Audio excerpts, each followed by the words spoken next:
Chapter 1912, Evil Dragon Appears. Zero Wing City, Candlelight Trading Firm. When the system had announced the Otherworld Gates activation, a large number of Star Moon Kingdom's independent players had flooded Zero Wing City. This also increased the number of players visiting the city's Candlelight Trading Firm. Meanwhile, 3 cloaked players enjoyed a meal and admired the populated street from the second floor of an open-air restaurant opposite of the trading firm. If one used a high-ranking identification skill on these 3, they would definitely be surprised. None of these players were human. Among the 3, one was a beautiful female half-elf, one was a female catkin with cat ears and tail, and one was a male tigerkin with a powerful, robust body. All 3 were members of the Ninth Heaven Guild, with the female half-elf being Melody, Ninth Heaven's guild leader. Big Sis Melody, this city is so prosperous, even more so than our forest city. I can see more than 100 Tier 2 experts from here, the catkin, Scarlet Heart, said, watching the sea of players downstairs with a shocked expression. Indeed. I never thought that a kingdom's guild city could develop to this extent. Melody was similarly surprised by the number of Tier 2 experts roaming the street below. Before coming to Star Moon Kingdom, she had specifically asked Thoughtful Rain about Zero Wing's current state of affairs. However, she couldn't believe Thoughtful Rain's reply. Thoughtful Rain had mentioned that Zero Wing City's player population had already reached 5 million, and experts were a common sight in the city. Moreover, Zero Wing City had many rare items for sale. Based on these descriptions, Zero Wing City sounded no less successful than Forest City. How could that possibly be true? However, when she had arrived in the city, she discovered that it was far more well-off than Thoughtful Rain had described. In Zero Wing City, expert players were as common as ordinary players, and plenty of Tier 2 experts wandered the city streets. Tier 2 experts were very rare, even in Forest City. Even Ninth Heaven, which was almost as powerful as a first-rate guild, had only nurtured around 30 Tier 2 experts thus far. However, the number of Tier 2 experts on the street outside of the restaurant already outnumbered Ninth Heaven's. If even Zero Wing City was so popular, she couldn't imagine how strong Zero Wing had already become. Guild leader, although Zero Wing is stronger than we expected, I doubt it can help our guild. Our current opponent is the legendary Death God Workshop. The Death God Workshop has even provoked super guilds before, and none of them could do anything about it. Closing an eye to the workshop's transgressions, the tigerkin named One-Arm Rashomon said worriedly. On the other hand, the Setting Sun Guild is more reliable. Moreover, guild leader, your family has a close relationship with Setting Sun's guild leader. Whether it is for profit or that relationship, Setting Sun will go all out to help our guild. In addition, the Death God Workshop would, more or less, fear of the strength of a recently promoted super first-rate guild like Setting Sun and might give up on targeting us. Stop. While Setting Sun might be stronger than Zero Wing, Setting Sun's condition requires Ninth Heaven to become its subordinate. I will never agree to that, even if I have to fight the Death God Workshop to the death. Melody's voice was frosty. Her guild had gone to great lengths to complete the high-ranked quest in the Flame Demon's Valley and acquired a precious treasure. However, an information leak had informed the Death God Workshop of their new acquisition, and the workshop had attacked Ninth Heaven to steal the treasure. The Death God Workshop was not a guild. It was an organized adventurer team. Not only were its movements erratic, but the adventurer team also had its fair share of experts. Moreover, as an adventurer team, the Death God Workshop did not have a permanent base of operations. But Ninth Heaven was different. The guild had already grown considerably large and secured a permanent base of operations. One could easily imagine the outcome of a struggle between the two organizations. The Death God Workshop always had the initiative in battle. Moreover, the Death God Workshop also had experts that could even contend with Super Guild's peak experts. The workshop's members had used guerrilla tactics against Ninth Heaven's players, and the guild had been powerless to stop them. Big Sis Melody, it's almost time. Rain and Blue should have returned to Zero Wing's residence by now, Scarlet Heart said as she checked the time. All right, let's go. Taking a look herself, Melody noticed that it was nearly time to meet with thoughtful Rain. She immediately stood to leave the restaurant. Meanwhile, Dark Sickle stood on a street corner not far from the candlelight trading firm. He quietly stalked the two unbounded members. The two members of the adventurer team were utterly unaware of their stalker. This should be enough people. I should be able to cause quite a commotion. Dark Sickle, who wore a black cloak and only had his eyes exposed, licked his lips in anticipation as he observed his surroundings. The task Wind Hunter had given him was simple. Kill the adventurer team members who had come to join Zero Wing, and kill as many bystanders as possible.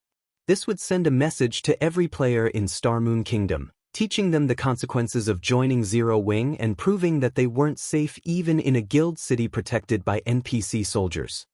If he succeeded, not only would the various adventurer teams receive the warning, but all players would realize that Zero Wing City was dangerous, and they could lose their lives at any given moment. This would cripple Zero Wing City's popularity. In the past, he might have feared the NPC soldiers patrolling the city streets, but now that he could transform into an evil dragon, not even level 80, Tier 3 NPCs could pose a threat, much less level 80, Tier 2 NPC soldiers. All he needed to worry about was the kingdom's army. After all, the NPCs in the kingdom's army were all above level 100. Killing him would be a piece of cake for them. However, he had a Tier 3 instantaneous movement magic scroll on him. If the kingdom's army arrived before he escaped, he could still leave the area. Attack! Wind Hunter, who watched the two unbounded members from afar, commanded Dark Sickle through their party chat. Hearing this, Dark Sickle removed a crimson crystal from his bag and shattered it. As the crimson crystal shattered, energy flowed into Dark Sickle's body. In the next moment, the magic circuits drawn on his skin disintegrated as if some seal had been removed. Once the magic circuits had disintegrated, Dark Sickle howled as his muscles rapidly expanded, his sudden growth tearing his black cloak to shreds.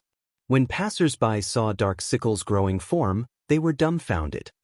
Before these players could react, Dark Sickle transformed into a 10-meter-tall evil dragon. Roar!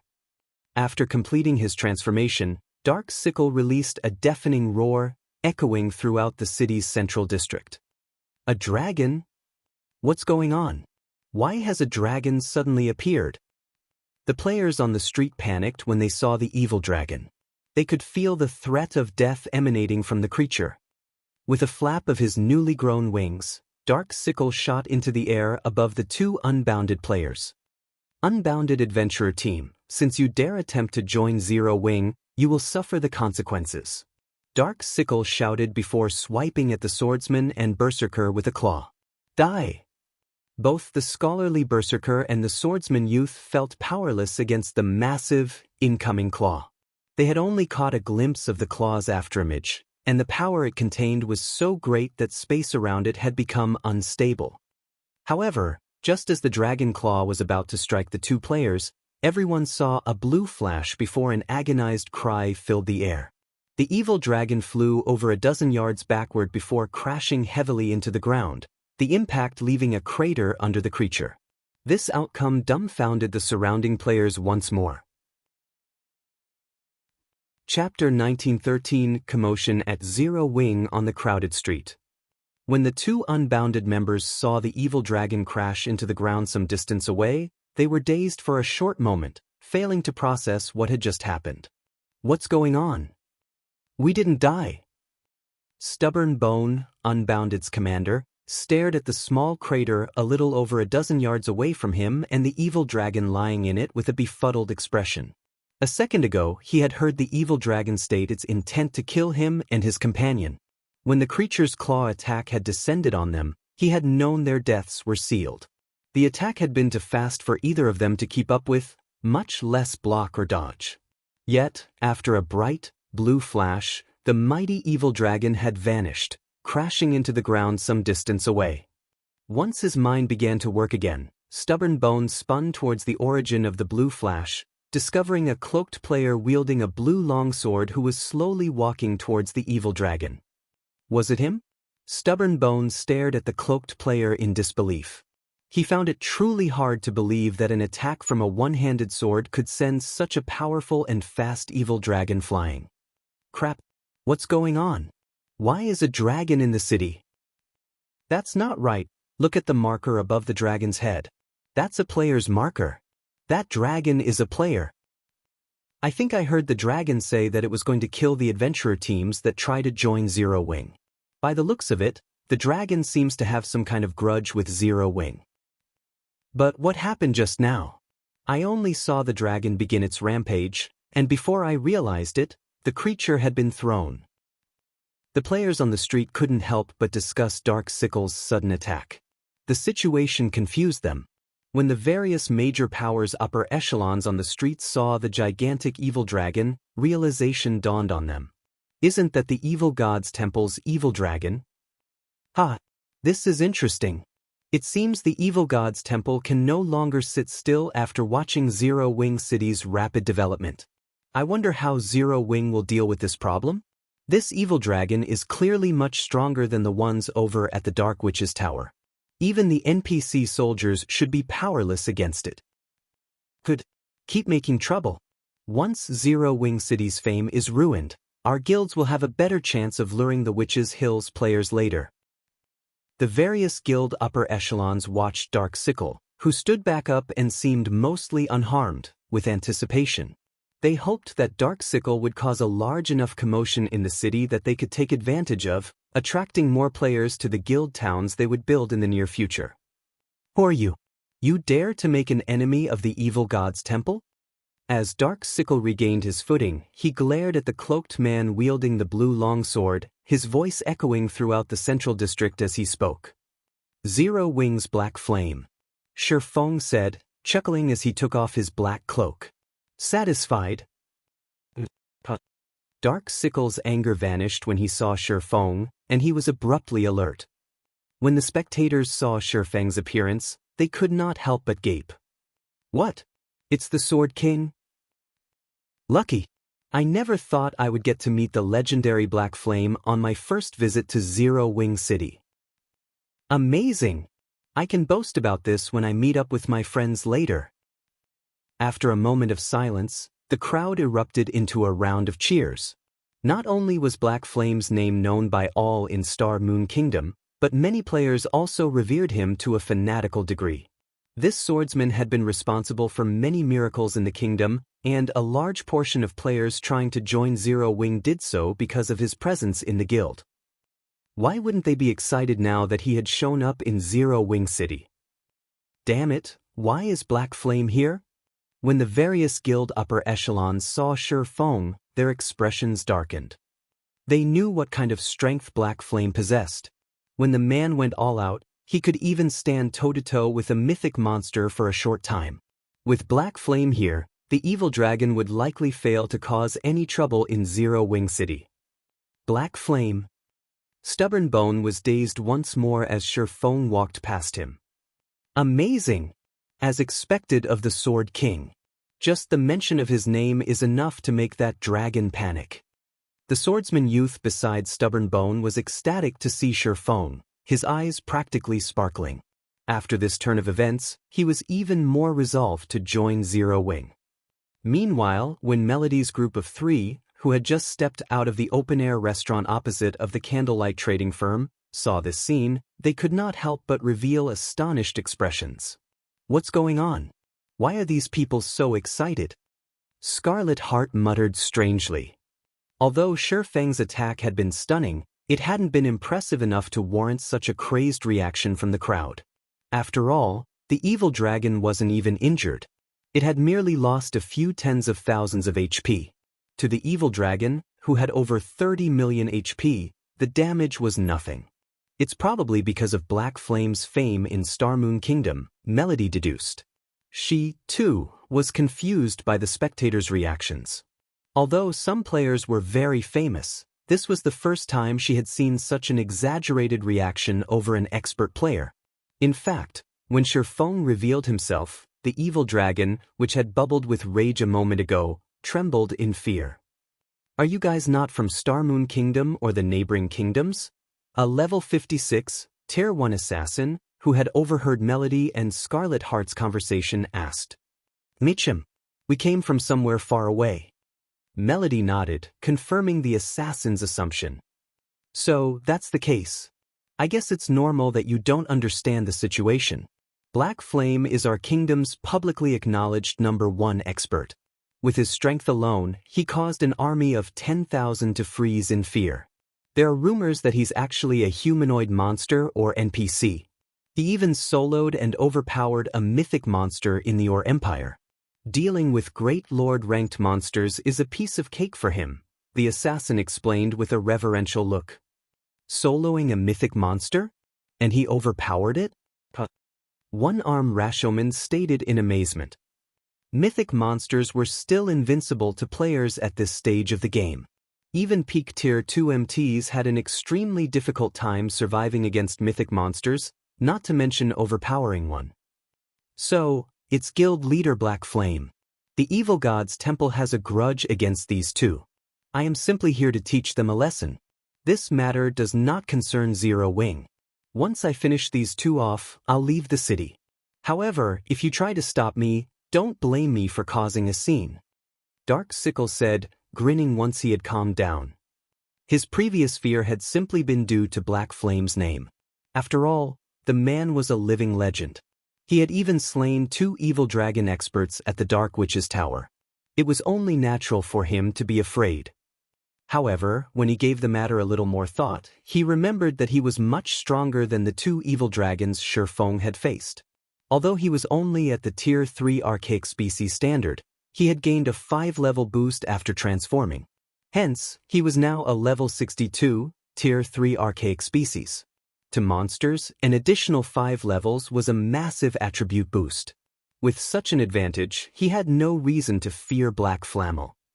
Moreover, with his combat standard, not even a Tier 4 NPC could stop him quickly if he wanted to cause a ruckus in Zero Wing City, much less a Tier 2 player.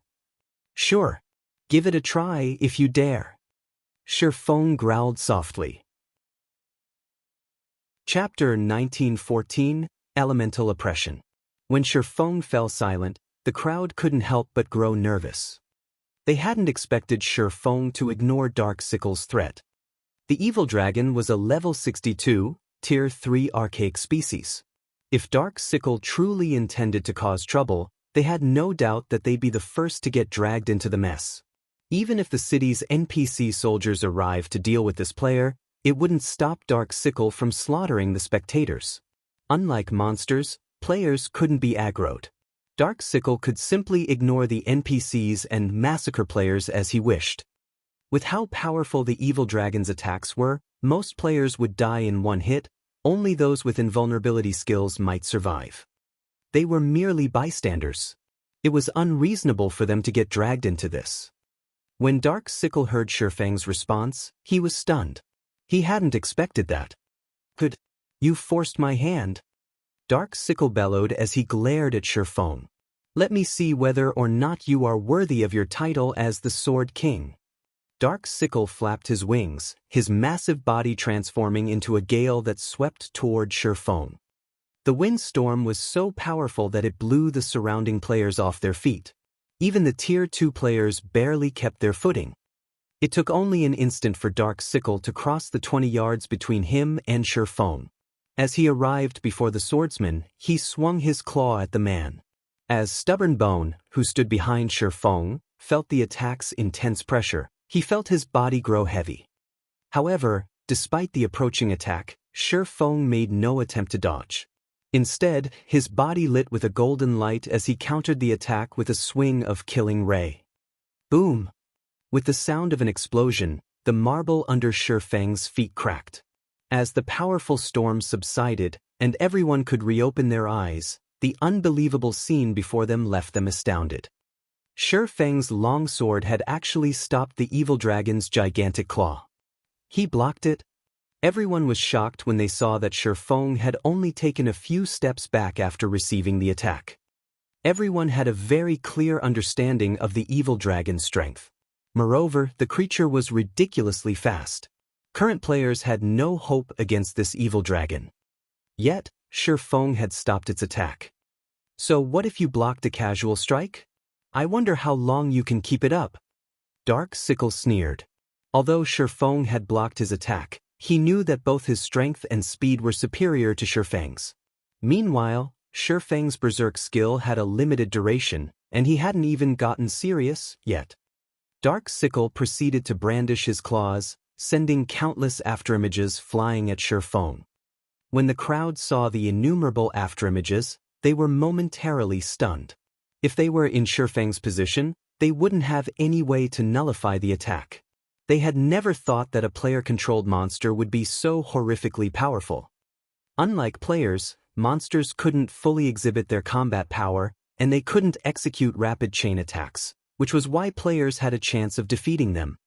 But as these players watched the evil dragon's attacks, they were overcome with despair, instinctively giving up on any form of resistance. Finally getting serious? Shifeng wasn't particularly surprised to see the approaching afterimages. Immediately he unsheathed the abyssal blade and brandished both swords. Purgatory Pentaslash. Shadow Blade. One sword light after another flew from Shifeng's hands and clashed with the claw afterimages, sparks and sounds of explosions filling the air. The exchanges between Shifeng and Dark Sickle were so fast that not even the surrounding Tier 2 experts could discern what was happening. They could only hear the booms as a strong wind pushed against them. Too strong. Black Flame can actually fight that powerful evil dragon to a standstill? Is he really a player? An indescribable shock filled the spectators as they watched the showdown between a human and a dragon. As for Dark Sickle, the more he fought, the more frightened he became. He clearly had the advantage when it came to strength and speed, yet Shifeng's swords always deflected his attacks as the swordsman employed an impeccable defense and only lost a small amount of HP from each clash. Even after more than 10 seconds, Shifeng hadn't even lost 10% of his HP. Big Sis Melody, Black Flame is ridiculously strong. He can actually face off against a player with the strength of a Tier 3 archaic species. If Black Flame is willing to help us, we might be able to resolve the matter with the Death God Workshop. She was breathless, yet Shifeng's breathing remained steady despite such an intense battle. Black Flame is quite powerful, but at the end of the day he's still using a berserk skill. He can't keep this up for long. Once his skill's duration is over, he won't be able to stop the evil dragon. We should leave quickly, One-Arm Rashomon said worriedly. There's no need to be afraid. We're in a guild city. There are plenty of NPC soldiers nearby. That evil dragon can't keep fighting for long either, Melody said as she turned to look at Zero Wing City's NPC soldiers, who had just arrived. The first NPC soldiers to arrive were a 20-man patrol squad, and every soldier was a level 80, Tier 2 NPC. Upon arriving, the NPCs attacked Dark Sickle without hesitation. As these Tier 2 NPCs received an attribute boost from the city's core magic array, their strength could rival great lords of the same level. Due to the NPC soldiers' participation, Shifeng's situation turned for the better. One of the Tier 2 cleric NPCs immediately cast recovery on Shifeng, granting him an hot buff. Meanwhile, several MTs carrying shields quickly formed a defensive wall before Shifeng, severely hindering the evil dragon's attacks, while several ranged NPCs bombarded Dark Sickle with attacks, depleting the evil dragon's HP by tens of thousands. Although Dark Sickle still had the upper hand, it was only a matter of time before his HP was whittled down to nothing. Black Flame, I have underestimated you, but you still can't stop me if I target other players. When Dark Sickle saw the growing NPC crowd around him, he realized that continuing his fight with Shifeng would be detrimental. He then shifted his gaze to Unbounded's two members, sneering as he said, "I'll show you the price of angering me." After saying so, Dark Sickle flapped his wings and dashed towards Stubborn Bone and the swordsman youth. Since his strength and speed were so much greater than Shifeng and the Tier 2 NPC soldiers, it only took him a second to shake them off and reach the Unbounded duo. Elemental Oppression. Shifeng shouted. Suddenly, a beam of light shot up from each of the 4 towers of elements, located in Zero Wing City's 4 corners. A colossal magic array enveloped the city from above, freezing space within the city's walls. Every player in the city felt their bodies become indescribably heavy. As for Dark Sickle, it felt as if his body had been submerged in a pool of water. Now, it took a lot more effort to move his claws, decreasing his attack speed by more than 50%. After activating elemental oppression, Shifeng used Instant Strike to appear before Dark Sickle. He then swung Killing Ray at the evil dragon's descending claw. Ping! After repelling the attack, Shifeng thrust the abyssal blade towards Dark Sickle. Although the evil dragon saw the attack and tried to intercept it with his other claw, he was simply too slow to keep up with Shifeng's strike. Suddenly, Dark Sickle felt pain in his chest before his body was thrown backward, the attack's outcome surprising him. Chapter 1915, Might of the Four Towers of Elements. He sent the dragon flying. The crowd stared in shock as Shifeng threw the evil dragon backward by over a dozen yards. A moment ago, Shifeng had clearly been at a disadvantage, yet he had just sent this intruder flying. Moreover, he had done so with a normal attack. Damn it! Why does this city have such a powerful domain magic array? Dark Sickle glared at the magic barrier above the city with a grim expression. Due to this magic array, his mobility had been reduced by at least half. Moreover, his basic attributes had decreased by as much as 40%. This drop in his performance was the reason that Shifeng had succeeded in throwing him so far with a simple, normal attack. A domain magic array. So this is Zero Wing City's trump card? Although the magic array's powerful suppression only targeted Dark Sickle, the various guild upper echelons realized what had happened. The previous exchange's unexpected outcome hadn't been a result of Shifeng's strength. Rather, it had been because the magic array, which had abruptly appeared above the city, had drastically weakened Dark Sickle. The magic array must be particularly powerful since an ordinary array wouldn't be enough to suppress a Tier 3 archaic species to this extent. After Shifeng repulsed Dark Sickle, the 20 NPC soldiers moved to surround him. They had no problem suppressing Dark Sickle now, dealing over -100,000 damage with each attack. No matter how much Dark Sickle struggled, he couldn't break free from the NPC's encirclement. He couldn't even get close to any of the surrounding players, much less kill them. How is this possible? Wind Hunter, who watched from a safe distance, frowned. He hadn't expected Zero Wing City to possess such powerful defenses. Not only did the city possess a defensive magic array, but it was also a domain magic array. He had used a precious disguise tool to sneak Dark Sickle into the city, yet his efforts had gone to waste.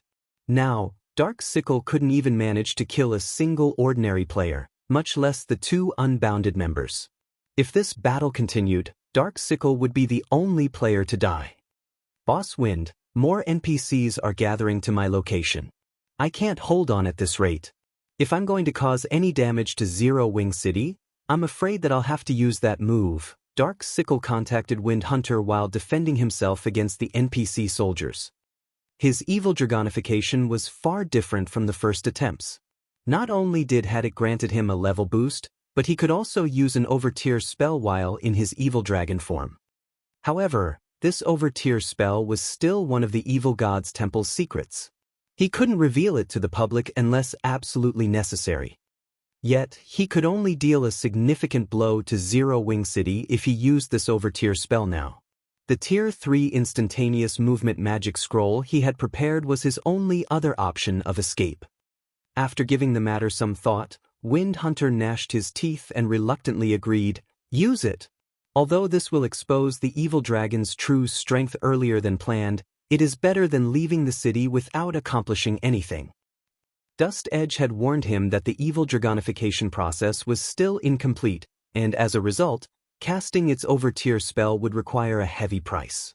If Dark Sickle used the overtier spell now, it might even cancel his evil dragonification. But he couldn't care less right now. If they escaped without accomplishing anything in Zero Wing City, the evil god's temple would be a laughingstock, and Zero Wing would become even more famous. Once he had permission to use the overtier spell, Dark Sickle's worries vanished. Now, he was overcome with mad excitement. "Black Flame, I'll show you the true price of defying me." Dark Sickle snarled as he glared at Shifeng, ignoring the surrounding NPCs' attacks. Suddenly, the evil energy around his body skyrocketed, and his aura intensified. 12 pitch-black magic arrays manifested around Dark Sickle, each opening a hole in space as a flood of evil energy poured out and into Dark Sickle's draconic form. A ball of black light then formed before the evil dragon, gradually expanding. Tier 4 over tier spell, Evil Energy Burst. When cast, this spell would absorb evil energy from other planes and deal devastating damage to a 300-yard radius. With how crowded Zero Wing City's central district currently was, such an AoE would devour several thousand players. Crap, that evil dragon is trying to use a large-scale destruction spell. We need to get out of here. Melody's expression darkened as destructive energy filled Dark Sickle's surroundings. All of the spectating magical class players could feel the large-scale destruction spell Dark Sickle was preparing to cast. They immediately turned and tried to flee. Running. Dark Sickle sneered at the fleeing players. I can collect all the energy I need in 2 more seconds. Do you think you can run 300 yards that quickly? Hearing Dark Sickle's taunt, the fleeing players despaired. Damned lunatic. We're only visiting Zero Wing City, yet you're attacking us too. Evil God's Temple, just you wait. I won't let you get away with this. The spectating players realized that escape was impossible. Aside from the NPCs and players with invulnerability skills, all of these players would likely die. Ha! Excellent. The Evil God's Temple has done a good job this time. I can't wait to see who would dare develop in Zero Wing City after today. The Evil God's Temple is ruthless, attacking Zero Wing City so soon after Zero Wing attacked Ancient Rock City. It seems Zero Wing will have a hard time developing further. The various guild upper echelons watching from a distance laughed as Dark Sickle prepared his large-scale destruction spell. Not only had the Evil God's Temple managed to sneak an evil dragon into Zero Wing City, but the evil dragon in question could also cast a large-scale destruction spell. After this, no player would feel safe visiting Zero Wing City in the future. Meanwhile, this situation would grant their guilds an opportunity to develop in the Witch's Hill. Die! Dark Sickle bellowed, madness filling his eyes as he glared at Shifeng, who stood unmoving before the 2 unbounded members. Suddenly, the pitch-black light ball before the evil dragon rapidly expanded. Like a black hole that devoured everything, the light ball all in its path with evil energy. Even elemental suppression is useless? A cold glint flashed in Shifeng's eyes as he stared at the expanding ball of light. What about this then? Saying so, Shifeng activated the 4 Towers of Elements' second killing move. Tier 4 Curse, Elemental Burst. The 4 Towers of Elements were one of God's domain's peak defensive structures. Even after 10 years in the game, the various super guilds had continued to protect their cities with the 4 Towers of Elements due to their 3 killing moves. Elemental Suppression, a domain magic array that drastically weakened enemies' combat powers, both in and outside of the city, was the tower's first move. The second move was Elemental Burst, a Tier 4 curse that rivaled a Tier 5 spell. Even Tier 5 existences would not dare to take this move head-on. The third move was Elemental Seal, a spell that even Tier 5 beings were afraid of. Of course, unlike the first 2 moves which only required a small number of magic crystals, activating Elemental Seal required mana stones. As Shifeng activated Elemental Burst, a 4-colored beam descended from the magic array above Zero Wing City, slamming into Dark Sickle and the black light ball before him. By the time the light faded, only an empty crater, over 10 meters deep, remained. Chapter 1916, Fame Spreads, The Evil Dragon is Dead. Impossible! That's a Tier 3 archaic species we're talking about. The spectating players gaped at the deep crater in the middle of the street, utterly frozen in shock. They had thought that their deaths were certain a moment ago, but in the next second, the evil dragon, which had been about to release a large-scale destruction spell, had died. It had been so thoroughly destroyed that not even ashes remained. So strong.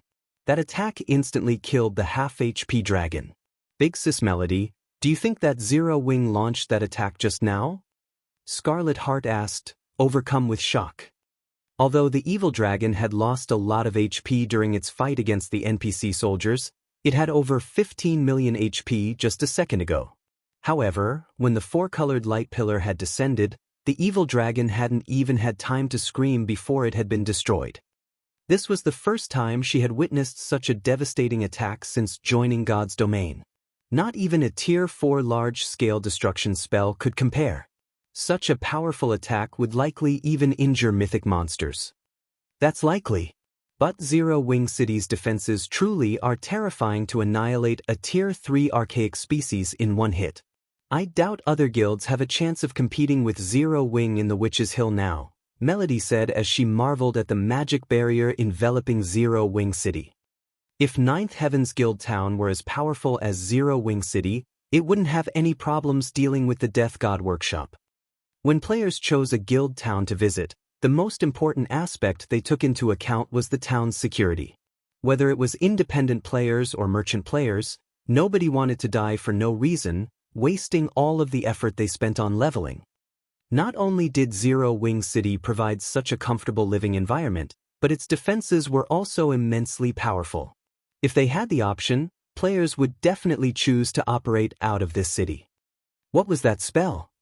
Dark Sickle's magic resistance should have been boosted after transforming into an evil dragon. How could he have died despite still having over half of his HP? Wind Hunter's expression twisted when he saw the crater, void of the evil dragon. Although Dark Sickle was only a member of the second batch of experiments, the Evil God's Temple had spent a lot of resources on Dark Sickle's evil dragonification. Now that Dark Sickle was dead, those resources were gone. This outcome wouldn't have been so terrible if Dark Sickle had damaged Zero Wing City, but he hadn't even killed a single player.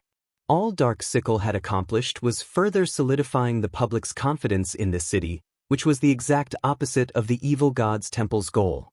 The various guild upper echelons watching from a distance were in a similarly gloomy mood. Not only had Zero Wing City revealed its powerful domain magic array, but it also had command of such a powerful offensive spell. If any power had still harbored ideas of causing trouble in this city, they'd likely abandon the idea after today's display. I have to report this to the guild leader right away. Zero Wing City actually has such frightening defensive measures. It seems that we'll need to alter our plans and give up on the idea of harassing the city.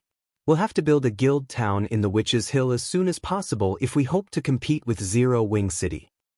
After this battle, the various guild upper echelons promptly reported to their respective superiors. They suggested that their guilds shift their focus to constructing a town in the map as soon as they could and avoid interfering with Zero Wing City's operations.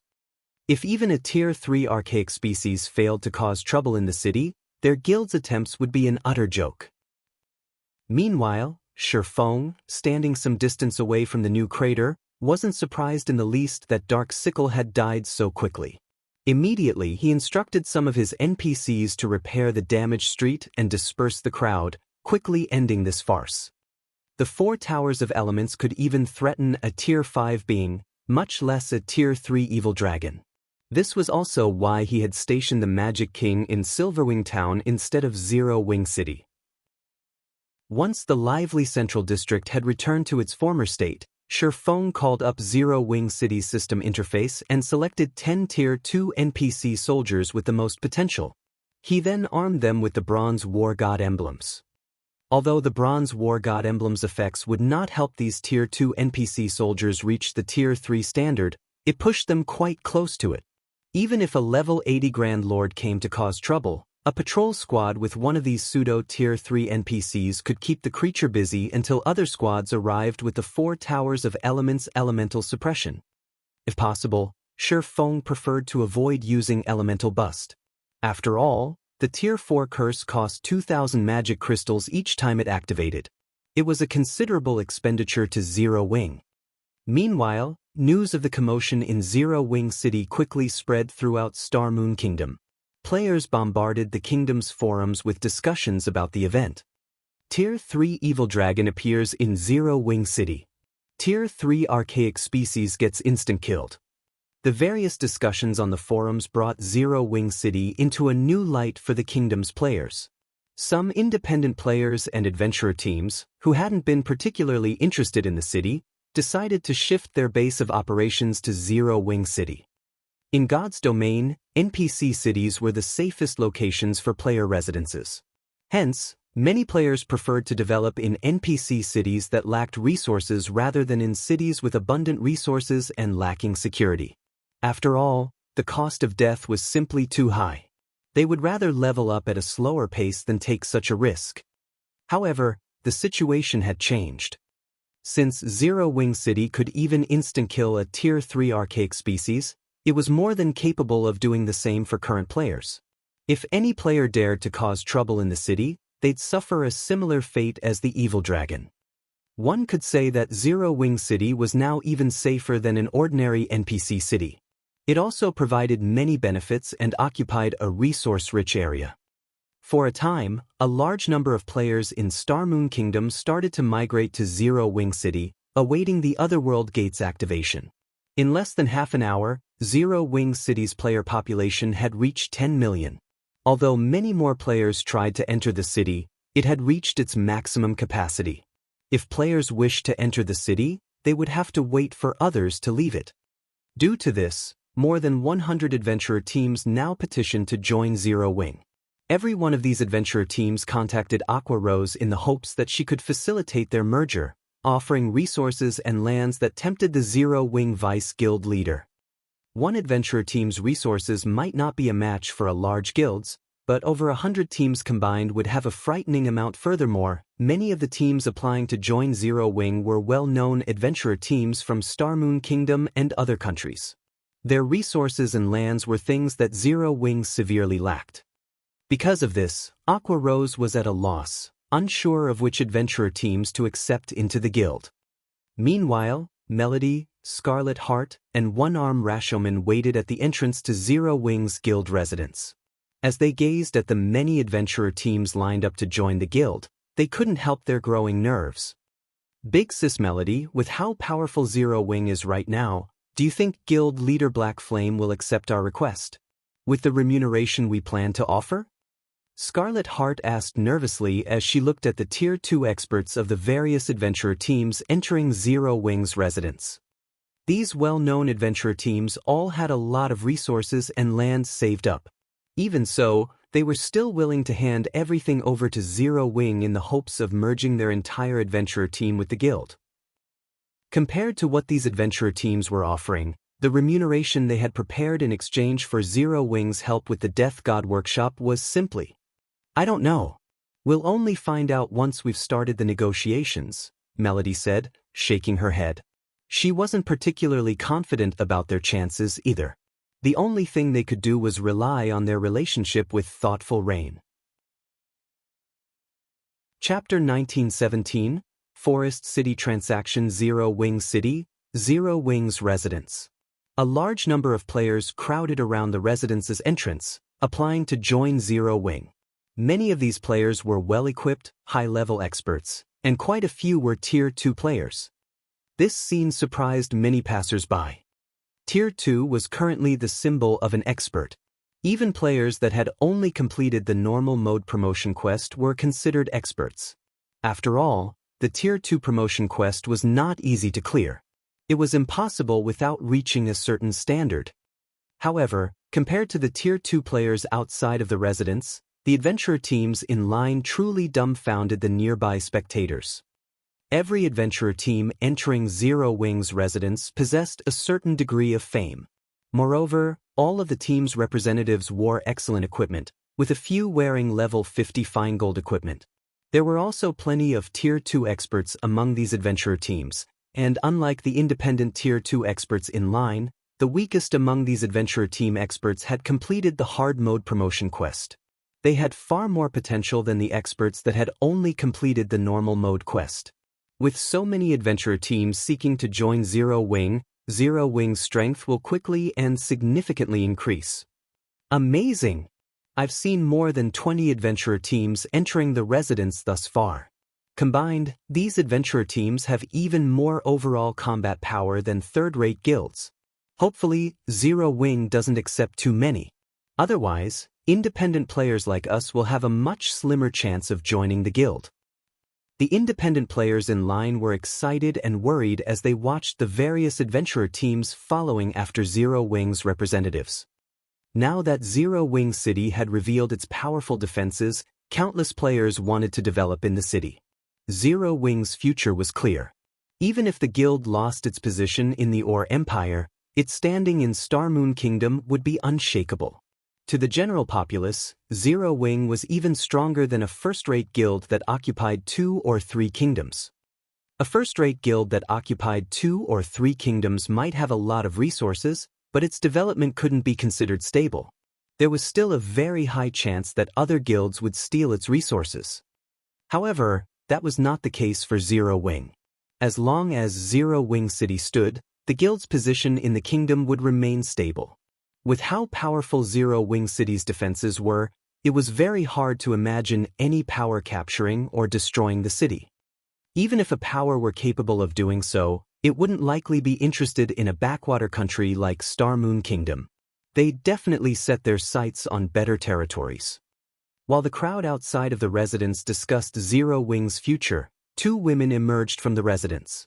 The moment these 2 women appeared, the crowd outside went into an uproar. This reaction wasn't due to the women's peerless beauty, but because of the guild emblems pinned to their armor. Not only did they wear mysterious iron guild emblems, but the emblems also radiated a dark purple glow. In Zero Wing, normal members didn't wear glowing guild emblems. Players would only get a glowing emblem once they became one of the guild's elites, their emblem emitting a light blue glow. The guild's core members wore guild emblems that gave off a light purple glow.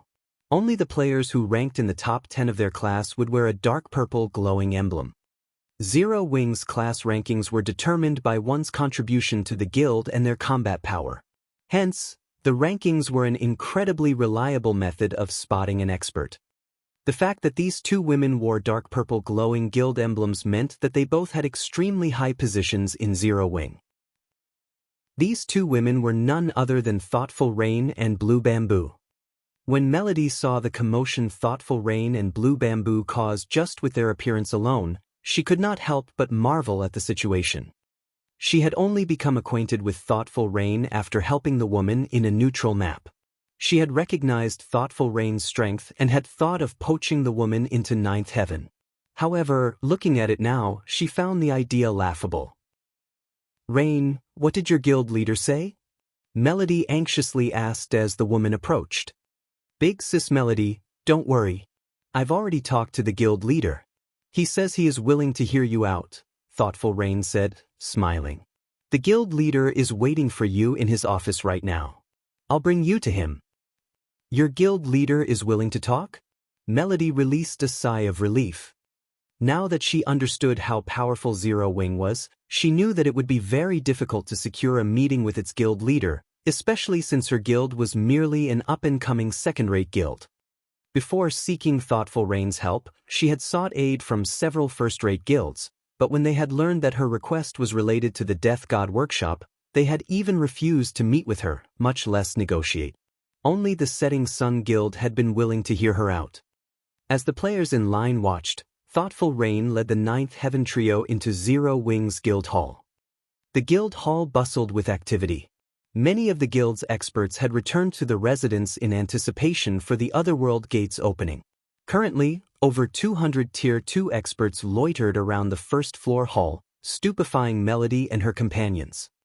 Zero Wing's Tier 2 experts easily outnumbered 9th Heavens by many times. Moreover, this was only a portion of the guild's Tier 2 experts. Even first-rate guilds paled in comparison to Zero Wing. After a short moment, the group arrived before the guild leader's office on the guild hall's top floor. Currently, several dozen Tier 2 experts sat outside of the office, every one of which was level 56 or higher. These experts were all from the various adventurer teams applying to join Zero Wing. They would all be top-ranked players in any first-rate guild, but they sat quietly as if waiting for some kind of judgment. The hallway was deathly silent. However, Thoughtful Rain ignored these people as she led Melody's group into the guild leader's office. When Melody and the others entered the office, they felt an oppressive sensation overcome their bodies. This sensation didn't originate from Shifeng, who sat behind an office desk, but from Kola and the others, who stood near their guild leader. When they saw Kola and his companions' levels, Melody's group was speechless. Including Kola, 4 of these people had reached level 60, while the rest were level 59. Right now, even the highest leveled player in Forest City was only level 58. You're here. Rain has already told me about your situation. Zero Wing can help you with your problem, but in return, Zero Wing wants 2 shops in Forest City's central district. What are your thoughts on this condition? Shifeng said when he saw Melody entering the room. 2 central district shops? Melody breathed a sigh of relief when she heard this. She had been afraid that Shifeng would try to take advantage of their predicament and rip them off, but he had simply asked for 1 more shop than she had initially prepared. That won't be a problem. However, may I know when Guild Leader Black Flame intends to deal with the matter regarding the Death God Workshop? If the situation dragged on for too long, Ninth Heaven's losses would become increasingly severe. Unfortunately, dealing with an organization like the Death God Workshop wasn't easy. Preparations had to be made. If Shifeng could give her a time frame, she would have an easier time coordinating with his guild. Once we sign a contract, I'll send Kola's group with you to Forest City to deal with the issue, Shifeng responded. Just them? One-arm Rashoman's eyes widened in shock when he heard Shifeng's plan. Turning to Kola and the others, he could not help but feel that Shifeng was taking them too lightly. Either that, or he had no idea of the Death God Workshop's strength. The Death God Workshop had several hundred members, and every one of them was an expert. Moreover, the workshop constantly employed hit-and-run tactics, making its movements unpredictable. Stopping the Death God Workshop with only the several players in Kola's party would be impossible. If the matter had been that simple, Ninth Heaven could have resolved it without help. Guild Leader Black Flame, the Death God Workshop is quite powerful, adept at using guerrilla warfare against guilds. Even superpowers have to tolerate their antics. With so few people, I'm afraid that, Melody tried to warn Shifeng. Relax. Kola's group will be enough. If it isn't, I'll find another way to deal with this problem, Shifeng said, chuckling. If you have no other concerns, let's sign the contract. Melody could not help but sigh at Shifeng's response, but since he had agreed to help, demanding too much wouldn't benefit her. She could only see how this played out. If the problem persisted, Zero Wing would dispatch more experts to deal with the Death God Workshop. Chapter 1918, Fairy Country. Once Shifeng and Melody had signed their contract, Kola and Fire Dance, whom Shifeng had tasked with leading a 20-man team, followed Melody's group to Forest City. When Shifeng had finished with the situation regarding Ninth Heaven, he selected a few adventurer teams to annex into Zero Wing. These adventurer teams had been relatively powerful during his previous life, although they had yet to reach their full potential. Fortunately, their experts were no weaker than those in large guilds. They only lacked resources and combat experience. Among the adventurer teams that had applied, the Purple Thorns Kingdom's Unbounded had truly surprised Shifeng. Even now, Unbounded ranked among the top 100 adventurer teams in its kingdom. Stubborn Bone, Unbounded's commander, had also been quite famous in the past. Not only had he developed Unbounded into a top adventurer team, but he had also become a Tier 4 berserker himself. Unfortunately, due to a lack of equipment, he had never reached Tier 5. There was also another Unbounded member who had reached Tier 4, the Archlight Sword Emperor, Seven Light. Although Seven Light had been slightly weaker than Stubborn Bone, the difference hadn't been related to their technique standards, but due to a lack of proper equipment and weapons. Meanwhile, due to the fact that Unbounded had 2 Tier 4 expert members, it had barely qualified as a top adventurer team in the Secret Pavilion's eyes. Even so, the feat was impressive. After all, top adventurer teams that earned the Secret Pavilion's recognition could even rival the best second-rate guilds, with some of the more powerful teams rivaling first-rate guilds. Now that Zero Wing had annexed Unbounded, This had guaranteed that Zero Wing would have 2 more peak experts in the future. Moreover, since Unbounded had focused its development in the Purple Thorns Kingdom, the adventurer team had established a foundation in the kingdom. After annexing Unbounded, Zero Wing would have more influence in the kingdom, which would, in turn, make it easier to obtain resources unique to the kingdom. After Shi Feng finished selecting adventurer teams, he made his way to the candlelight trading firm and started to mass-produce all-round devices. He also instructed Melancholic Smile to arrange the production of advanced darkness resistance potions in preparation for his expedition to Kama Island. Meanwhile, in the second-floor hall of Zero Wing's Guild Hall, when the various adventurer team representatives waiting in the hall saw Aqua Rose, they all could not help but grow nervous. After researching your adventurer teams, we have decided that we will only fully welcome the teams on this list. For those not listed, Zero Wing will accept a portion of your members, Aqua Rose said as she passed a list to the various adventurer teams present. Also, every adventurer team that agrees to join will receive 20 internal member slots in Zero Wing. If you agree to these conditions, you may see me to sign a contract, becoming one of our guild members. Currently, more than 60 adventurer teams were interested in joining Zero Wing, but the guild could only afford to recruit a limited number of players. If Zero Wing recruited too many, it would only hinder the guild's development. Hence, including the adventurer teams Shi Feng had handpicked, Aqua Rose had only decided to allow 11 adventurer teams to join Zero Wing, all of which had relatively strong Tier 2 experts and resources that would be crucial to Zero Wing's development. After checking the list, some of the adventurer teams celebrated, while others were frustrated. "Commander, this is great. Our adventurer team can join Zero Wing as a whole," Seven Light exclaimed after reading the list. After witnessing Shi Feng's fight with the evil dragon, his desire to join the guild had grown. Despite being at a disadvantage in terms of strength and speed, Shi Feng had relied on his extraordinary techniques to render the evil dragon powerless. He had been utterly mesmerized. When he thought about how he might be able to seek guidance from Shi Feng after joining the guild, he couldn't help his excitement. "Good. For now, I'll go and apply to form a 1,000-man legion with Zero Wing while you head back and prepare our players to migrate to Zero Wing City. From now on, we'll operate out of this city." Stubborn Bone was just as elated. Even before applying to join Zero Wing, he had heard that Zero Wing offered amazing benefits to its players. When he had stepped into Zero Wing's residence, he had learned that the reality was even better than the rumors.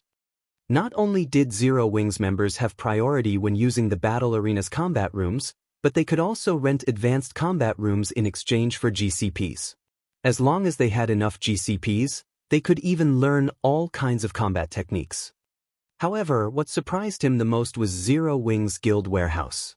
There were even level 55 and 60 dark gold weapons and equipment available for purchase. Of course, guild members had to have enough GCPs and sufficient status to buy these items. Only core members were allowed access to top-tier items.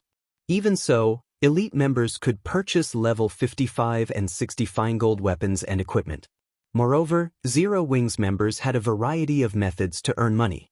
Not only were a ton of high-ranked quests available in the guild's various residences, but there were also plenty of guild transportation quests available in Silverwing City. These guild transportation quests awarded far better remuneration than the transportation firm's quests for non-guild members. With all of these resources, Stubborn Bone even had hope of becoming a peak expert in God's domain. However, he wanted to get Unbounded's members settled in Zero Wing City first. Then, he would do everything he could to raise his position in the guild. He could only secure more resources to grow by doing so. All of the adventurer teams that joined Zero Wing would start as normal members, and commanders were no exception.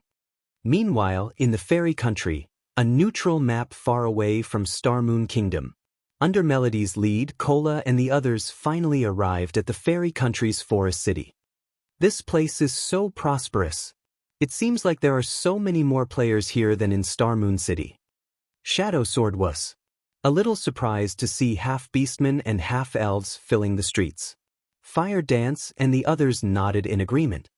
In their opinion, very few players should choose to play as a neutral race, but Forest City's streets were packed. Moreover, all of these players were very high-leveled, with most having passed level 55. Many of them had even reached level 57, which only expert players could do at this stage of the game. In fact, Forest City likely had more level 57 players than Zero Wing City. Forest City is the fairy country's capital. 1/3 of the country's half-beastmen and half-elves are here. Although it can't compare to an empire's imperial capital, it's more prosperous than an ordinary kingdom's capital. Fairy Country is a hub for players seeking individual strength. Players come here from various kingdoms and empires. If you gather all these players in a single location, it is only natural that you'd get a frightening number. Moreover, more players continue to flood into the city. This is why so many large guilds have set their sights on the Fairy Country. Some guilds have even converted all of their players into neutral races, Melody explained. There are as many as 5 first-rate guilds operating in Forest City, and everyone is competing over the position as the city's overlord. 5 first-rate guilds are competing over this city? Fire Dance was astonished. During the game's early stages, the competition in Star Moon Kingdom had been intense, but only 3 first-rate guilds had participated. However, 5 first-rate guilds fought over this single NPC city.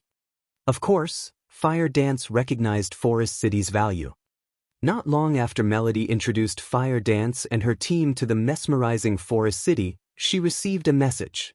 As she read it, Melody's expression darkened. Has something happened? Fire Dance asked when she noticed the change. I've just received a report stating that the Death God Workshop has taken action yet again. Just some time ago, the workshop ambushed one of our 1,000-man teams while it raided a field boss, Melody said grimly. The Death God Workshop? Hearing Melody's words, a joyful smile lit up Fire Dance's face as she asked, "Can you take us there now?" Now! Melody was stunned for a moment. We're pretty far from the ambush site. By the time we arrive, they will be gone. Moreover, the Death God Workshop only dispatched a 100-man team this time, and every member is an expert. With just the 20 of you, I'm afraid that. It's fine. Just lead us there to take a look, Fire Dance gently demanded with a calm smile. Chapter 1919, Battlefield of Monsters. Hearing Fire Dance's confident tone, Melody sent one-armed Rashomon to organize a team. While she understood that Fire Dance and the others were extraordinarily strong, the Death God Workshop was not a simple opponent otherwise. Forest City's various first-rate guilds wouldn't have such a massive headache over the workshop. It should be known that the Death God Workshop had ambushed those guilds' teams many times, but the workshop's members were quite cunning. Despite doing all they could to retaliate, their efforts had been wasted on a few small fries. They couldn't reach the Death God Workshop's core. This was also why only the super first-rate guild, Setting Sun, of all the guilds she had reached out to, had been willing to help them. However, the Setting Sun's price was just vicious. Accepting Setting Sun's offer was no different than giving the guild, which she had gone to great lengths to develop, away. She would never agree to such a thing. Meanwhile, with how many members the Death God Workshop had mobilized to ambush Ninth Heaven's 1,000-man team, they'd suffer a massive loss if Fire Dance and her companions actually found the workshop's members. Hence, as a precaution, she had decided to take some of her people along. She couldn't afford to let Fire Dance and the others die so soon after reaching Forest City. It would be hard to explain to Zero Wing. Due to time constraints, one-armed Rashomon was only able to gather a little over 200 experts from the guild before Melody led Fire Dance and the team to Wisp Cemetery, a level 60 to 75 map some distance from Forest City. Dark clouds covered the sky above Wisp Cemetery throughout the year, and although lush forest occupied the area, it gave off an oppressive and gloomy aura. However, since this was a high-resource map, many guilds often grinded and collected resources here. Melody and her group carefully advanced down a forest path as they made their way towards the reported battlefield. Although not many monsters called Wisp Cemetery home, the wandering wisps in the area were incredibly troublesome. Once they spotted living creatures, they'd call upon a small force of undead creatures to eliminate the intruders. These little monsters could easily summon hundreds and thousands of undead creatures with its call. To make matters worse, not only did the undead creatures provide very little EXP, but they also almost never dropped good items. As a result, players grinding in the Wisp Cemetery tried to avoid the wandering wisps and undead creatures as often as possible. After traveling through the Wisp Cemetery for about half an hour, Melody's group finally reached the ambush site. The Death God Workshop had ambushed Ninth Heaven's players at the entrance of an underground tomb. The tomb contained a level 63 field boss, and the Death God Workshop had killed both Ninth Heaven's members and the field boss during its ambush. Traces of combat were evident in and outside of the tomb. It was clear that the recent battle had been intense. Players' blood had been scattered across the ground, filling the air with its stench. They must have executed the ambush during the boss fight. They must have stationed some players outside of the tomb to stop anyone from escaping. Were there any survivors from the 1,000-man team? Thoughtful Rain turned to ask Melody after observing the bloodstains. Not one person managed to escape. The Death God Workshop always operates this way. Whenever the workshop launches an ambush, it uses a magic scroll to seal the area, preventing players from using instantaneous movement scrolls and return scrolls, Melody said, gnashing her teeth. Although the ambush team wasn't the guild's main force, it was an elite team led by expert players. Losing the entire team had incurred significant losses. Not only had every player died, but they had also all lost a piece of equipment. The lost weapons and equipment were far more of a problem than the lost levels. Big Cisfire, too much time has passed since the end of the battle. The players from the workshop have already left the area, and their tracks have faded. I'm afraid that chasing after them is impossible, Flying Shadow said after getting no results from his tracking skill. Your Tier 1 tracking skill isn't enough. Fortunately, I recently learned Mana Perception, a rare Tier 2 tracking skill. I can now perceive traces that aren't visible to the naked eye. To put it simply, I can see the mana fluctuations players leave behind. It's been less than 3 hours since the battle ended, so the Death God Workshop players are still within my perception range.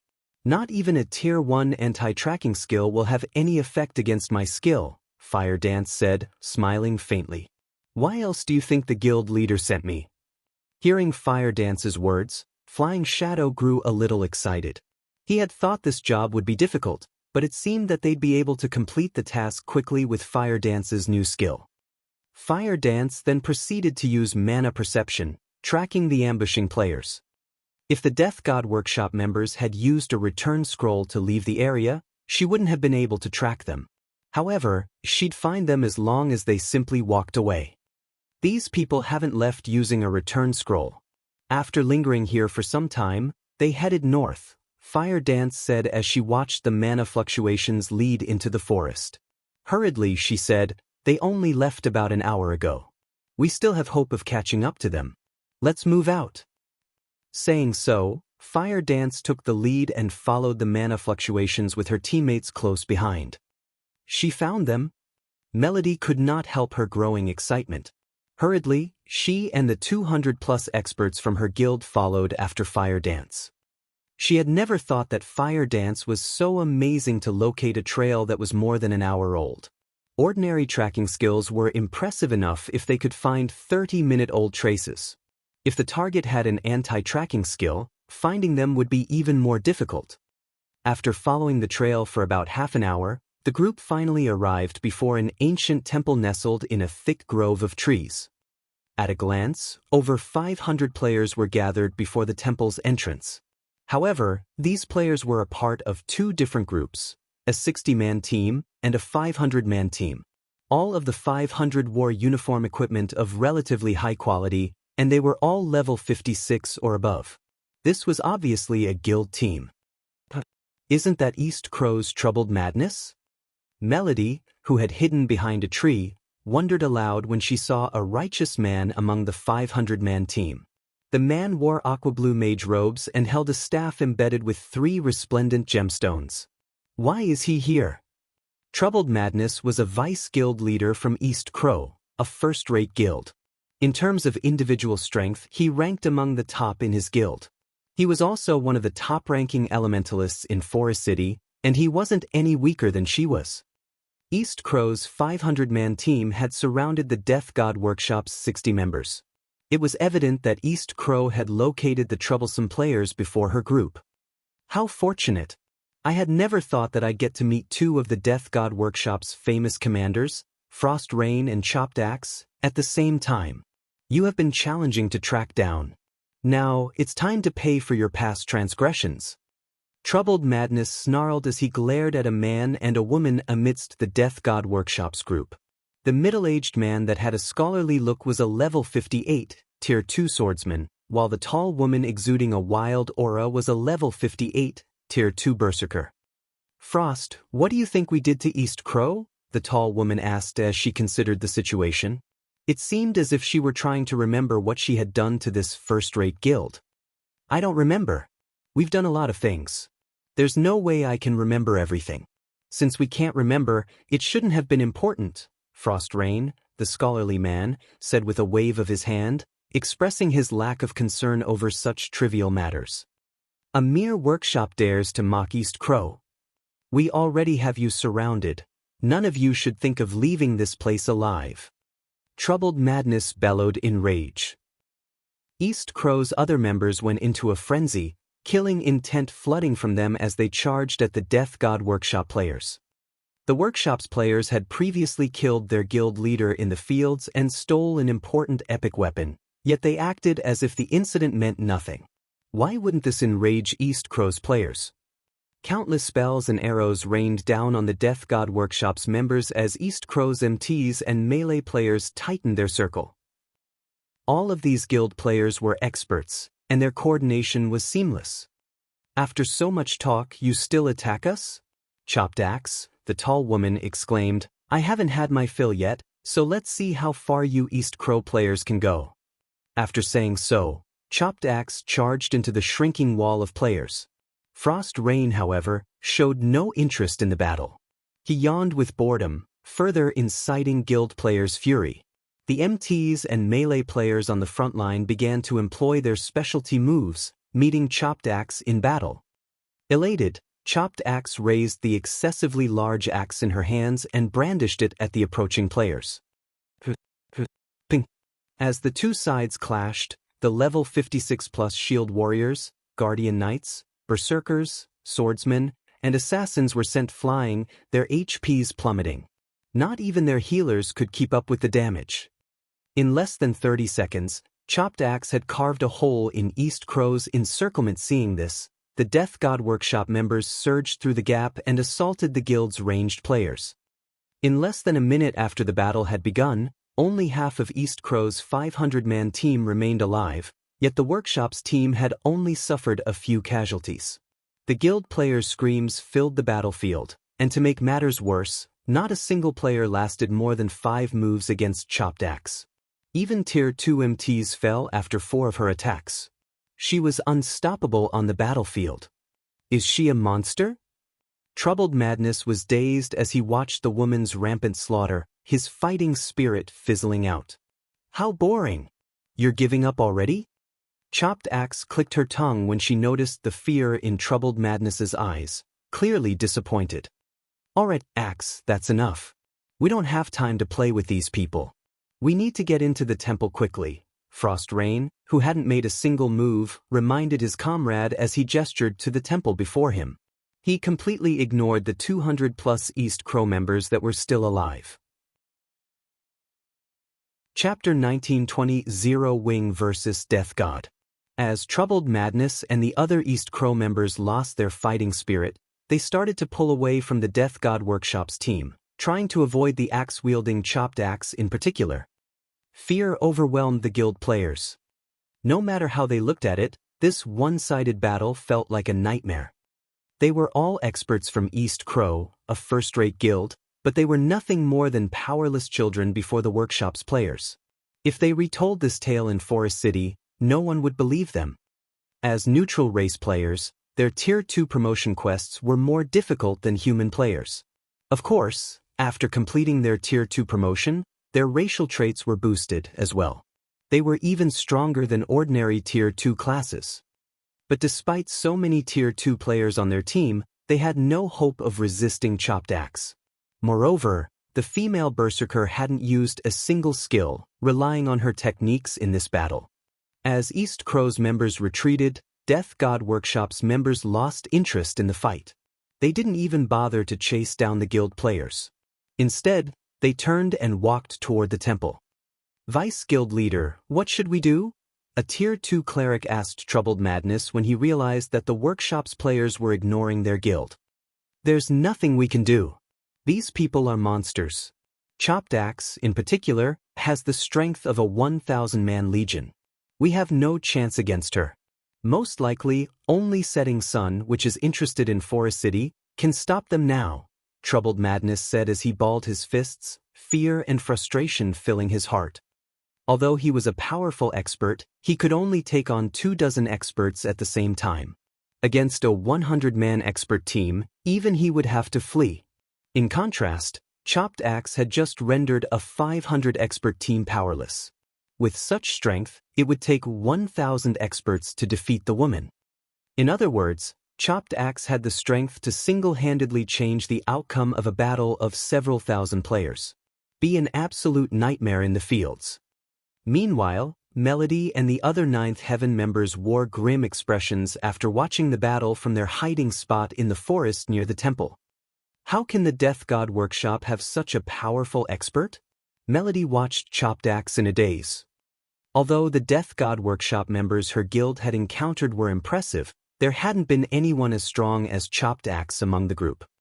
East Crow's experts were much stronger than independent experts, and while independent players would be considered experts after reaching the early stage of the Trial Tower's 5th floor, East Crow's experts had reached the 5th floor's late stage at the very least. And still, those experts were helpless against Chopped Axe. Although she had brought a little over 200 guild experts with her, these players' overall strength couldn't compare to Troubled Madness's 500-man team. Moreover, Troubled Madness was just as strong as she was. So, they're the Death God Workshop's members? Fire Dance asked Melody. Meechum. They are. Melody nodded. It seems this trip wasn't a complete waste of time after all, Fire Dance said as she watched the group of players approach the mysterious temple. She then turned to her guild mates and announced, "All right, time to get to work." Saying so, Fire Dance emerged from the grove of trees and approached the players from the Death God Workshop. "We're getting to work." Cola and the other Zero Wing members grinned before following after Fire Dance. "What are you doing?"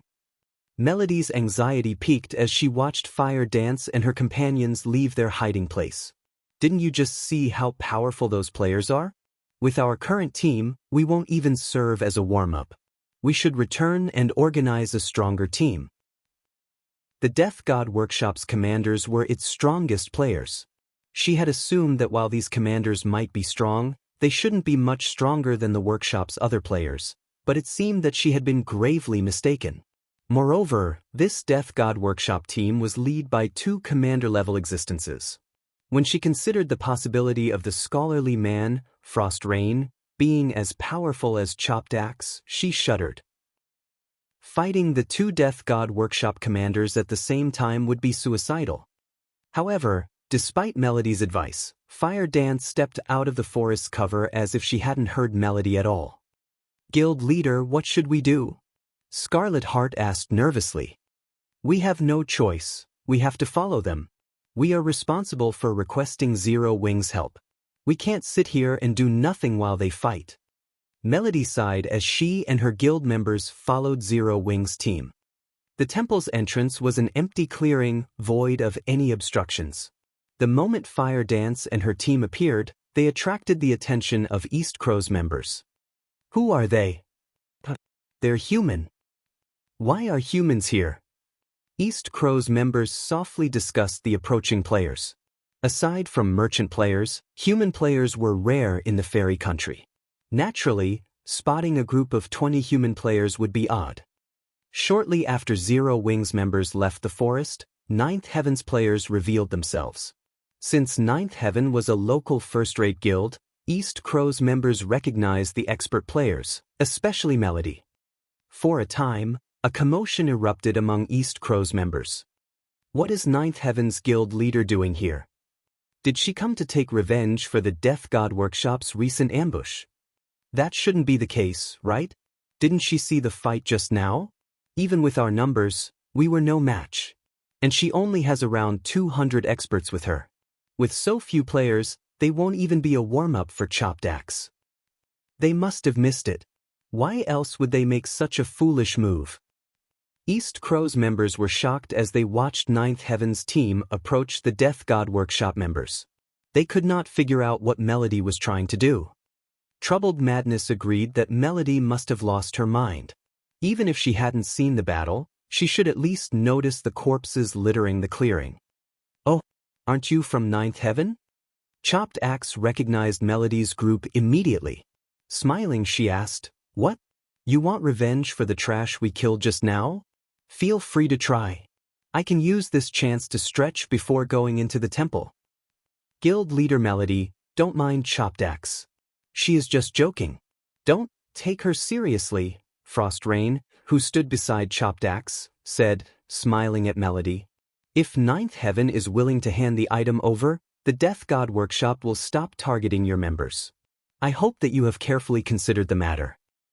Don't even think about it. I will never hand it over to you. Melody growled, rage burning in her gaze. It seems guild leader Melody still doesn't understand us. Since you're here, then I'll show you the difference between us personally, Frost Rain said. Turning to his team members, he said, "Go. Remove these players, but leave guild leader Melody alive." Hearing Frost Rain's command, the several dozen Death God Workshop members pounced on Ninth Heaven's members like wild beasts. They treated the 200-plus experts before them like prey awaiting slaughter. "Everyone, prepare for battle. Do not fight alone," Melody said, her expression grim as she glared at the 50-plus players charging towards her. Although these Death God Workshop members were not as monstrous as Chopped Axe, they were extraordinarily powerful. She knew from watching the previous battle that they were far stronger than ordinary experts. Just before the workshop's players reached Ninth Heaven's members, a black-clad figure appeared before one of the level 57, Tier 2 Guardian Knights leading the charge. This figure then transformed into a shadow as it pierced through the Guardian Knight. Without time to utter a scream, the Tier 2 Guardian Knight collapsed to the ground, his HP bar drained to nothing. The workshop's players slid to a halt after seeing the shocking attack, turning towards the figure. "Who are you?" the Death God Workshop members demanded as they watched the figure, afraid. "I am Zero Wings Fire Dance." Fire Dance introduced herself as she sheathed 1,000 transformations. Sweeping a glance over the Death God Workshop's members, she calmly stated, "I'm here to bury you." Chapter 1921, Duel of Strength. The Death God Workshop's members shot Fire Dance chilling expressions after hearing her statement. "You're here to bury us? How bold. This woman must be dreaming." Although Fire Dance's level 60 was surprising, a 2 or 3 level difference was nothing to experts like them. They were merely on alert due to her successfully ambushing and killing at Tier 2 metric tons. However, Fire Dance was dearly mistaken if she thought that she could slay them all. Several melee experts immediately charged at the assassin, striking with axes, spears, and great swords simultaneously. These experts' coordination blocked all paths of retreat available. However, Fire Dance did not remain idle. Unsheathing 1,000 transformations once more, she met the approaching weapons with her fragmented legendary sword. When the weapons collided, something astonishing occurred. The impact threw the several charging melee players, and despite all of them being Tier 2 experts, they felt their arms numb from the force, their weapons trembling violently. How can an assassin have so much strength? The several Death God Workshop members that had attacked stared at Fire Dance as she charged towards them in horror. Their movements were still stiff, so their mobility was limited. They couldn't even defend themselves. Realizing that something was amiss, the workshop's ranged players hurriedly launched attacks at the darting assassin. Countless spells and arrows rained down on Fire Dance, covering enough area that she couldn't avoid all of the attacks in time. However, just before the attack struck Fire Dance, a giant of a figure appeared before her. It was none other than Cola, who was more than eager to join the fray.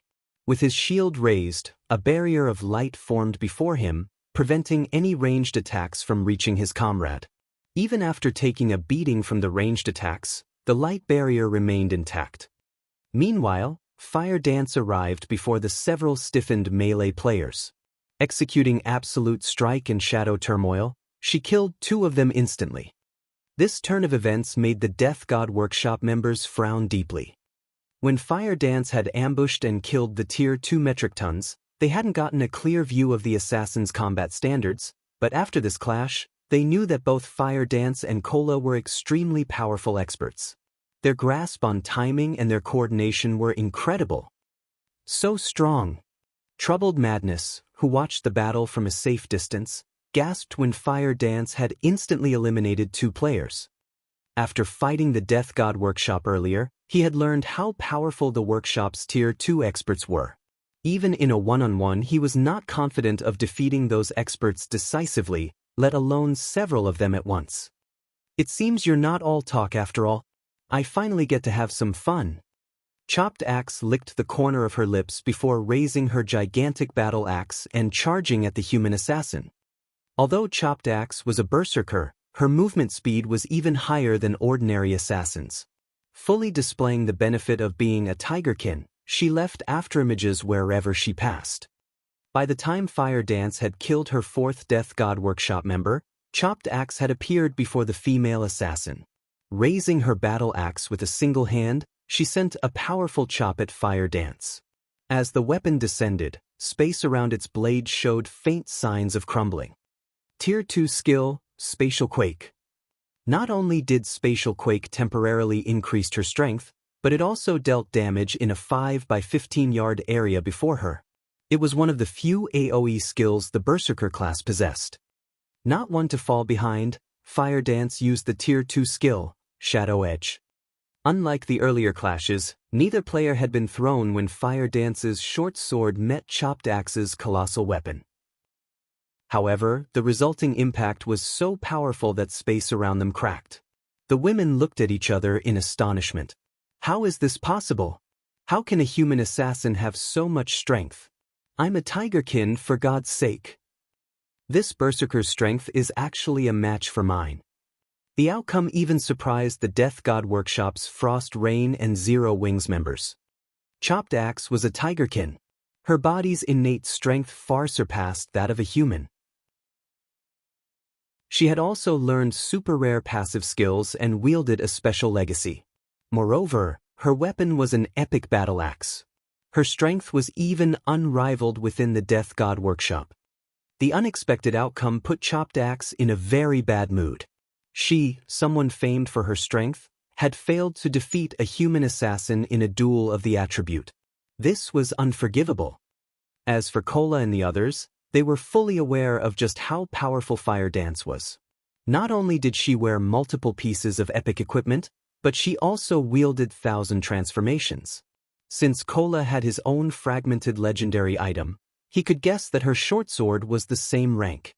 If that were the case, only Sure Feng and Gentle Snow could likely surpass Fire Dance's strength. Yet, despite being so powerful, Fire Dance's clash with the Tigerkin Berserker had ended in a tie. While everyone was still shocked by the collision, neither Fire Dance nor Chopped Axe gave their opponent an opportunity as they continued to launch frenzied attacks. For a time, afterimages of Fire Dance's short sword and Chopped Axe's axe filled the battlefield. Chopped Axe had better techniques than Fire Dance, and it was evident that she had reached the flowing water realm. She could perceive Fire Dance's attacks as soon as the human assassin began to execute them.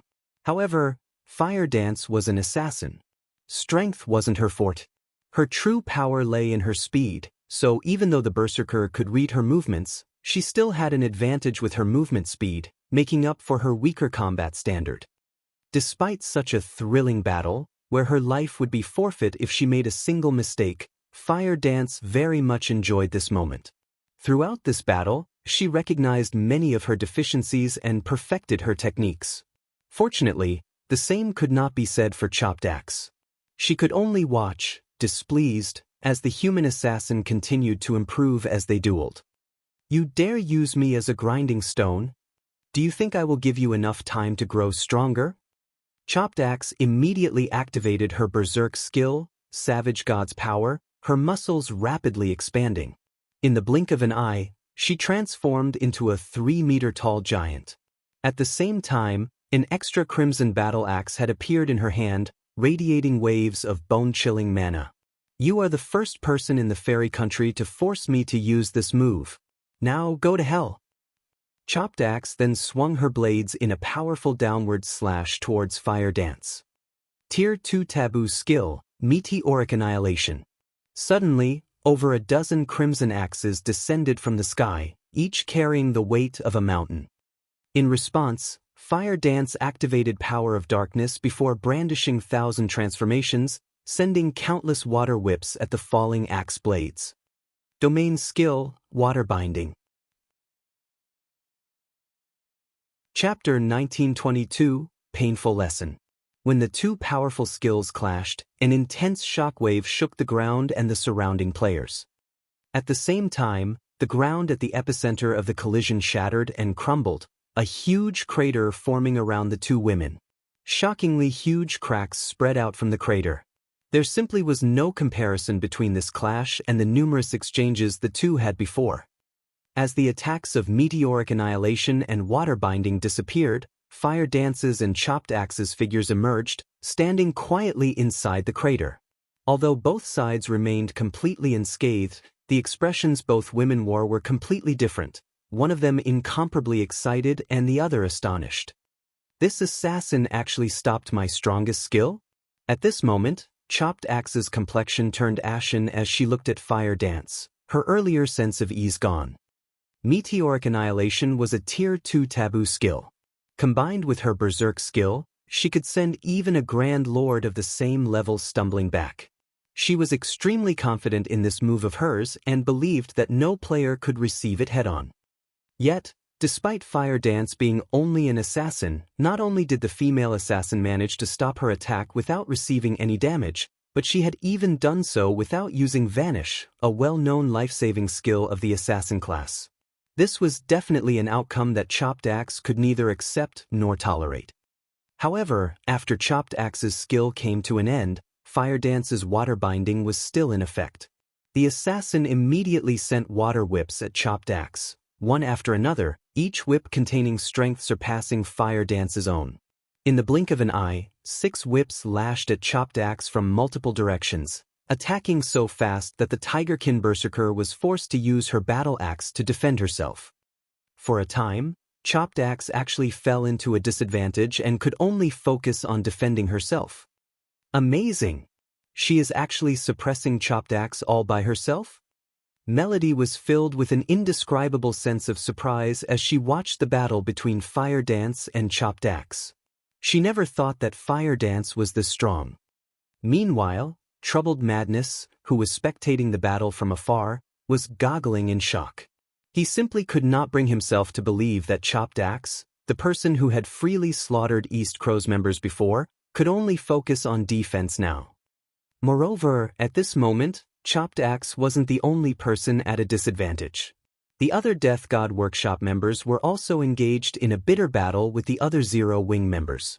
Despite the Death God Workshop members' numerical advantage, they were no match for their opponents at all, dying one after another. Shortly after Fire Dance started suppressing Chopped Axe, the half-elf Frost Rain finally made his move. After activating his berserk skill, he began chanting an incantation and drawing line after line of divine runes. A moment later, ice swords appeared in the sky one after another, easily numbering more than 20. These ice swords then descended on Fire Dance. At the same time, a thick wall of dirt formed around the female assassin, preventing her from escaping the ice sword's AoE. Due to the ice swords, Fire Dance gave up on attacking Chopped Axe. Instead, she had her water whips circulate around herself, forming a defensive barrier that kept the ice swords away from herself. However, Chopped Axe did not idle around during this time either, Continuously swinging her two battle axes against Fire Dance's water barrier, the might of her axes tearing a gap through it. Taking advantage of this opportunity, Frost Rain redirected some of his ice swords towards this gap. Despite seeing the approaching attacks, Fire Dance showed no intention of dodging whatsoever. Instead, she brandished 1,000 transformations and struck down the ice swords one after another. Due to Frost Rain's participation in the battle, Fire Dance became busy. "Aren't you all going to help her?" Melody asked anxiously as she turned to look at alluring Summer and Violet Cloud, who had not moved at all thus far.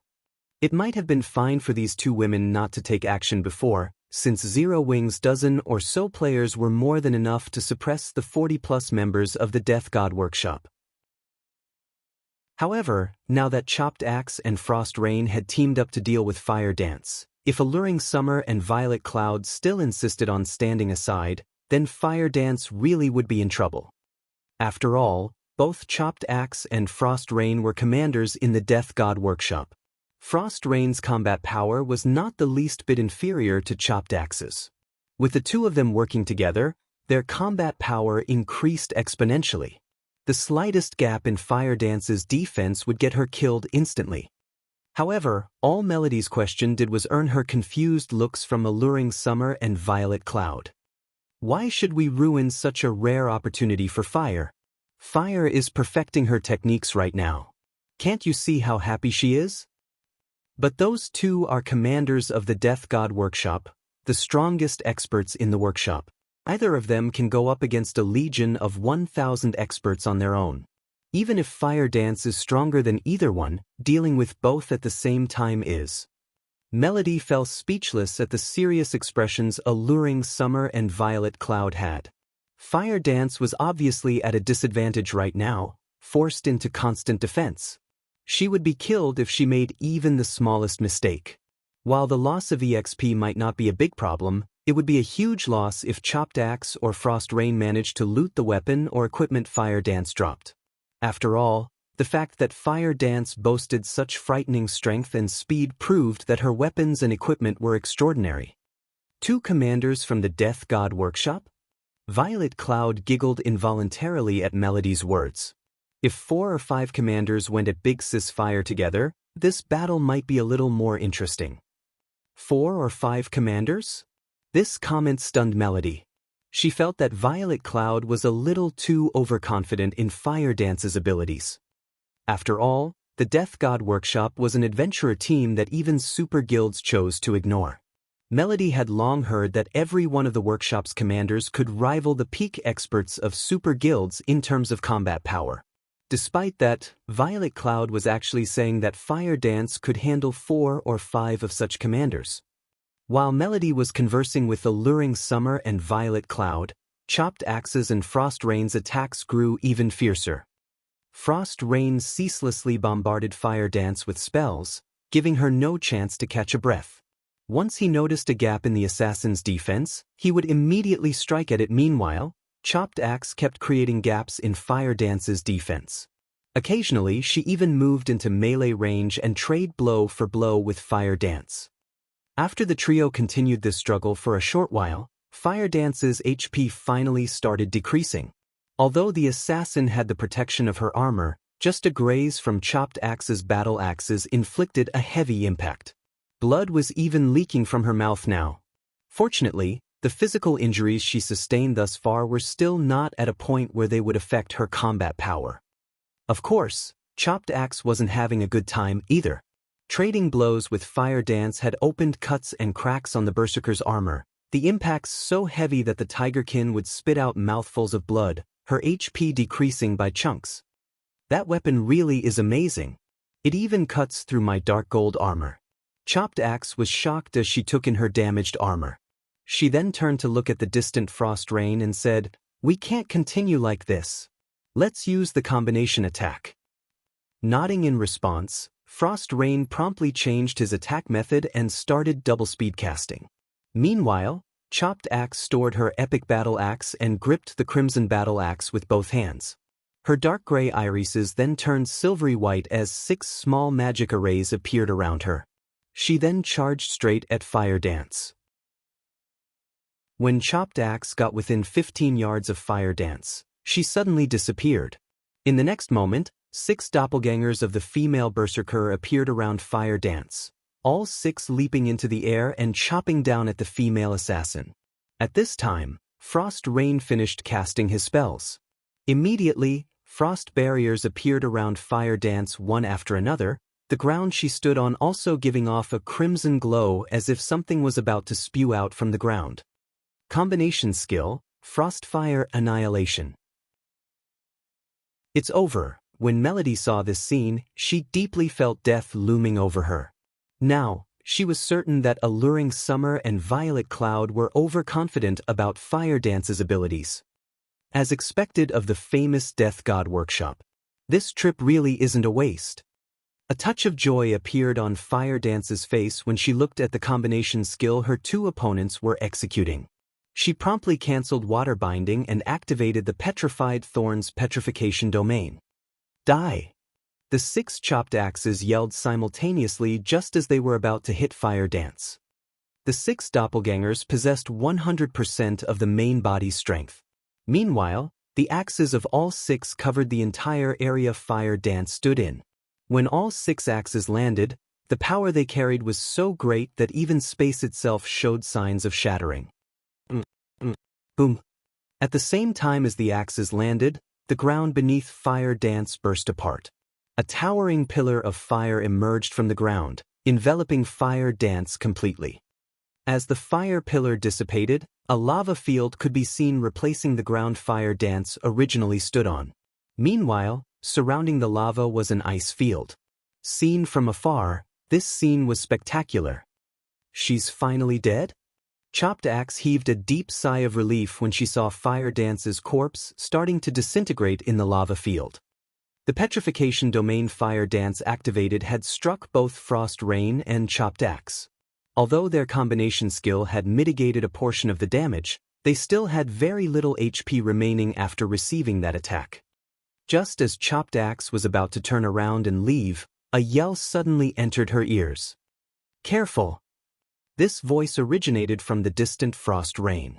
However, before Chopped Axe could figure out what was going on, a stinging sensation came from her chest. When she looked down, she noticed the tip of a short sword emerging from her chest. Meanwhile, this short sword was none other than Fire Dance's 1,000 transformations.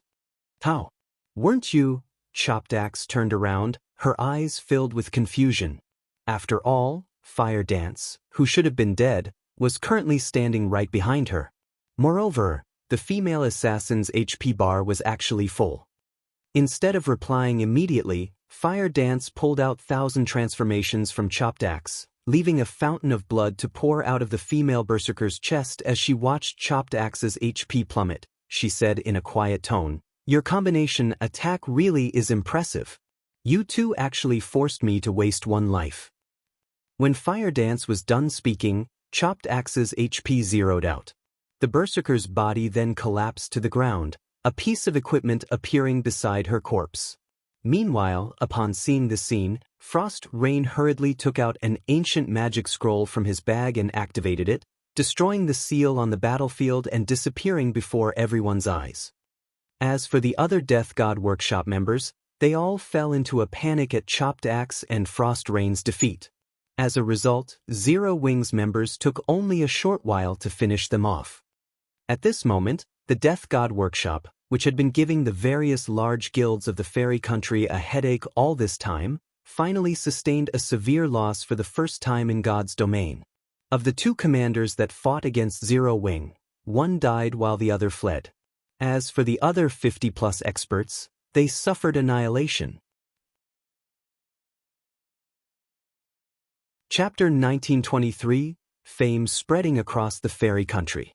After the Death God Workshop members' annihilation, varying expressions appeared on the faces of Ninth Heavens and East Crow's members. Big Sis Melody, that Fire Dance is amazing. She actually defeated 2 of the Death God Workshop's commanders all by herself. If the rest of the Death God Workshop find out about this, they'll definitely start keeping a low profile when taking action. Scarlet Heart exclaimed excitedly as she watched Fire Dance going through the loot dropped by the Death God Workshop members. The large guilds operating in the fairy country were all powerless to do anything against the Death God Workshop, largely because the Death God Workshop had too many experts. If the guilds dispatched too small of a team to deal with the workshop, their teams would simply end up getting the tables turned on them. But if they sent too large of one, their movements would get noticed very easily, making a successful ambush on the workshop impossible. Take East Crow for example. Had East Crow dispatched an army of several thousand players instead of just a 500-man team this time, Chopped Axe and Frost Rain's team would have most likely received news about the guild's movements and had long since fled to another map. They wouldn't have given East Crow any opportunity to meet them at all. At this stage of the game, only a superpower, which possessed plenty of experts and resources, would be capable of putting the Death God Workshop in its place. However, the various superpowers had plenty of territories that they needed capable people to manage. They simply couldn't afford a protracted battle with the Death God Workshop without hampering their own development. As a result, the superpowers had no choice but to ignore the antics of the Death God Workshop so long as the workshop did not cross their bottom lines. However, Zero Wing was different from the various superpowers. The guild possessed experts that were capable of defeating the Death God Workshop's commanders and also had amazing tracking abilities. Even without expending a large amount of manpower and resources, Zero Wing could deal with the Death God Workshop. That's right. After this battle, the Death God Workshop will most likely keep its head down for some time. Melody nodded in agreement. She had never imagined that Zero Wing actually had such frightening strength. The strength the guild had displayed thus far greatly exceeded her expectations. Quickly spread the news that Zero Wing has already agreed to help Ninth Heaven in combating the Death God Workshop. Originally, she had expected Zero Wing to give the Death God Workshop pause, at most, and force the workshop into a stalemate. If that happened, Ninth Heaven would have room to develop. Everything would be fine so long as the guild was not pushed to the brink of collapse. However, the situation was different now. Not only did Zero Wing possess the strength to suppress the Death God Workshop, but Zero Wing also had the ability to ambush the workshop's teams. This outcome was far better than what she initially expected. Once the Death God Workshop learned that Ninth Heaven had partnered with Zero Wing, the workshop would naturally stop seeking trouble with Ninth Heaven out of fear of Zero Wing. "I'll spread the message right away." Upon hearing Melody's words, Scarlet Heart immediately understood Melody's intentions. She also could not help but anticipate the impact the news of the Death God Workshop's defeat would have on the fairy country. The Death God Workshop was akin to a plague to the fairy country. Just the mention of its name would give the various major powers of the country a headache. Following which, Scarlet Heart compiled the information of the battle and published it on the fairy country's official forums. She also had some of her subordinates talk it up in the country's various cities. Meanwhile, Troubled Madness, who stood some distance away from Zero Wing and Ninth Heaven's group, wore an incredulous expression on his face as he looked at Fire Dance and the others. Who are those people? Why haven't I heard of a guild named Zero Wing before? At this moment, an indescribable sense of shock filled Troubled Madness's heart. Both Chopped Axe and Frost Rain were monster-like existences, yet, despite working together, they were still no match for Fire Dance. Had Troubled Madness heard about this situation from someone else, he would have most likely dismissed their words as a joke. However, having personally witnessed this battle, he had no choice but to believe it. The final exchange was especially astonishing. He had clearly seen Fire Dance getting killed, yet the female assassin had still managed to mysteriously appear behind Chopped Axe. This was definitely his first time coming across such a strange situation. However, unlike Ninth Heaven's and East Crow's members, Zero Wing's members did not feel particularly surprised by the outcome of Fire Dance's battle with Chopped Axe and Frost Rain. Although Fire Dance did not reveal the details of Thousand Transformations to anyone else, they still knew that Fire Dance possessed the true illusion skill, as they had seen it at work while they were out grinding monsters and bosses. True illusion granted Fire Dance one additional life, though the skill could be used only once every 48 hours. Due to this skill, with the exception of dungeons, Fire Dance had never truly died even once until now. Among Zero Wing's core members, Fire Dance held the nickname of Phoenix due to this skill, as well as the envy of many players. Vice Guild Leader, we just found out some information about Zero Wing. It is an up-and-coming guild that was established at the start of God's domain. Although it doesn't have any background, its strength is not the slightest bit weaker than a first-rate guild's, one of East Crow's members reported hurriedly. The guild's strength rivals of first-rate guilds? Troubled Madness rolled his eyes at his subordinate, feeling that this information was greatly mistaken. After all, the first-rate guilds of the fairy country were utterly helpless against the Death God Workshop, yet Zero Wing, a guild capable of dealing with said workshop, was labeled as a guild that only rivaled first-rate guilds. What did that make the fairy country's 5 first-rate guilds, then? Second-rate guilds? Of course, there was also a huge difference between first-rate guilds. For example, with the combat power Zero Wing had displayed thus far, it should at least be able to rival the best among first-rate guilds. It definitely wasn't in existence that ordinary first-rate guilds like East Crow could compare to. Notify your subordinates to look into the relationship between Ninth Heaven and Zero Wing immediately. Also, before we get a clear picture of their relationship, notify everyone in the guild not to come into conflict with Ninth Heaven's members. Troubled Madness instructed. Although he did not know the full extent of Zero Wing's strength, based on the experts the guild had revealed today, Zero Wing definitely wasn't a guild to be underestimated. It would not be a laughing matter if these experts of Zero Wing made trouble for East Crow out in the fields. Meanwhile, on Fire Dance's side, after they finished going through the loot dropped by the Death God Workshop members, they immediately returned to Forest City to rest. While waiting for the Death God Workshop to make another move, they surveyed the area around the 2 shops Melody promised, as well as gained a deeper understanding of Forest City's situation. This was also one of the tasks Shifeng had assigned them. After all, as the capital city of a neutral country, its growth potential was limitless. There were also plenty of resources unique to the fairy country. By the time Fire Dance and the others returned to Forest City, Scarlet Heart had long since spread the news of the Death God Workshop's defeat throughout the fairy country. For a time, the entire country was in an uproar. This is a lie, right? That's the Death God Workshop we're talking about. How can anyone possibly ambush the workshop successfully? It's no lie. There is even a video recording uploaded with the forum post. Although the video only shows snippets of the battle, the ones that got defeated are indeed the commanders and members of the Death God Workshop. Moreover, the Death God Workshop hasn't issued any denials up to now, so it must be true. Zero Wing is amazing. It is actually able to ambush and defeat the Death God Workshop's members. I wonder what kind of guild Zero Wing is? Why haven't I heard about it before this incident?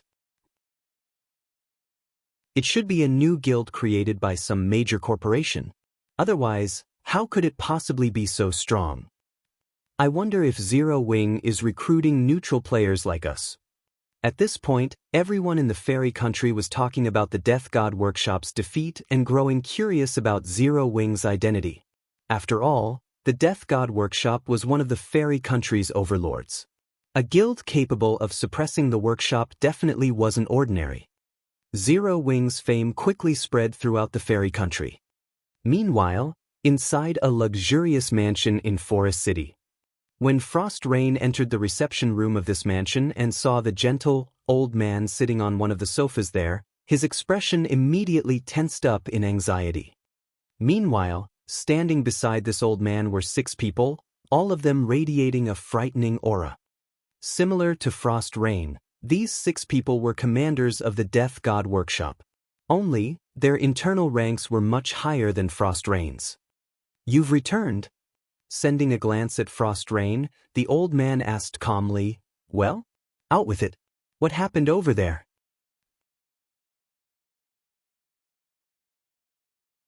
Chapter 1924, Foundation Investigation. Frost Rain suddenly felt a chill enveloping his entire body at the old man's words. He immediately retold the battle, careful not to miss out on even the slightest detail. "I see." The old man narrowed his eyes as he caressed his white beard. "A guild from Star Moon Kingdom, is it?" An outside guild dares meddle in the matters of our death god workshop? Chief, why don't I bring a team to take care of them? A 2.5-meter-tall bearkin berserker said suddenly. The bearkin's suggestion stunned the other commanders present. Among the 8 commanders of the death god workshop, the bearkin berserker ranked number 1. Titled the Heavenly Spear by the Secret Pavilion, he was one of the 2 true pillars of the death god workshop. While others might not know, it was entirely due to the first commander and chief commander's existence that the various superpowers chose to ignore the death god workshop's antics. Otherwise, with the strength the various superpowers possessed, they would have long since taken care of the death god workshop. Yet, now, one of the death god workshop's pillars was proposing to take action himself. The other commanders present were naturally surprised by this situation. Forget it. We'll stop harassing Ninth Heaven temporarily. We'll decide how we should proceed after we have conducted a thorough investigation of Zero Wing, the old man said, shaking his head. Moreover, even if we don't take action, Zero Wing will still encounter a lot of trouble from this point onward. The waters of the fairy country are much deeper than they think. Meanwhile, the Death God Workshop's lack of response to its crushing defeat fueled Zero Wing's fame to greater heights in Forest City. In just one day, a large number of players already wanted to join Zero Wing. Unfortunately, as Zero Wing had no intention to establish a branch guild in Forest City at the moment, these interested players could not help but sigh in disappointment. However, the businesses Zero Wing had set up in the 2 shops Melody had traded were booming with popularity. Many of the potions and engineering tools sold by the Candlelight trading firm were very much welcomed by Forest City's players. For example, the exotic stamina potion. As there weren't many towns and cities in the fairy country, there were very few teleportation points. Meanwhile, with the guilds occupying most of the nearby resource areas, independent players had no choice but to grind in distant maps. Due to these factors, independent players had to expend a lot of stamina just on travel, a situation that further increased the demand for the exotic stamina potion.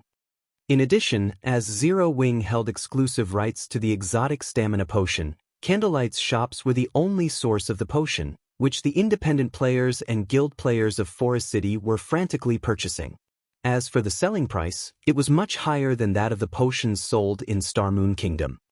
In just one day, after deducting material costs and labor costs, the 2 shops set up in Forest City earned Zero Wing over 5,000 gold.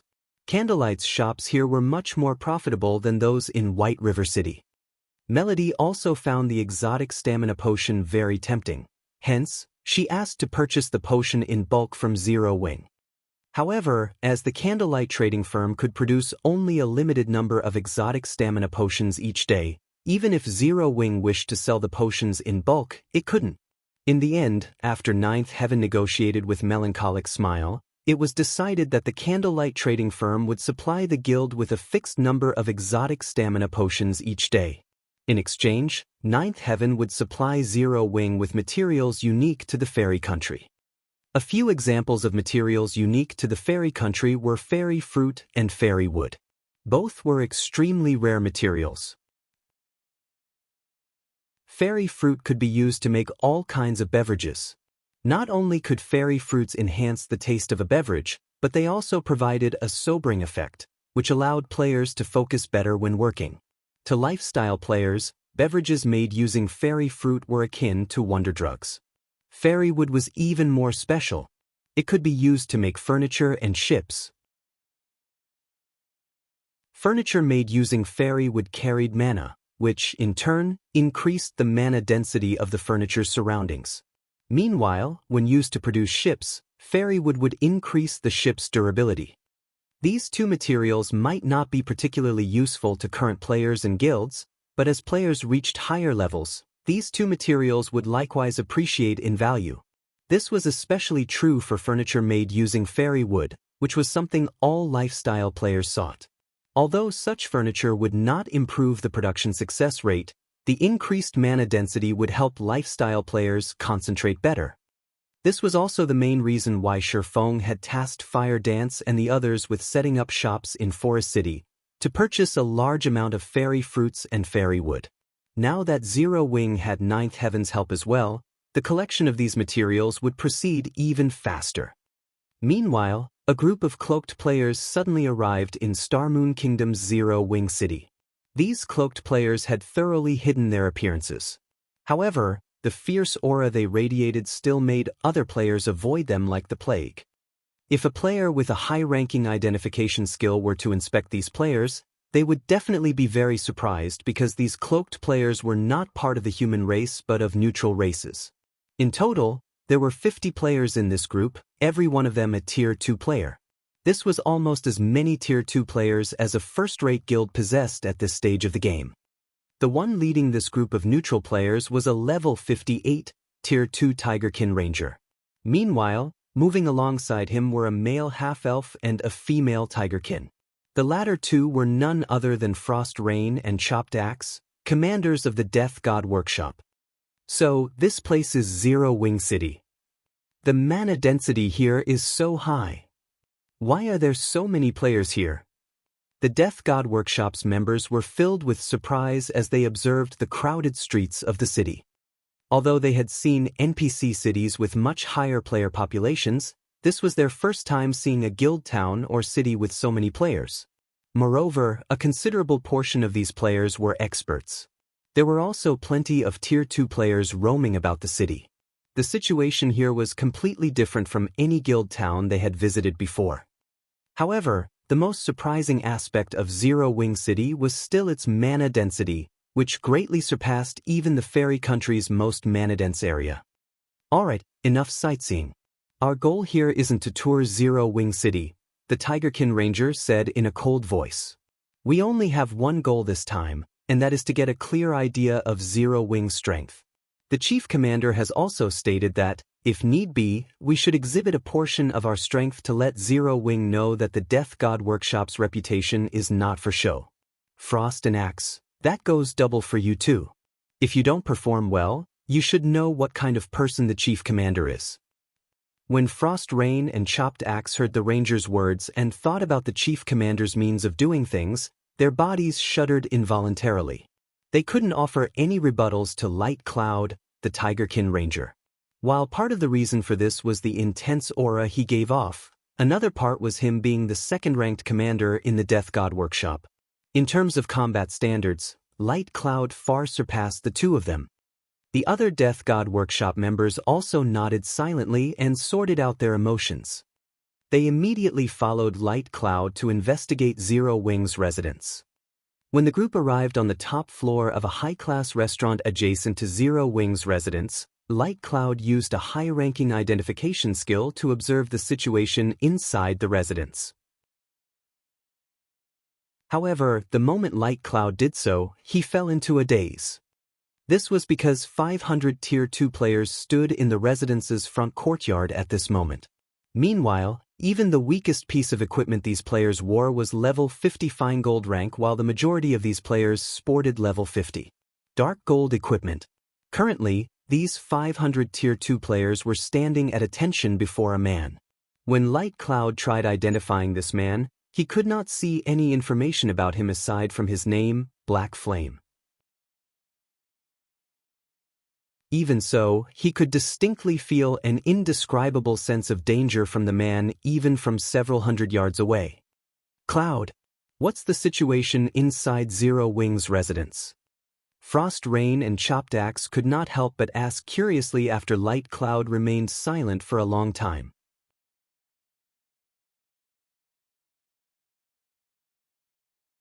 Chapter 1925, Frightening Numbers. Despite hearing Frost Rain and Chopped Axe's question, Light Cloud remained completely silent as he stared at the rows of Tier 2 players inside Zero Wing's residence. How is this possible? Is Zero Wing really just equal to a first-rate guild? This thought echoed continuously in Light Cloud's mind. 500 Tier 2 players. To the current first-rate guilds, this number was beyond impossible to achieve. Even the Death God Workshop had only a little over 60 Tier 2 players right now. If the workshop started a fight against Zero Wing, just the numerical advantage alone would let the guild run roughshod over the Death God Workshop.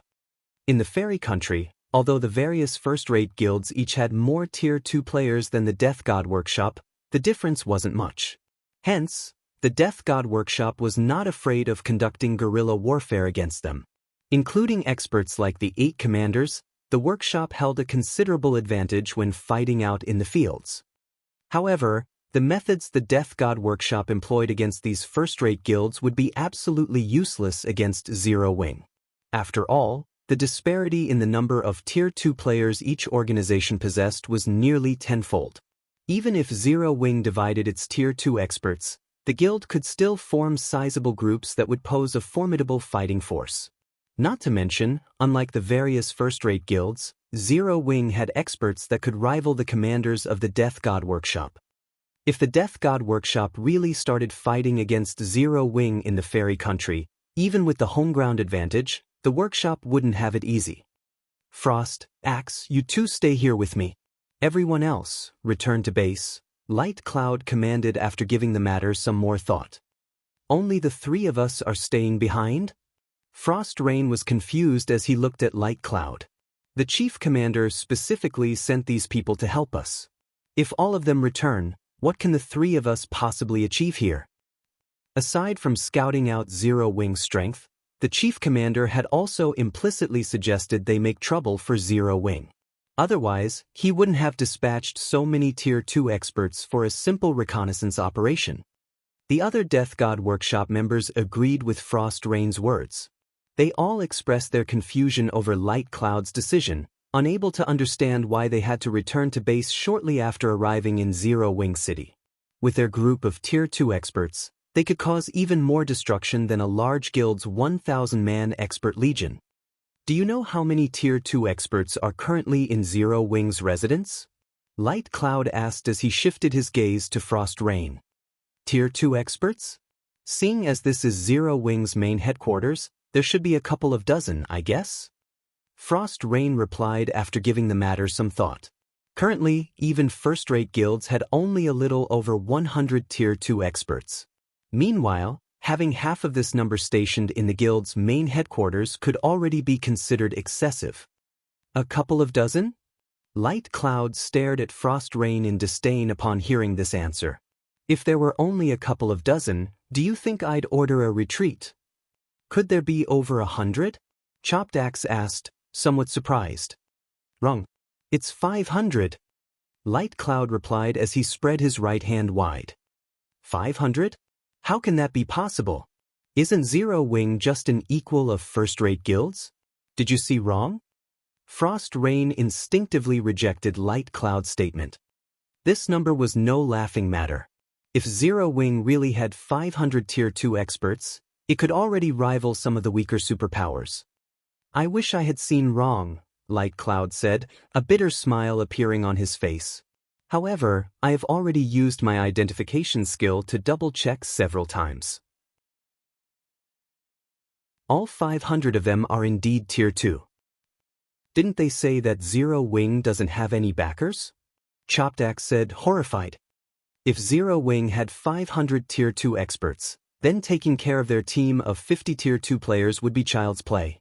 Most likely, aside from the 3 commanders present, everyone else would die if they tried fighting against 500 Tier 2 experts. She found it truly hard to believe that Ninth Heaven, a second-rate guild that had no backers whatsoever, had managed to partner up with a titan like Zero Wing. With this, the Death God Workshop really had to consider carefully whether to continue targeting Ninth Heaven or not. We're changing plans. From now on, the 3 of us will continue scouting out Zero Wing. Try to avoid butting heads with Zero Wing as much as possible, Light Cloud said. I'll also personally report this matter to the Chief Commander, so everyone else should return to base now. Obedient to Light Cloud's instructions, the other Death God Workshop members scattered and returned to the fairy country. Meanwhile, inside a luxurious mansion in Forest City, Silent Autumn, the Death God Workshop's Chief Commander, who was currently holding a meeting with the workshop's various commanders, received a report from Light Cloud. 500 Tier 2 players? Silent Autumn, who was caressing his beard, froze when he read the contents of the report. Although he had long since expected Zero Wing to be extraordinary since the guild dared to intervene in the Death God Workshop's affairs, he had never thought that the guild would be extraordinary to such an extent. It seems we'll have to shelve our plans for the moment. Chief Commander, what about our partnership with those people? The several commanders seated before Silent Autumn asked worriedly. Those people won't stop their plans just because of us. If we miss out on this opportunity, there's always money to be made. However, oftentimes one wrong move could potentially end our lives. Silent Autumn replied, waving his hand. He still decided to play the spectator in this matter for the moment. Notify the ones below to maintain a low profile for now. We can also use this opportunity to determine whether Zero Wing has the ability to set foot into our territory. I believe it won't be long before we find out one way or another. There's no need for us to grow anxious. Meanwhile, inside Zero Wing's residence, Shifeng remained ignorant of the fact that his gathering 500 Tier 2 members to raid Kama Island had prompted the Death God Workshop to abandon the thought of taking revenge on Zero Wing and even some of its development plans. Guild leader, all manpower and resources are gathered. On Thunder Island's side, the Phoenix Pavilion has already made all the necessary arrangements. We can set off at any time, Aqua Rose reported as she approached Shifeng. Nodding, Shifeng said, "Alright. Have everyone teleport to Thunder Island now." Traveling to Kama Island was not an easy task. The island's location in the Sea of Death's inner area meant players would come across many dangers on the way there. Even a small mistake could be fatal. Moreover, although Shifeng knew that Kama Island housed a manatite vein, he had very little understanding in regard to everything else. Hence, he needed Phoenix Rain's forces to guide him there. After all, Phoenix Rain had been operating in the Sea of Death all this time. Her familiarity with the Sea of Death was definitely superior to his. She would help him avoid many unnecessary dangers. Following which, Zero Wing's members started teleporting to Thunder Island using a guild transfer scroll. Upon arriving in the city on Thunder Island, Zero Wing's members could not help but gasp in shock. Their reaction was because the city on Thunder Island was like heaven on earth. Not only was the scenery here mesmerizing, but there was also a frightening number of players in the streets of the city. Even imperial capitals could not compete with this city in prosperity. Level 56 players and above could be seen roaming all around. Many players here had even reached level 58 already. Even Shifeng was somewhat surprised by this situation. He had never thought that Thunder Island had already developed to such an extent. Meanwhile, under Blue Phoenix's guidance, Zero Wing's members soon arrived at Thunder Island's harbor. Currently, thousands of speedboats and warships could be seen docked there, the scene simply jaw-dropping. Just as Blue Phoenix was about to bring Zero Wing's members to the speedboats she had prepared for the trip to the Sea of Death's inner area, a Dragon Phoenix Pavilion member suddenly ran over. "Big Sis Blue, bad news?" The Pavilion Master found the legacy left behind on Savage God Island, but information about it got out somehow, and her team ended up surrounded by Miracle's forces. Currently, Miracle has already blocked off the entire island. Although we immediately tried to deploy reinforcements, 9 Dragons Emperor's people are deliberately making trouble for us, preventing us from using the guild's warship to save the Pavilion Master. Damn it! 9 Dragons Emperor must have leaked the information to Miracle to spoil our plans. Upon hearing her subordinate's report, Blue Phoenix could not help but frown in anxiety. The terrain on Savage God Island was slightly unusual. Players could use neither return scrolls nor instantaneous movement scrolls on the island. Meanwhile, entry to the island was possible only by ship. If the entire island was blocked off, the only way out was by carving a path of blood. Meanwhile, the members Phoenix Rain had brought to Savage God Island this time were all experts of the Phoenix Pavilion. Their annihilation would deal a severe blow to the Phoenix Pavilion. Guild Leader Black Flame, due to this emergency, I'll have to postpone our trip for now. I need to quickly organize a fleet and head over to Savage God Island. I hope that you can understand, Blue Phoenix said anxiously as she looked at Shifeng. Something happened on Savage God Island? Shi Feng was startled by Blue Phoenix's words. As far as he remembered, Savage God Island was not something that should appear at this stage of the game. He nodded and said, "Since the Phoenix Pavilion Master is in trouble, it is only natural to postpone this matter. As allies, is there anything we can do to help?"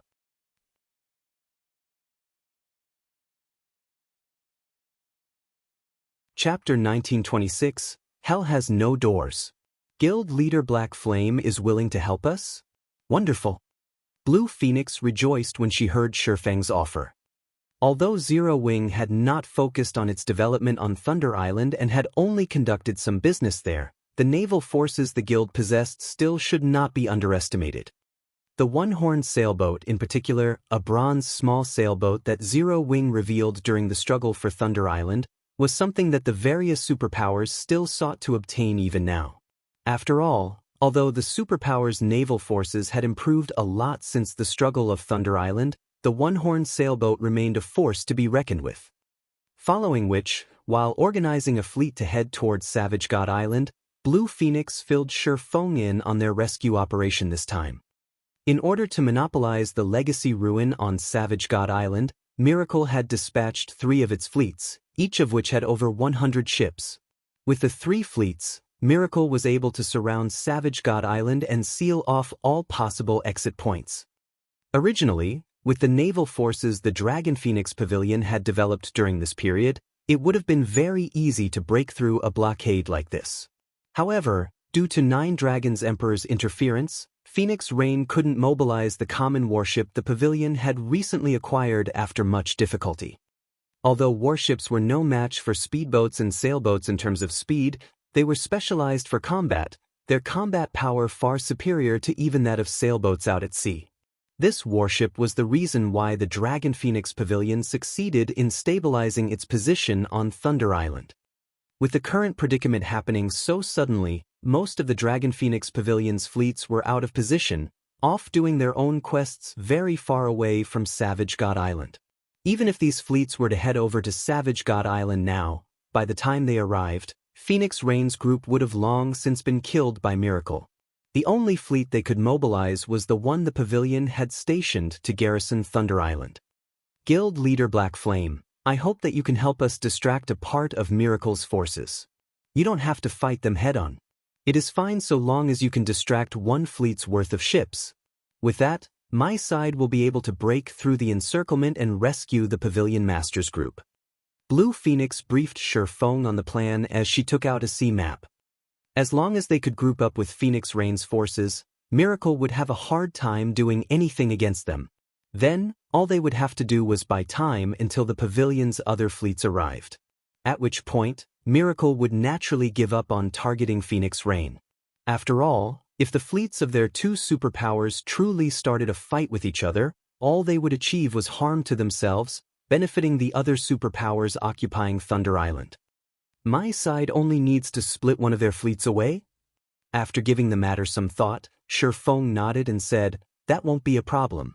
We'll do our best to keep them busy for as long as possible." The appearance of Savage God Island was a huge event. He naturally had to go and take a look. During his previous life, he had only heard about Savage God Island. Savage God Island was both a secret land and a drifting island.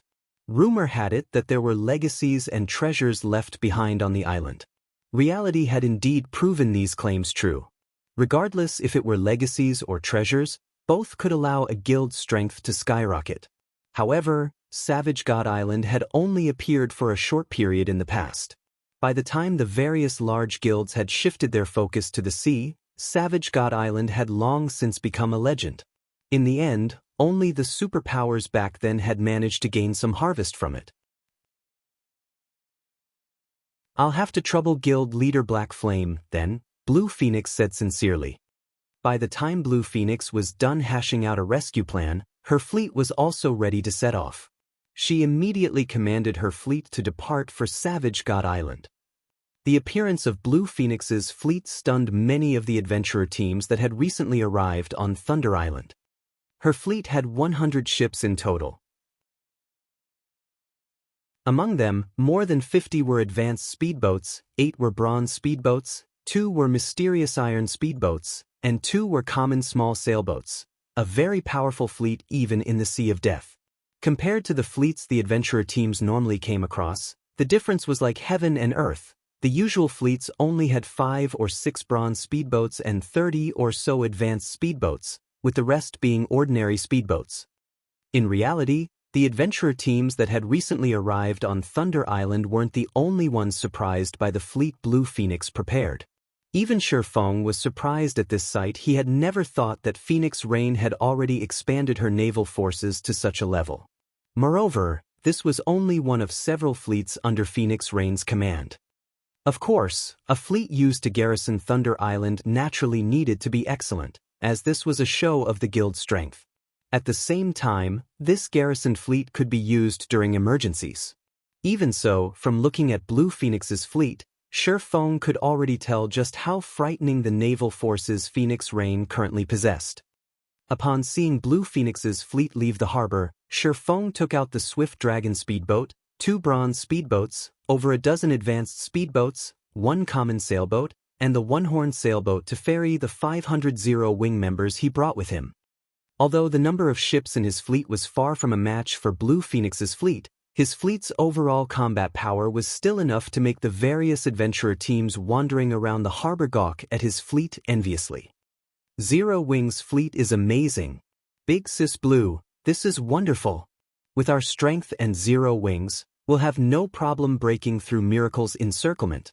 A level 57, Tier 2 female cleric on one of the Dragon Phoenix Pavilion's common sailboats exclaimed in surprise and joy when she saw Zero-Wing's fleet. This is only natural. Back during the struggle for Thunder Island, Zero-Wing's fleet was already something that the various superpowers envied. Although Zero-Wing is currently unable to focus on its naval development due to a bunch of matters, its naval strength is still not to be underestimated. Blue Phoenix nodded. This was also the reason why she was so happy that Shifeng was willing to help them out.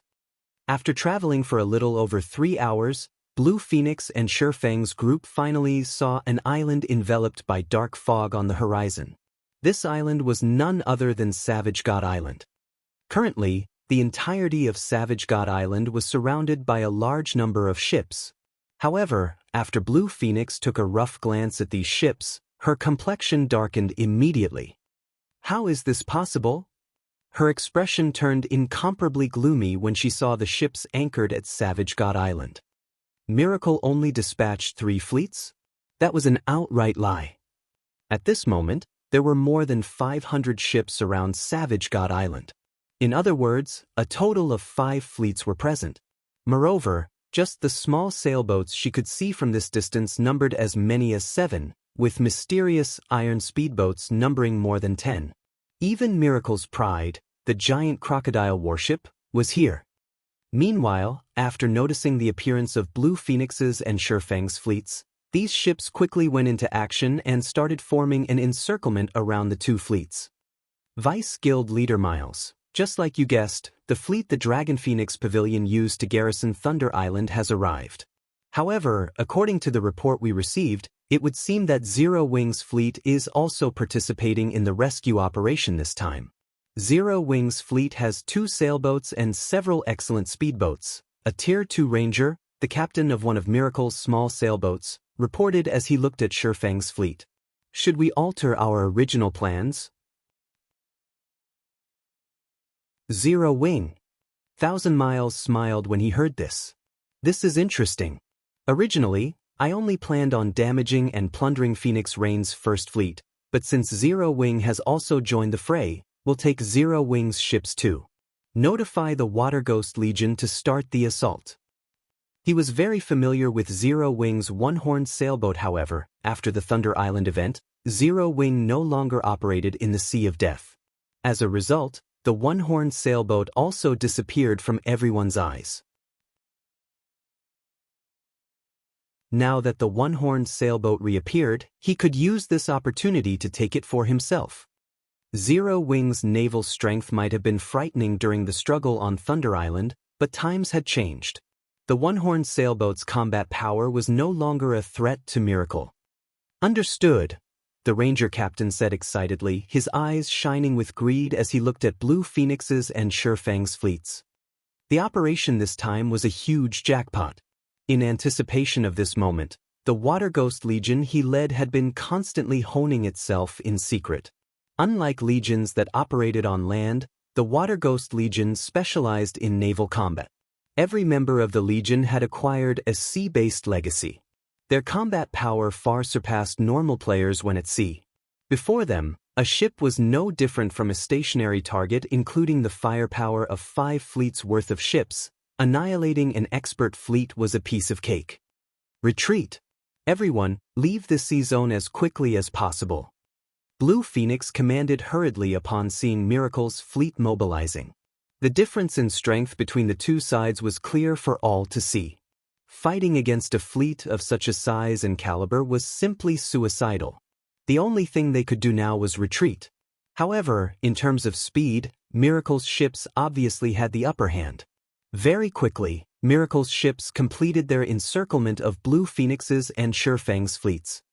Shortly after, a gigantic, dark gray warship stopped a short distance from the sailboat Blue Phoenix rode. The level 58, Tier 2 ranger standing on this warship's deck smiled as he looked at Blue Phoenix and said, "Blue Phoenix, long time no see. Although I lost to you in our previous battle, this time, I'll have you hand over all your ships to me. Or do you want me to slaughter every one of your men before taking your ships? I'm fine either way." Blue Phoenix's expression turned even uglier when she saw this level 58, Tier 2 ranger. The man's name was Wild Aggression, and he was the commander of one of Miracle's trump card legions. Recently, Wild Aggression had obtained a sea-based advanced legacy. Now, his strength out at sea was far stronger than his strength on land. His appearance here also meant that their chances of defeating Miracle's forces this time had become even smaller. "Since you're not willing to make a decision, I'll choose for you." Sending a glance at the Water Ghost Legion members behind him, Wild Aggression pointed forward and said, "Go.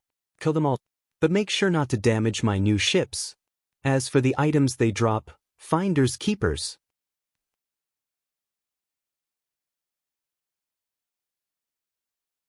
Chapter 1927, King of the Seas. Retreat. All ships maintain a distance from the enemy and break through the encirclement with everything you have. Absolutely do not let enemy ships close in on you. Blue Phoenix commanded hurriedly when she saw the approaching bronze and mysterious iron speedboats. The attacks of ships had very long cooldowns. Moreover, while these attacks were effective against sea monsters, they were not as effective against players. After all, the attacks of ships were very monotonous with long preparation times. Expert players could easily avoid them. Hence, if a ship allowed enemy players to get close, it would no longer be able to exert its might. Then, the outcome of the fight would be decided by a fight between the players of both sides. The Dragon Phoenix Pavilion had received a report stating that Miracle had obtained a secret sea-based legacy and had used said legacy to nurture a large group of experts specialized in naval combat, which was very likely to be the Legion Wild Aggression led. Otherwise, Wild Aggression would have no reason to close the distance between their two guilds' fleets and waste time on a battle between players. Rather than risk dying to random cannon fire, it would be much better for Miracle's ships to simply bombard them with their own cannons.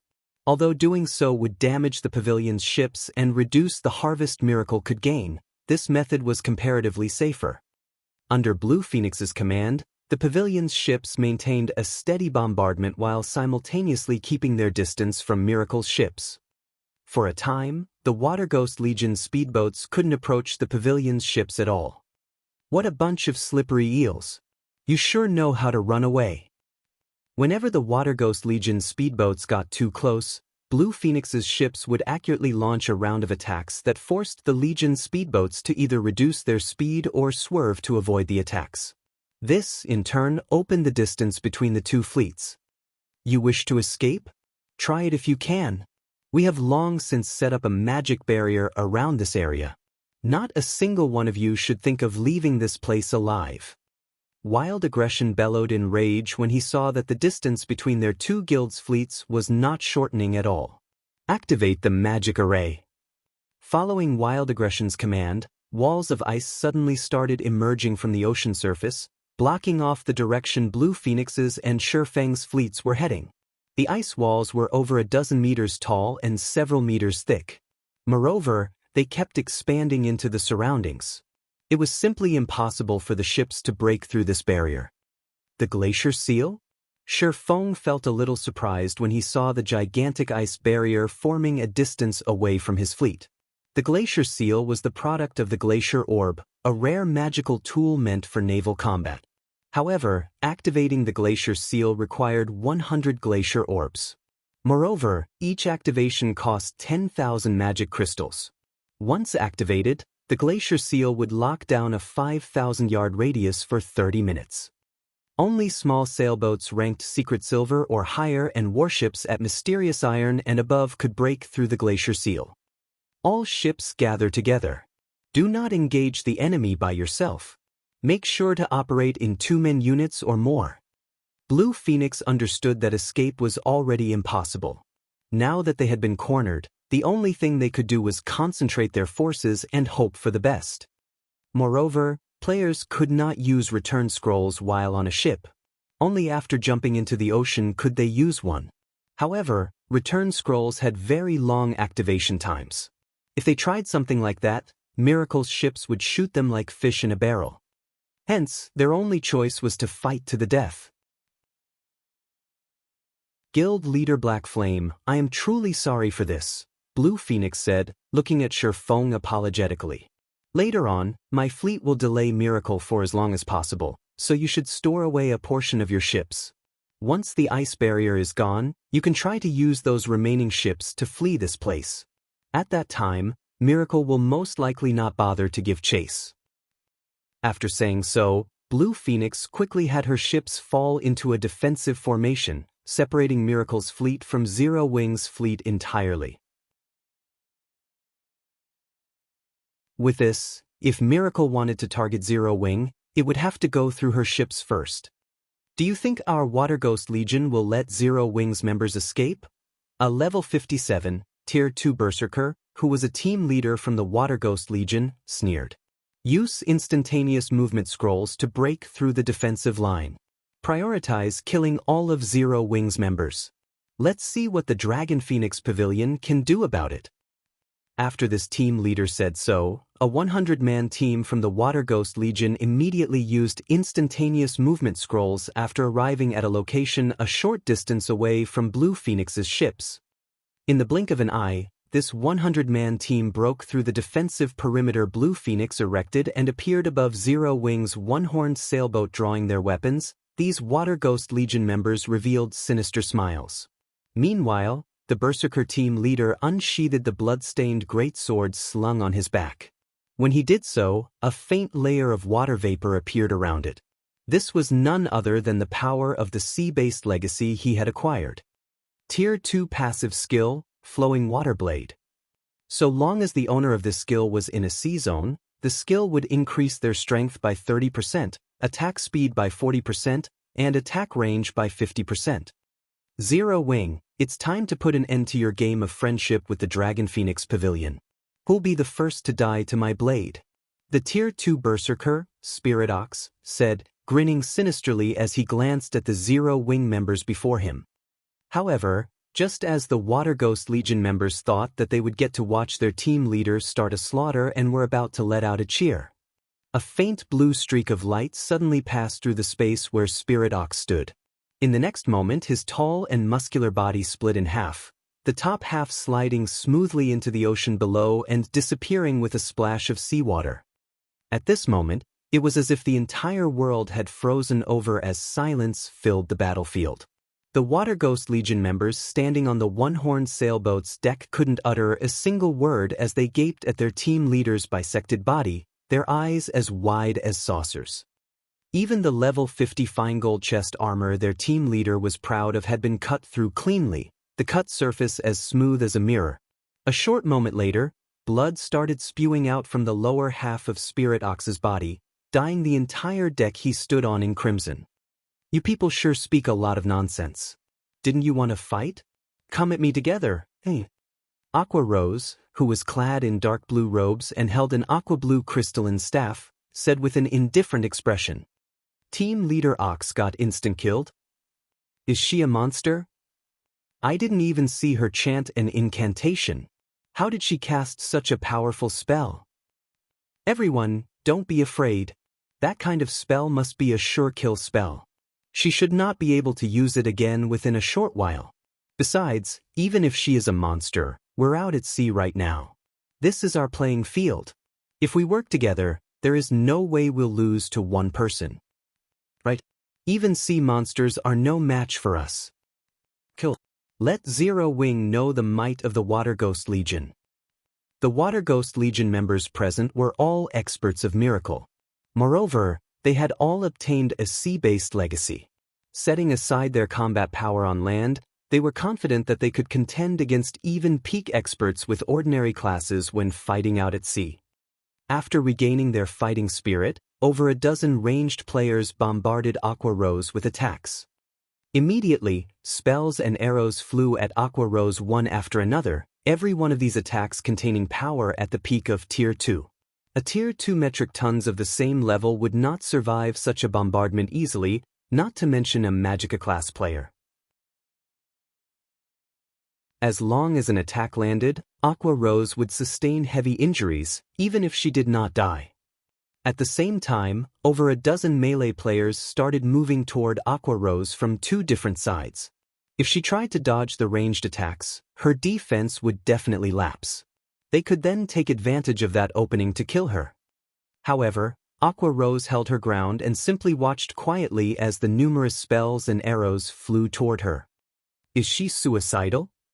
Doesn't she know that these spells and arrows are buffed by the ocean's power?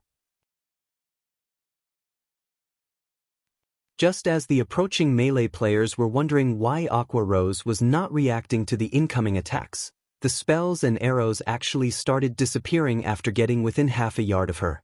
It looked as if something was devouring these attacks one after another.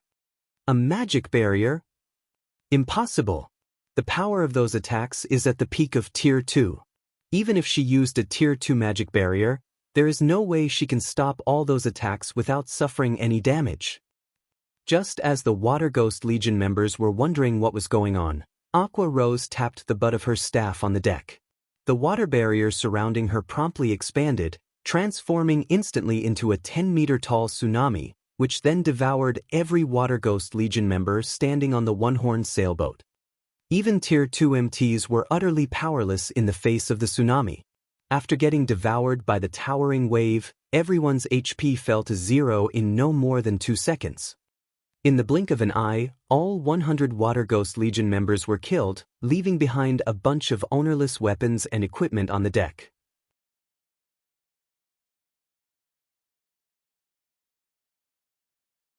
Chapter 1928, Tier 3 Combat Power. When the Water Ghost Legion members on the one-horned sailboat were annihilated, the other Water Ghost Legion members, who were fighting Blue Phoenix's forces, could not help but gasp. Isn't the opponent only a single person? How did they get killed so easily? She must have used a powerful spell. Even Tier 2 MTs didn't survive her attack. Did she use some kind of over-tier spell? Questions flooded the Water Ghost Legion members' minds as they looked at Aqua Rose. Due to their sea-based legacies, both their attack power and defense were greatly enhanced when fighting at sea. In addition, their combat standards were superior to ordinary experts. Overall, their Tier 2 members should be able to contend against peak experts. However, Aqua Rose had still killed the several Tier 2 members, who were part of the 100-man assault team, instantly. What are you all afraid of? The enemy is just one person. Since fighting her at close range is impossible, then switch to ranged attacks.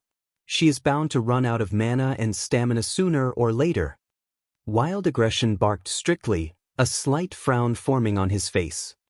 While Aqua Rose's strength did indeed make it more difficult for them to wipe out Zero Wing's forces, they still had an absolute advantage in numbers. The outcome of this battle wouldn't change just because of one person. After Wild Aggression finished speaking, another 100-man team from the Water Ghost Legion teleported to the one-horned sailboat. Obedient to Wild Aggression's command, Several dozen ranged players started attacking Aqua Rose from a distance. Although Aqua Rose's spells were powerful, she would have difficulty retaliating when targeted by so many attacks. Moreover, with such a great distance between them, dodging her single-target spells would be much easier. Suddenly, over 100 projectiles flew at Aqua Rose from multiple directions. At this time, however, Aqua Rose completed incanting a spell. Opening her eyes, she said, "Go!" Following which, a gigantic ball of water formed above her head, then shot out countless jets of water that struck down every projectile sent at her. Dozens of water jets also flew at the Water Ghost Legion members. The water jets were so fast that they even broke the sound barrier. In the blink of an eye, the jets arrived before the Water Ghost Legion members. Tier 2 spell, Rising Flow. Show. Although the Water God Legion members tried to block or dodge the water jets as soon as they noticed the attacks, the water jets were simply too fast. In addition, the water jets were so powerful that they even pierced through the ice walls, which a few elementalists had managed to erect in time, and the players standing behind the ice walls. Players struck by the water jets died instantly. When the few surviving Water Ghost Legion members, who managed to dodge the water jets in time, saw their companions collapsing, fear surfaced in their eyes. However, while these Water Ghost Legion members were in a daze, Aqua Rose launched another wave of attacks at them. This time, though, she controlled the movements of the water jets, so they no longer attacked in a monotonous pattern.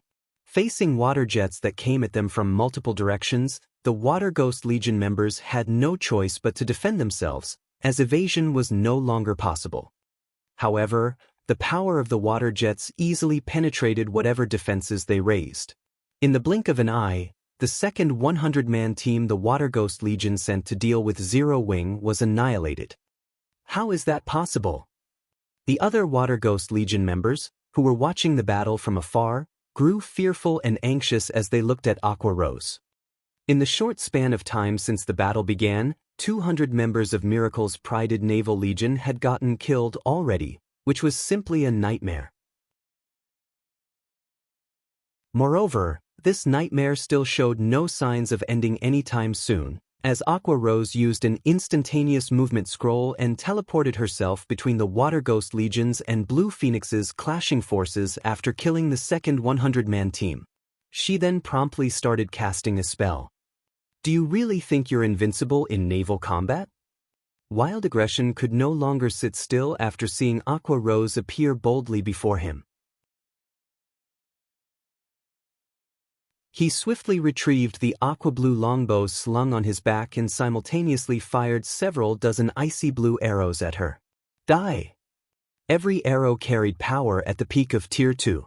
Several dozen of them intertwined could heavily injure even a great lord of the same level. Moreover, the arrows also moved faster when intertwined. Like a lightning bolt, they crossed the distance of 80 yards or so almost instantly. When the other Water Ghost Legion members saw this move, they breathed out an involuntary sigh of relief. Their commander was finally taking action. This move was originally only a Tier 2 skill. However, when used at sea, its power would be enhanced significantly. Moreover, Wild Aggression had combined a combat technique with the skill, increasing the skill's power even further. Even Tier 2 MTs of the same level would be killed instantly if they tried stopping this attack head-on. However, just as the arrows were about to land on Aqua Rose, a 3-layered water barrier suddenly appeared before her like a blooming lotus flower. Boom! When the arrows struck the water barrier, they tore through the first layer easily. However, when they reached the second layer, they stopped cold. Along with the appearance of the water barrier, 12 angry water serpents had also surfaced from the ocean around Aqua Rose, each serpent over a dozen meters tall. Like rampaging sea monsters, they let loose a deafening roar. Immediately, the players near Aqua Rose felt an indescribable pressure weighing on their bodies, both their attributes and physique decreasing continuously. Who are you? Wild Aggression's eyes were wide with astonishment when he saw that Aqua Rose remained completely unharmed after receiving his attack. That was a skill enhanced by the power of the sea. How can a Tier 2 player like you possibly stop it? Enhanced by the sea? Indifferently, Aqua Rose said, "Do you think you're the only one who managed to obtain a sea-based legacy? So that's the case. It's no wonder you're so strong." Wild Aggression immediately came to a realization. Licking his lips in excitement and anticipation, he continued, "Originally, I thought that this would be a boring job. But since you are also an expert with a sea-based legacy, I will finally get a chance to stretch my body properly." After saying so, Wild Aggression activated a berserk skill, his aura skyrocketing in intensity. The increased mana flow around his body also roiled the ocean's surface. At this moment, the vibe the ranger gave off made it seem as if he was a primordial sea monster that had just awoken from its slumber, inspiring an indescribable sense of fear in others. The boss is finally getting serious. With this, both the Dragon Phoenix Pavilion and Zero Wing are dead for sure. The Water Ghost Legion members grew excited when they saw the change in Wild Aggression's aura. The Berserk skill Wild Aggression had just activated was a legacy Berserk skill. Although its duration was very short, when used at sea, the effects of the Berserk skill greatly surpassed those of ordinary Berserk skills. At this moment, the Ranger was not the slightest bit weaker than a Grand Lord of the same level in terms of basic attributes. Not good. Wild Aggression is getting serious. When Blue Phoenix saw Wild Aggression walking on the surface of the ocean, her complexion darkened significantly. Immediately, she called Shifeng and said, "Guild Leader Black Flame, we need to go help her quickly." Out at sea, Wild Aggression is even scarier than some of Miracle's old monsters. She was well aware that Wild Aggression had obtained a sea-based advanced legacy. When he used his legacy Berserk skill out on the open ocean, he was truly invincible against players of the same level. "No need. Just leave it to Aqua," Shifeng replied, shaking his head as he looked at Blue Phoenix's anxious expression. Trying to help Aqua Rose out at sea was simply unnecessary. After all, in a maritime environment, Aqua Rose's combat power was superior to even his own. Moreover, he had given both the Void Robe and Void Gloves dropped by the Void Serpent to her. If it really came down to a battle out at sea against Aqua Rose, even he would have to flee. Right now, her combat power was solidly at Tier 3. Including the effects of the Sea Dragon Staff, a growth-type staff exclusive for Aqua Rose's Sea God's Legacy, her combat power was already at the peak of Tier 3, even without activating a Berserk skill. Hence, for Tier 2 players, picking a fight with Aqua Rose right now was no different from suicide. While Shifeng was saying so, Wild Aggression made his move, firing an arrow straight into the sky. Following which, a twofold magic array appeared overhead and rained countless aqua blue arrows onto Aqua Rose. Tier 2 Taboo skill, Heavenfall. As for Aqua Rose, she controlled the water serpents to greet these arrows. Boom! When the attacks of both sides clashed, the resulting shockwave formed a depression in the ocean's surface and shook the surrounding ships. Meanwhile, when the splashes dissipated, the gigantic water serpents still towered proudly above the ocean surface, their bodies entirely unscathed.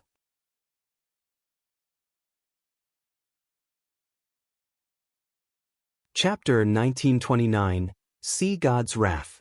She blocked it?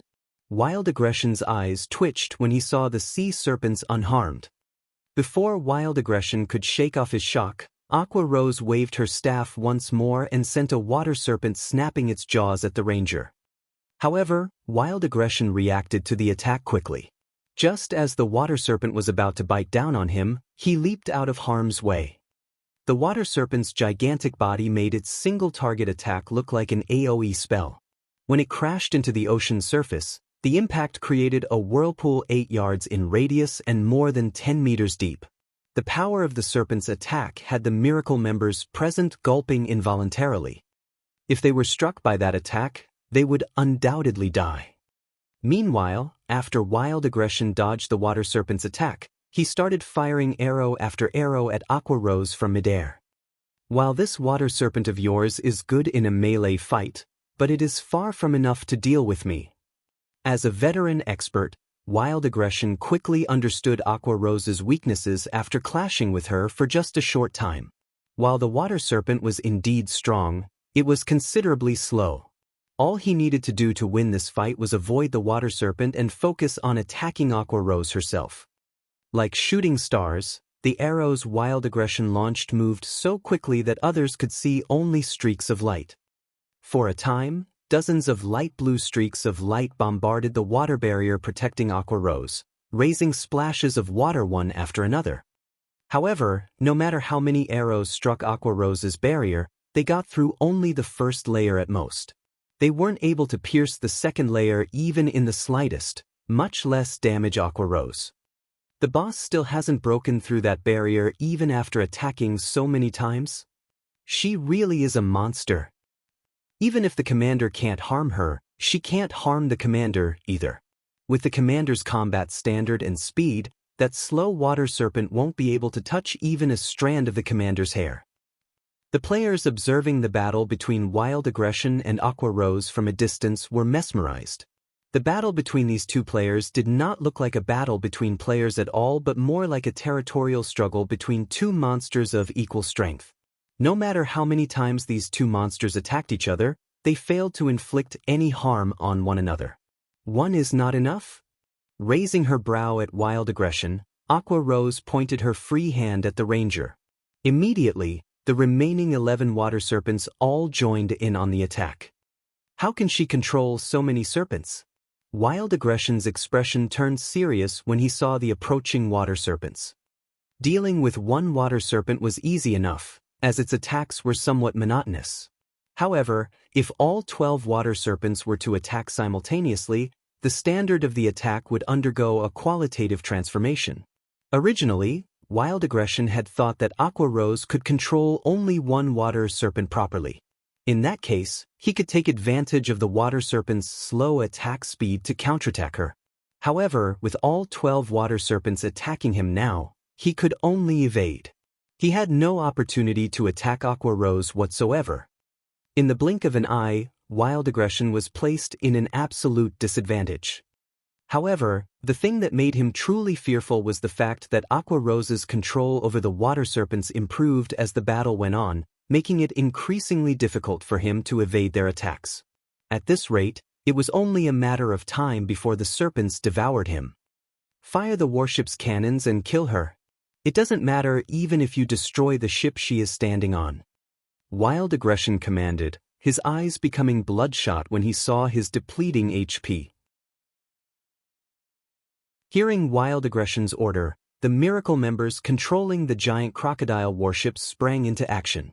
After they aimed the warship's main cannon at Aqua Rose's position, the cannon started gathering a frightening amount of mana. The shot from the giant crocodile warship's main cannon was the warship's strongest attack. One hit from the main cannon could heavily injure even a Grand Lord-ranked sea monster or instantly obliterate an advanced speedboat. Sensing the dense mana converging on the giant crocodile warship, Aqua Rose immediately grew serious, activating her Legacy Berserk skill before chanting an incantation. Suddenly, everyone on the battlefield felt strong winds blowing at them. At the same time, gigantic whirlpools formed on the ocean's surface one after another. Over 100 whirlpools appeared in the blink of an eye, swaying every one of Miracle's ships violently. "Attack!" Wild Aggression shouted hurriedly when he sensed that the situation was amiss.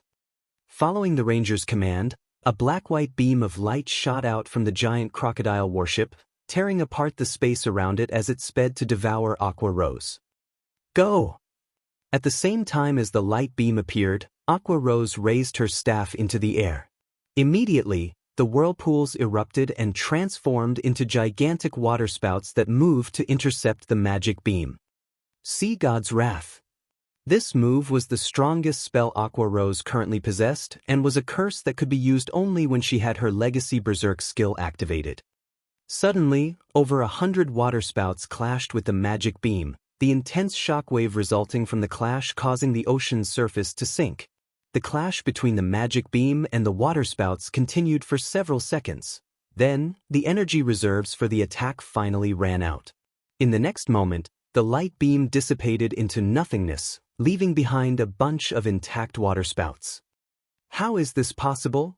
Wild Aggression's mind blanked out when he saw the giant crocodile warship's magic beam disappear without achieving anything. However, before the ranger could snap out of his daze, one of the waterspouts had already devoured him entirely. The waterspouts then extended their reach toward the distant giant crocodile warship. When the duration of Sea God's wrath ended, aside from the giant crocodile warship, every one of Miracle's advanced and ordinary speedboats caught within range of the spell was destroyed. This outcome had the Water Ghost Legion members, who were fighting against Blue Phoenix's forces, gaping in shock. One attack had destroyed several dozen speedboats. This attack was even more frightening than any large-scale destruction spell they had seen before. "I'm not fighting anymore. That woman's practically a king-class sea monster. I'm not going to die a pointless death here. Let's escape together." Right? Let's escape together. That way, the higher-ups won't be able to pin the blame on us. After a moment of silence, Miracle's members could no longer withstand the pressure they felt from Aqua Rose. Immediately, every one of Miracle's ships turned around and fled the battlefield, further stupefying the Water Ghost Legion members. How were they supposed to leave the battlefield without any ships? They would simply be live targets if they jumped into the ocean. Moreover, swimming in the ocean consumed a lot of stamina. "We don't have any other choice but to try it." Realizing their current predicament, some of the Water Ghost Legion members chose to dive into the sea.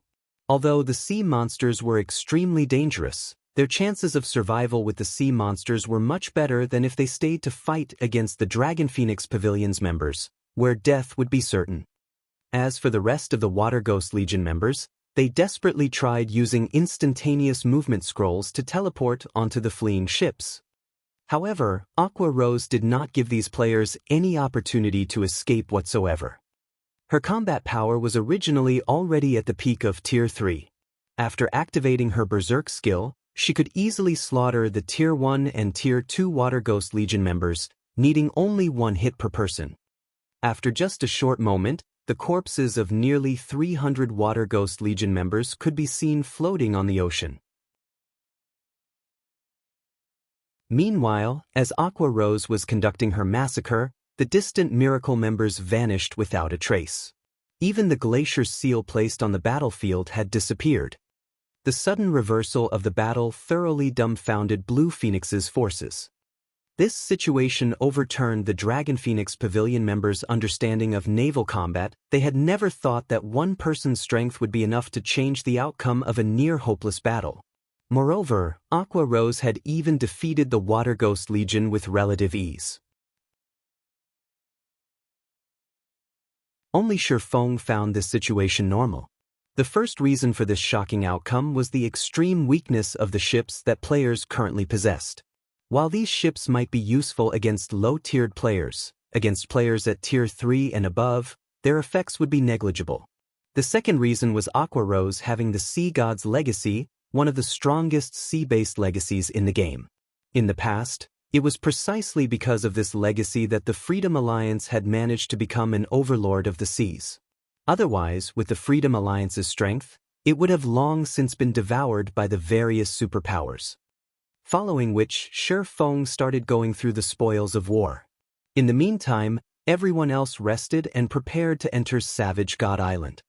Meanwhile, inside one of the dark canyons on Savage God Island, a 1,000-man legion from Miracle was currently searching for Phoenix Rain's group with everything they had. At this time, 1,000 Miles, the leader of the legion, suddenly received a message from one of the Water Ghost Legion members that had successfully fled the battlefield. "We lost." 1,000 Miles's complexion darkened when he read the message. He simply could not believe it.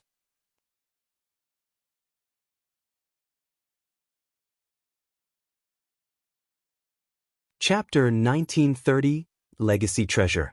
1,000 Miles's expression sank even further after watching the battle video the Water Ghost Legion member sent him. How is she so powerful? The battle video showed Aqua Rose blocking the giant crocodile warship's main cannon all by herself. Moreover, she had even managed to damage the giant crocodile warship severely, as well as destroy several dozen speedboats. To make matters worse, she had done all these things with only one spell. Even large-scale destruction spells weren't capable of such a feat after all. Every speedboat had a certain amount of magic resistance. They were also made of very tough materials to be able to fight sea monsters. Nevertheless, Aqua Rose still managed to destroy the speedboats in one hit. This proved that her attack dealt additional damage to ships. Vice Guild Leader, did something happen? Silent March, who was currently dressed in a set of gray robes and had an aura of death surrounding her body, asked curiously when she noticed the grim expression on Thousand Miles's face. Wild's ambush failed, Thousand Miles replied as he forwarded the message he received to her. Moreover, it was a rout this time. Over 70% of the Water Ghost Legion's members died in battle. Several dozen ordinary and advanced speedboats also got destroyed, and 6 bronze speedboats and 1 mysterious iron speedboat got captured by the enemy. How is that possible? Silent March found Thousand Miles's words incredible. Could the Dragon Phoenix Pavilion have come prepared this time and mobilized every one of its fleets for this battle? The 5 fleets Wild Aggression led were all expert fleets of Miracle. There was also the Water Ghost Legion. Unless the Dragon Phoenix Pavilion mobilized every one of its fleets, she couldn't imagine how Wild Aggression could suffer such a heavy blow. No. All of this is due to just one person, Thousand Miles said, shaking his head. One person? Silent March could not help but be stunned. Enviously, Thousand Miles said, even Wild Aggression with his advanced legacy was no match for her. I suspect that she must have obtained a sea-based peak legacy, as well as weapons and equipment unique to her class. Otherwise, she wouldn't have been so powerful. Sea-based legacies were things that the various superpowers were currently scrambling to acquire.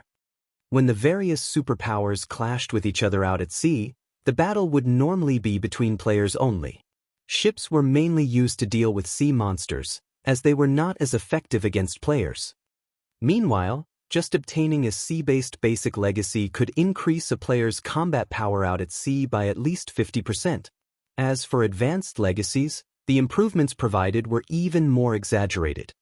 Miracle had exhausted a lot of manpower and resources just to obtain one sea-based advanced legacy. However, Thousand Miles had to admit that the return was worth the losses incurred. After gaining the advanced legacy, Wild Aggression's combat power out at sea was simply frightening. Whether the Ranger was going up against sea monsters or players, his advanced legacy provided significant help. Now that it seemed that Aqua Rose had acquired a sea-based peak legacy, how could Thousand Miles not feel envious of it? Moreover, watching this battle had also reaffirmed for him the importance of sea-based legacies. Then what should we do now? I'm afraid it won't be long before the Dragon Phoenix Pavilion's reinforcements arrive. Once that happens, we'll have a harder time killing Phoenix Rain, Silent March said worriedly. Since reinforcements have already arrived, there's no need for us to waste time here any longer. In any case, we have already obtained the legacy treasure and achieved our initial goal. Have everyone retreat. Thousand Miles replied, smiling. We'll let Phoenix Rain and Zero Wing have their fun for now. Once we obtain this legacy, the entire Sea of Death will be Miracle's territory. When Blue Phoenix received news about Miracle's ambush on Phoenix Rain, they had already fought a battle with Phoenix Rain's team on Savage God Island. Meanwhile, by the time Blue Phoenix's fleet arrived, the battle had long since ended. Although they did not manage to steal everything from Phoenix Rain's group, they had still obtained the most important legacy treasure. If they had not wanted to obtain the remaining treasures, they wouldn't have bothered wasting time playing cat and mouse on the island with Phoenix Rain. Although the losses they suffered to Zero Wing were indeed unexpected, compared to the legacy treasure, these losses were negligible. Understood. I'll have everyone retreat from the island right away. Silent March started contacting the members scattered across Savage God Island and had everyone swiftly withdraw from the island. Pavilion Master, something strange is going on with Miracle's members. They're actually leaving the canyon, a level 57, Tier 2 Ranger using eagle eyes reported when she noticed that the Miracle members searching for them had started pulling out of Savage God Island. They've stopped chasing us? Phoenix Rain, who was currently recovering her stamina beneath a tree, asked curiously. Has Blue arrived? That's not right. With 1,000 Miles' personality, he wouldn't give up so easily. Did something unexpected happen to Miracle's forces? She knew very clearly what kind of strength Blue Phoenix's impromptu fleet possessed. It would be fortunate if Blue Phoenix's fleet could break through Miracle's blockade of Savage God Island. Even after Blue Phoenix's forces grouped up with her team, all they would be able to do was buy time for the Dragon Phoenix Pavilion's other fleets to arrive. 1,000 Miles should know this as well, so how could he possibly give up on this excellent opportunity to deal her a blow? Pavilion Master, something changed. An assassin hiding at the shore of Savage God Island reported suddenly. Miracle's ships stationed around the island are withdrawing. Miracle even removed the lockdown on the island? Phoenix Rain grew even more curious after hearing this report. Just what is 1,000 Miles planning? It was precisely Miracle's blockade that prevented her team from escaping. Meanwhile, now that it was gone, they could leave at any time. However, Phoenix Rain could not understand why 1,000 Miles would give up on such a good opportunity. Pavilion Master, another update. Miracle's giant crocodile warship is approaching the island. However, by the looks of it, the warship seems to have sustained heavy damage. 2 of its mainsails are in tatters. Moreover, the fleets following behind the warship seem to have lost a lot of ships. They must have just experienced a great battle. The Miracle members on the island seem to be preparing to board the warship and leave the island, the assassin said, shocked as he eyed the gigantic warship that had anchored close to the beach and the Miracle members approaching the warship. After hearing this assassin's report, Phoenix Rain grew even more confused. She could not make heads or tails of the situation at all. Miracle's giant crocodile warship was no laughing matter. It was much more powerful than even the Dragon Phoenix Pavilion's warship, akin to a mobile seaborne fortress.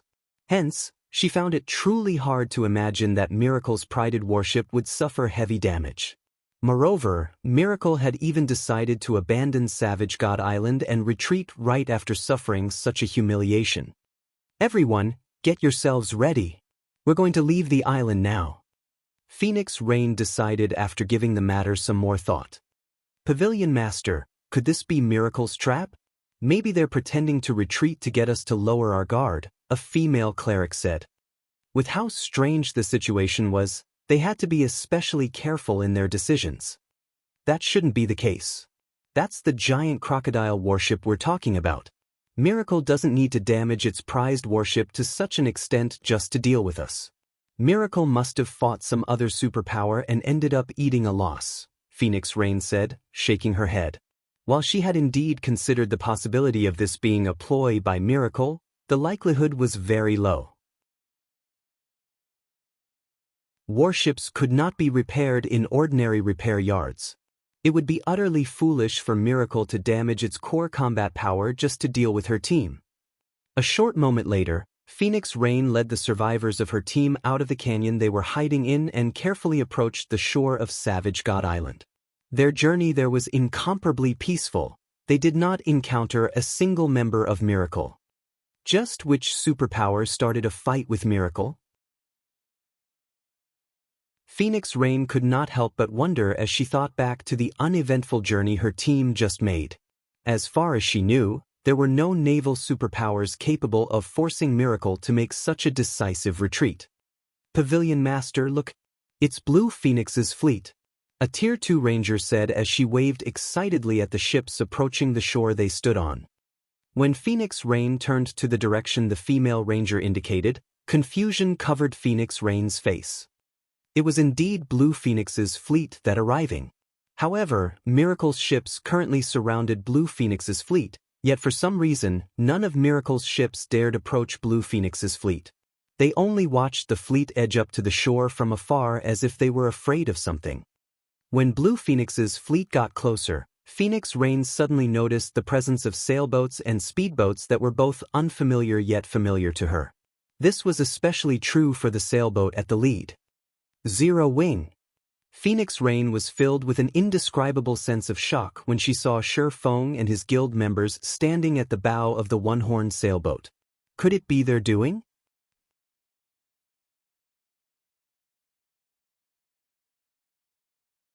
Chapter 1931, Savage God's Treasure. Sea of Death, on the giant crocodile warship off Savage God Island. Vice Guild Leader, the results of our investigation are in. According to our spies, Black Flame is personally leading Zero Wing's team this time. As for why Zero Wing is here, we still aren't certain, Silent March reported as she pointed toward Zero Wing's members, who had just set foot ashore. Black Flame? 1,000 Miles smiled upon hearing this. We're quite lucky this time. Since the guild leader of Zero Wing has personally come to a remote place like the Sea of Death, Zero Wing must be conducting a big operation. Although Zero Wing had ruined his plans, it would seem that he was soon going to earn back his losses. I'll have 5 assassin parties secretly tail them, Silent March said, a smile likewise appearing on her face. She then started arranging for the necessary manpower. In God's domain, guild leaders of large guilds generally wouldn't lead a team of their own. However, when they did, it would definitely be an important operation. If one stalked such a team and properly took advantage of the opportunity, one could deal damage to the targeted guild and steal said guild's harvest. Only, it was very difficult to track the guild leaders of the various large guilds as they would generally take preventive measures to cover their traces. Make sure Zero Wing's members don't detect them, no matter what. 1,000 Miles reminded. Vice Guild Leader, rest assured, the parties I sent are the best. I am certain they will not be discovered. Silent March nodded. Meanwhile, on Savage God Island, after Blue Phoenix informed Phoenix Rain about the battle between Aqua Rose and the Water Ghost Legion, Phoenix Rain could not help but sigh ruefully. She had gone to great lengths to secure a clue leading to a sea-based legacy, yet before she could get the legacy, Miracle stole it from under her. Meanwhile, Zero Wing had somehow obtained a sea-based peak legacy without anyone noticing. With this peak legacy, even the naval overlords would not dare to casually start a war with Zero Wing. Big Sis Rain, does that mean the legacy treasure fell into Miracle's hands? When Blue Phoenix heard about Phoenix Rain's battle on Savage God Island, her originally happy mood instantly vanished. If not for Nine Dragons Emperor leaking information, you wouldn't have met such an ambush. Big Sis Rain, why don't we report this matter to the Great Pavilion Master? If we do so, Nine Dragons Emperor will definitely get his just deserts. The clue regarding the legacy treasure was something they had discovered in the Savage Wildland. Now, however, their efforts had ended up profiting Miracle instead. It's useless. We don't have any evidence. The Great Pavilion Master won't believe a unilateral claim. Not to mention, the competition is already at a crucial point. Nine Dragons Emperor might even be hoping I'll complain to the Great Pavilion Master to use it to lower my standing, Phoenix Rain said, shaking her head. In the next moment, however, the corners of her lips curled up as she added, however, unfortunately for Nine Dragons Emperor, while it is indeed true that 1,000 Miles has stolen the legacy treasure, our side obtained the Savage God's treasure. The Savage God's treasure? Shi Feng, who stood before Phoenix Rain, muttered in surprise. He had never imagined that Savage God Island would really have both the Savage God's legacy and treasure. In the past, he had only heard of these two things' existence, nothing more. When no additional information was revealed, many people took the news as fake. After all, both these two things were left behind by a god. How could there be absolutely no news about them after players acquired them? That's right. Phoenix Rain smiled. She then retrieved an ancient book from her bag and said, "This is the treasure left behind by the Savage God, a divine tome." The moment Phoenix Rain took out the divine tome, everyone present felt their perception vanish as the large book sucked the ambient mana completely dry. Impossible! A divine tome! Shi Feng goggled at the book in Phoenix Rain's hands reflexively, an indescribable sense of shock flooding his heart. Current players would not have any accurate knowledge regarding divine tomes. However, Shifeng, who had played God's domain for more than a decade, knew just how valuable a divine tome was. It was no exaggeration to say that it was worth more than a fragmented legendary item. Its value to lifestyle players could even rival a legendary item. This is a treasure that allows lifestyle players to enter the divine library and learn the recipes and designs left behind by ancient gods, Phoenix Rain said, chuckling. Although there are only 2 entry slots available, if used properly, generating a fortune is definitely possible. While the legacy treasure could grant players frightening combat power, the Savage Gods treasure allowed players to gain frightening wealth. After all, those recipes and designs were left behind by ancient gods. The items that could be created using those recipes and designs were undoubtedly amazing. Earning a fortune with those items would be very easy. Meanwhile, money just so happened to be the thing she lacked the most right now.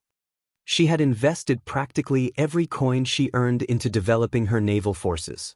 However, despite doing so, her naval forces were still significantly weaker than Miracle's. If she wished to surpass Miracle, then she required more funds. Moreover, while Miracle had indeed stolen the legacy treasure from her, obtaining the legacy itself was impossible in the short term. The player Miracle selected for the legacy would need sufficient strength. Meanwhile, in order to guarantee success, Miracle would definitely have to make a lot of preparations. Guild leader Black Flame, it is all thanks to you that Blue and her forces were able to escape tragedy this time. At the same time, you also saved my life. I hope that you can accept one of these 2 slots, Phoenix Rain said sincerely as she looked at Shifeng. While having allies was a good thing, not all allies would be willing to lend a helping hand during critical moments. Most of them would take action only after weighing their potential gains and losses. The fact that Zero Wing stepped forward when she faced danger was invaluable. Phoenix Pavilion Master, you are making too much of it. I only helped out as an ally. However, I am indeed very interested in this Divine Tome entry slot. While I will be accepting your goodwill, I cannot just take it for free, Shifeng said.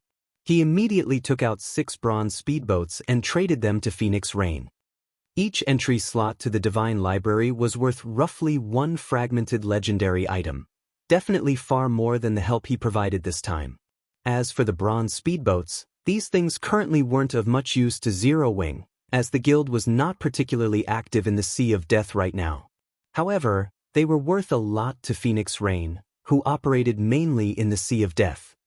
With a look at the trade window, Phoenix Rain understood that, like herself, Shifeng did not like owing favors. Hence, she simply nodded and accepted the 6 bronze speedboats. Using the Divine Tome, Phoenix Rain left a mark on Shifeng's palm.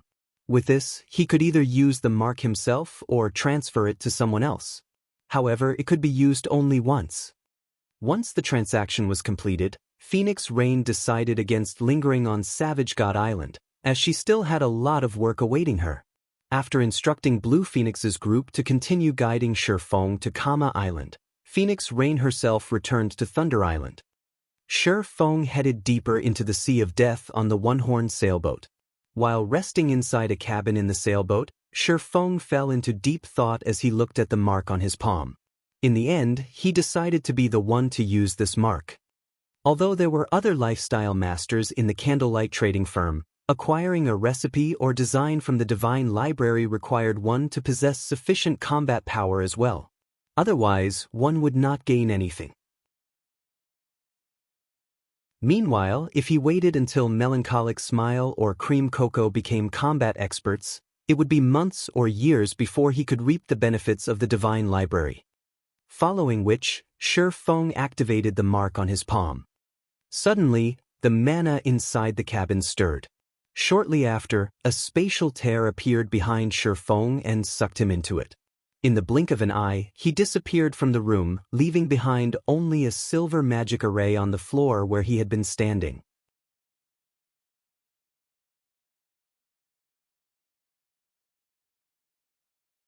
Chapter 1932, Divine Library. After getting sucked into the spatial tear, Shifeng arrived in a dark and chaotic space. Standing at the center of this space was a majestic shrine that gave off such pressure that even the chaotic airflow actively avoided it. The moment Shi Feng appeared before the shrine, he could feel a stifling suppression of his strength. The frightening divine might the shrine exuded also made his movements extremely sluggish. This pressure really is amazing. It's no wonder they said that players couldn't enter the divine library without having a certain degree of strength. Shi Feng felt a little surprised as he moved his body tentatively. Right now, his body's physique and basic attributes weren't even at the standard of a Tier 1 player. His perception of his surroundings had also become non-existent.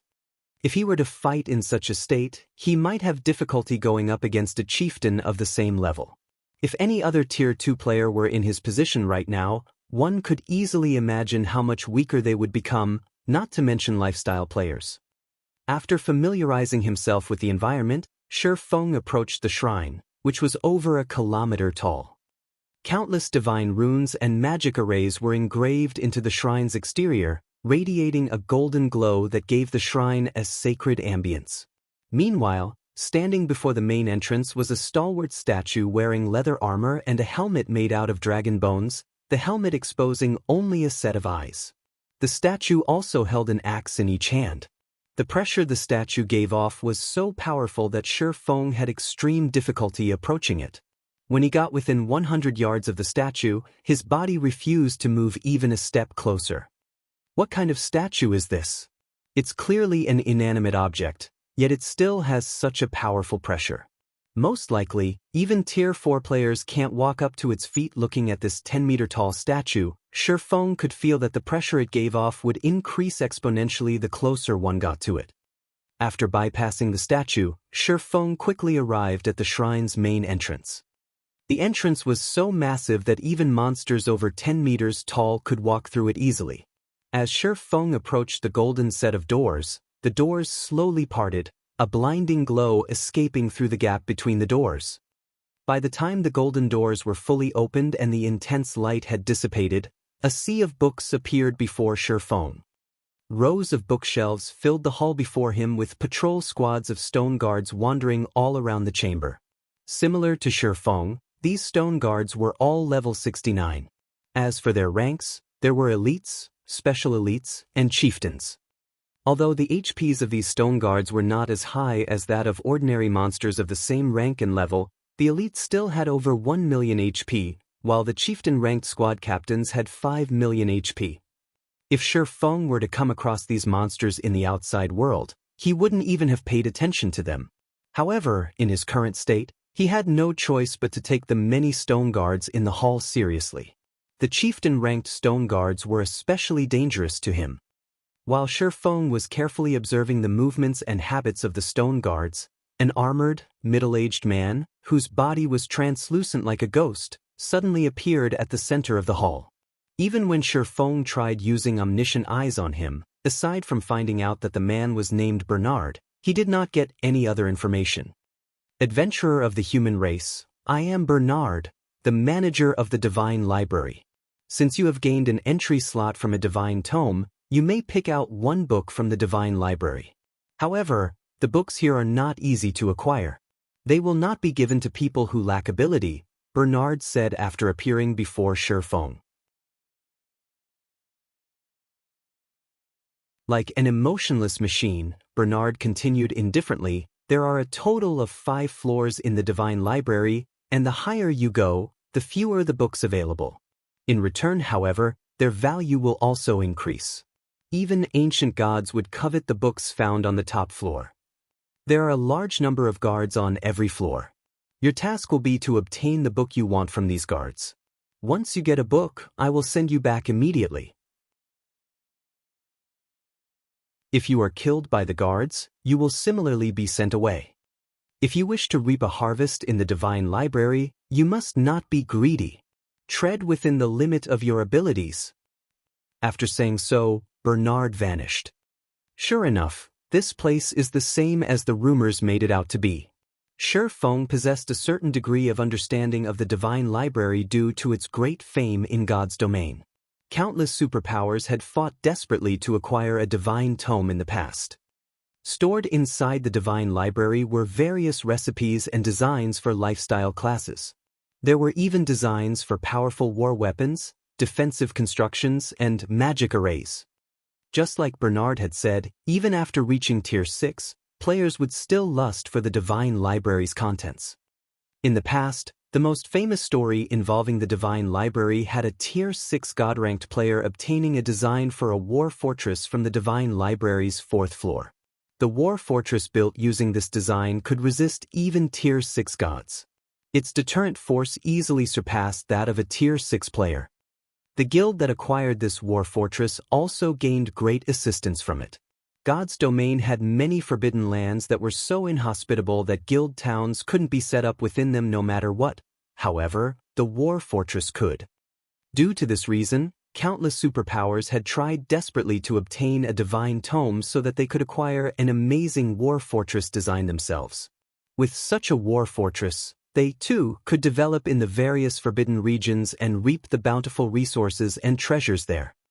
Of course, while Shifeng also wished to obtain a war fortress design right now, with his current strength, reaching the 4th floor was utterly impossible.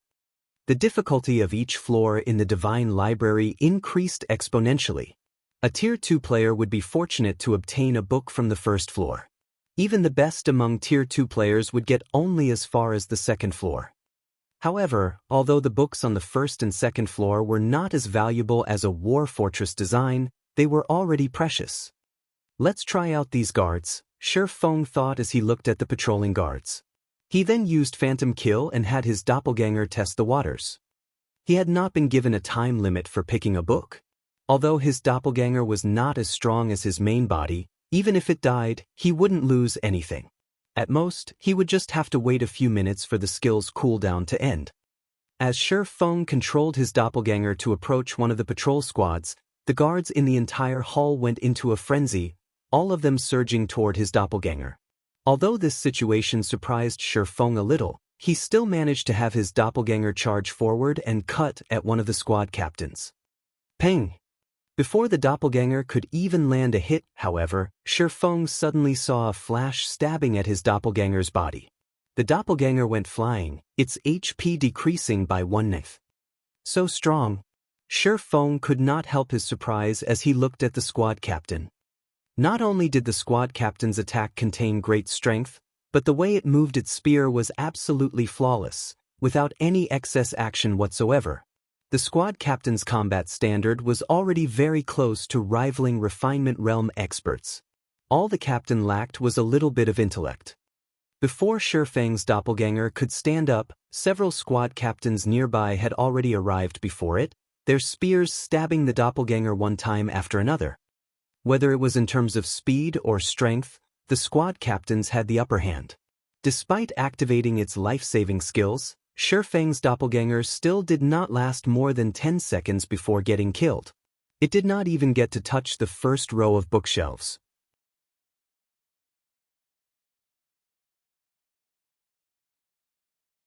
Chapter 1933, Book Acquired. The first floor's difficulty is already so high? Astonishment flashed across Shifeng's eyes as he watched his doppelganger's body dissipate into nothingness. Although he did not focus on getting his doppelganger to reach the bookshelves and simply had it fight, from the moment the doppelganger attacked the first stone guard until it died, less than 10 seconds had passed in total. If an ordinary Tier 2 expert had attempted the same thing, they most likely would have died an even more miserable death. At this moment, Shifeng felt very fortunate that he had not sent one of the other lifestyle masters of the candlelight trading firm to the divine library. Otherwise, this entry slot would have been wasted. After waiting for several minutes, Shifeng summoned his doppelganger again for another experiment. This time, instead of fighting the stone guards, Shifeng had his doppelganger focus on moving as far as possible into the hall. However, when Shifeng's doppelganger was still 30 yards away from the first row of bookshelves, the patrolling guards noticed his doppelganger. By the time the doppelganger was 20 yards away from the bookshelves, more than 30 stone guards had already surrounded it, blocking off its path forward completely. What a rapid response! Shifeng was surprised as he watched the stone guards rushing toward his doppelganger. However, while the movement speed of the stone guards was indeed very fast, the doppelganger was not slow either. Immediately, Shi Feng had his doppelganger use Wind Blade, its movement speed skyrocketing. The doppelganger then skirted the blockade and dashed for the bookshelves. Whenever the stone guards launched an attack at his doppelganger, Shi Feng would have the doppelganger deflect the attack using its two swords. While it barely managed with the chieftain's attacks, it had no problem with the elites and special elites' attacks. Leveraging this knowledge, Shi Feng controlled his doppelganger to surround itself with elites and special elites, using them as shields to hinder the chieftains as much as possible. A short moment later, Shi Feng's doppelganger arrived before the first row of bookshelves. The first row of bookshelves contained advanced recipes and designs, all of which came from ancient times, so they could be considered unique in the current god's domain. The sight of these recipes and designs tempted Shi Feng greatly. However, he also understood very clearly that the deeper the bookshelves were located, the more valuable the books they held. Hence, he had his doppelganger continue deeper without hesitation. Second row. Third row. The deeper Shi Feng traveled into the hall, the more effort he had to expend to get even further. The first reason for this was the continuous increase in the number of stone guards. The second reason was the elites and special elites taking the initiative to give way to allow the chieftain-ranked squad captains to attack. After Shi Feng expended every skill his doppelganger possessed, the doppelganger ended up dying in the middle of the first-floor hall. So that's how it is. It's no wonder so many experts failed to obtain anything from the divine library in the past. Shi Feng took in a deep breath as he mentally replayed the scenes of his doppelganger's attempt. There were several hundred stone guards on the first-floor hall, including over 50 chieftains. The deeper one traveled into the hall, the more chieftains one would encounter. Moreover, if players took the initiative to attack even one of the stone guards, every stone guard in the hall would swarm over to attack them, making it almost impossible for players to locate a book of their preference. In addition, the combat standard of the chieftain-ranked squad captains bordered on the refinement realm. A Tier 2 refinement realm expert would be fortunate to obtain a book from the first row of bookshelves. Experts that hadn't reached the refinement realm wouldn't even be able to touch the bookshelves. Moreover, players' greed would also play an important role when selecting a book. The further one proceeded into the library, the more valuable the books they would see. Hence, players that visited the divine library would definitely try to push themselves to their very limits.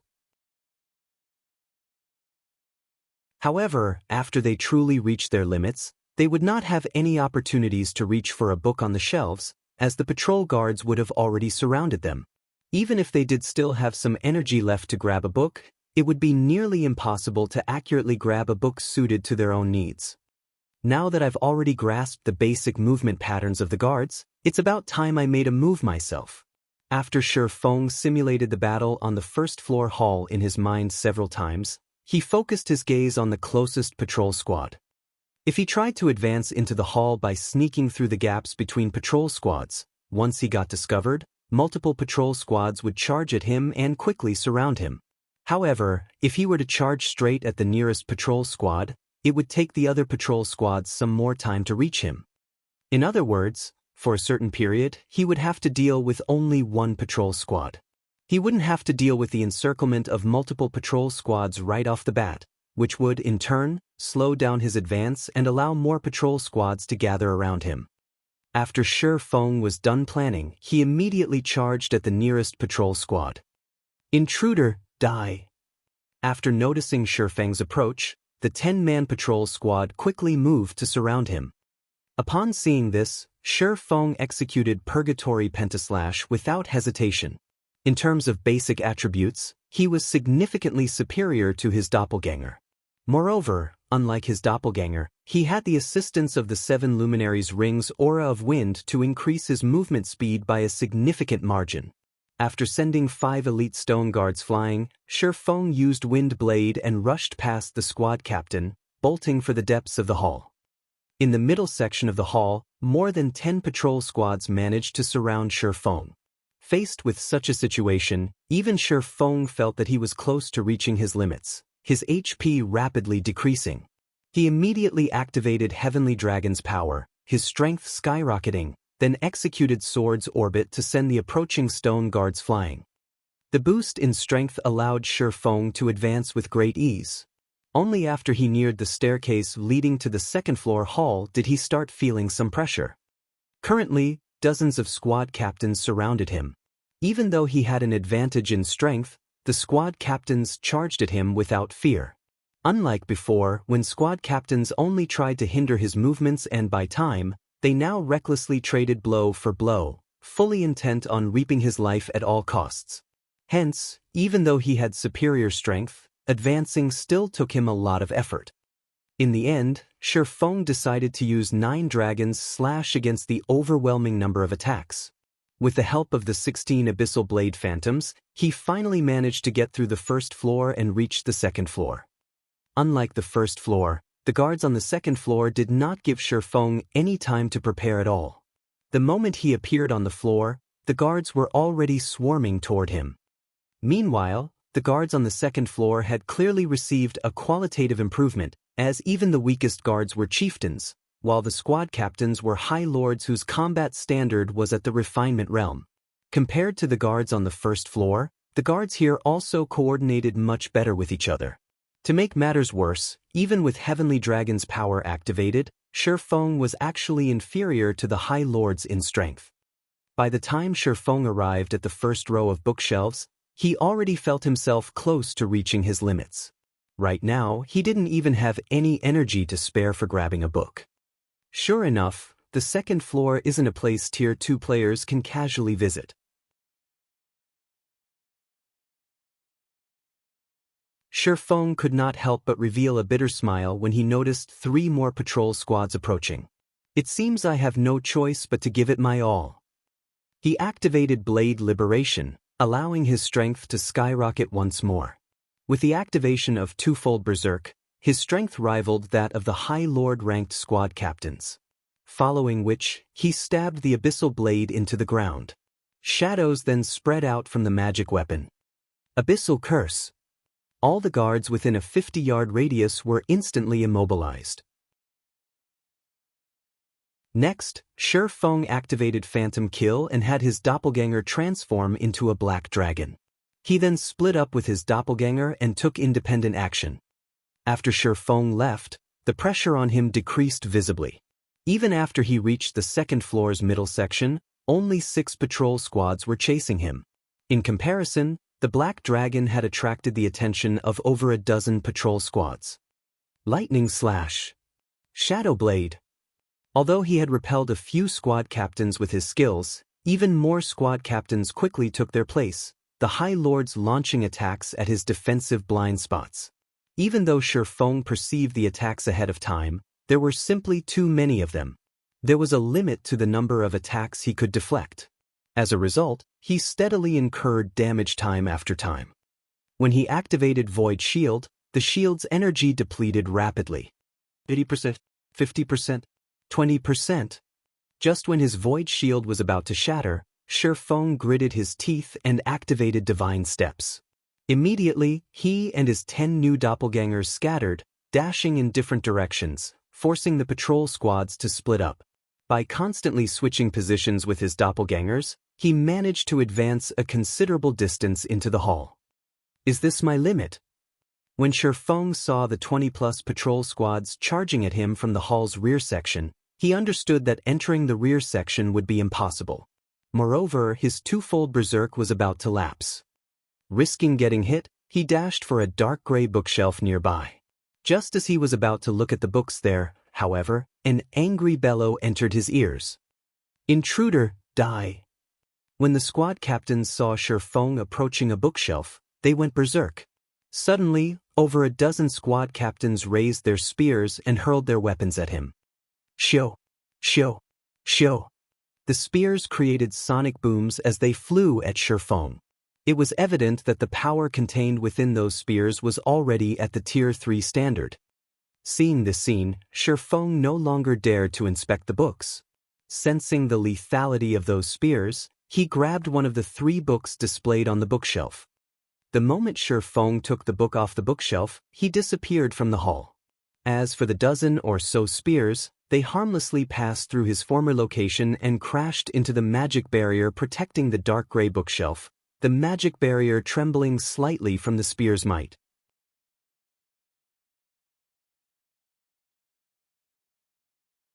Chapter 1934, Basic Combat Device. Sea of Death. In one of the one-horned sailboat's cabins.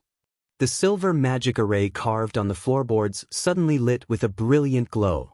Shi Feng's figure then emerged from the array. That was close. Shi Feng looked down at the tome in his hands, ecstatic. He had very nearly lost his life back there.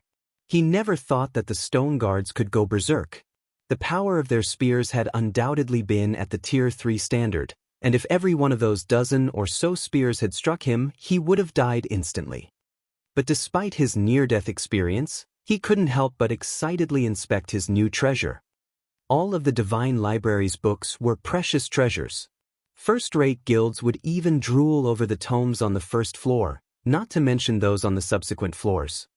Shi Feng tapped to open the tome's attribute panel, and the system displayed its information before him. As expected of the Divine Library. Even something like this was on the second floor? The corners of Shi Feng's mouth twitched slightly when he saw the tome's name, all flashing in his eyes.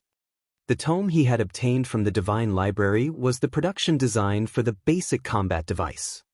The combat device was a special item that was similar to the strengthening device, which was a tool that increased equipment durability. The combat device, however, increased players' combat power. This increase to combat power was extraordinary. Rather than increasing its user's basic attributes, the combat device relied on powerful mana to improve its user's life rating forcibly.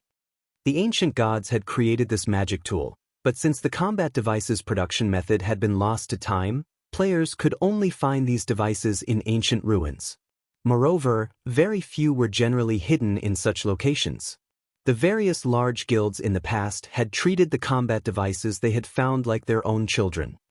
Now that he held the combat device's design, why wouldn't Shi Feng be shocked?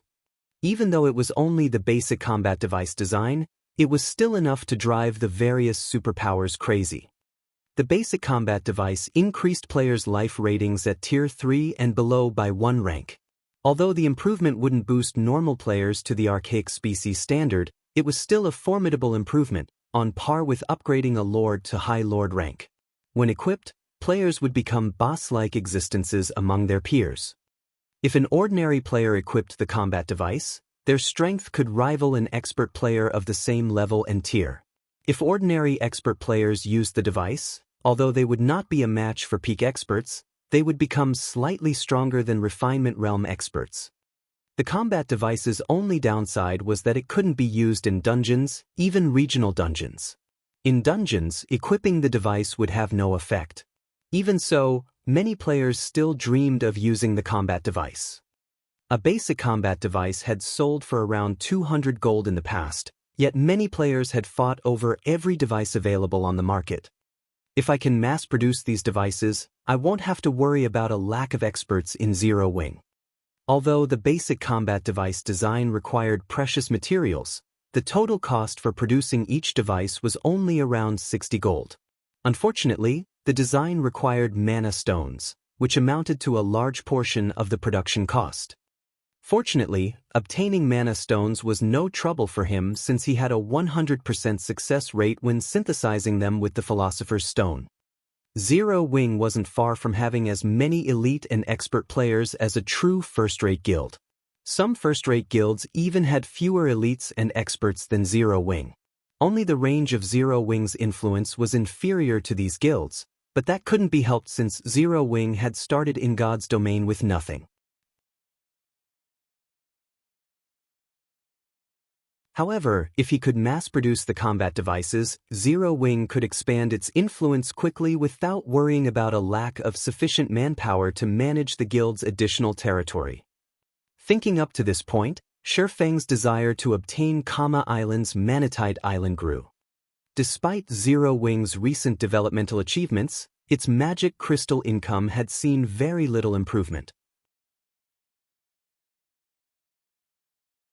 After all, there was a limit to the magic crystals a single area could produce.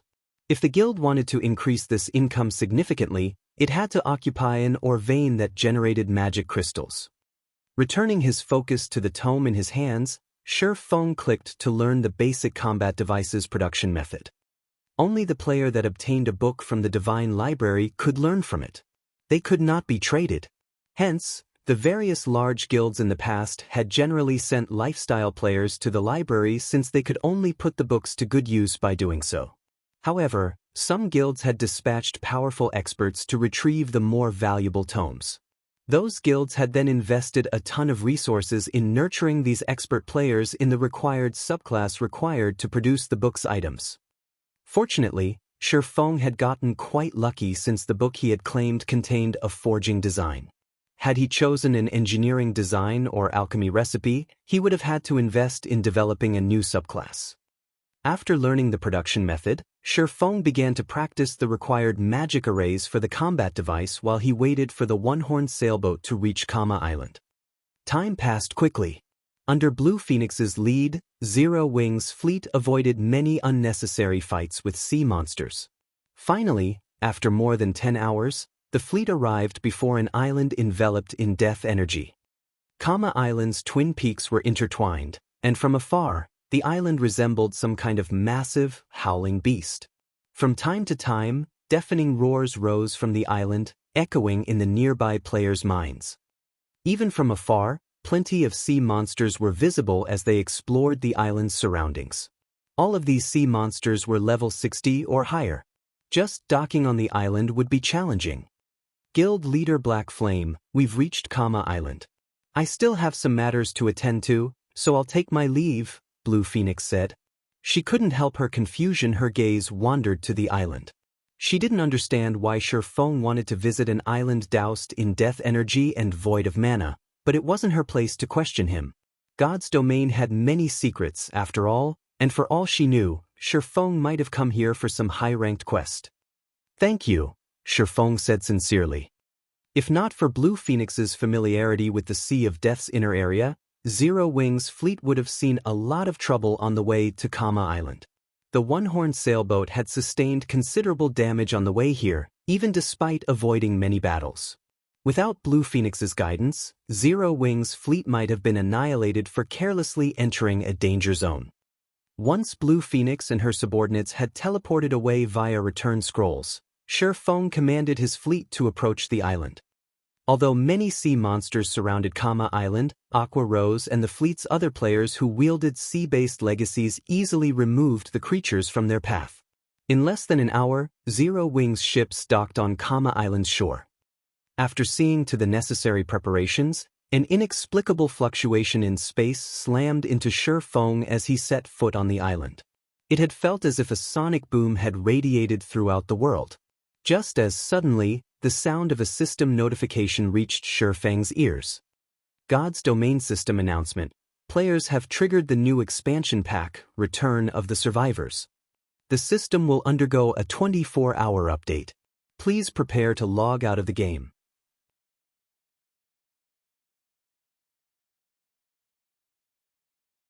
Chapter 1935, God's Domain Shaken. Upon hearing the system announcement, Shi Feng was stunned.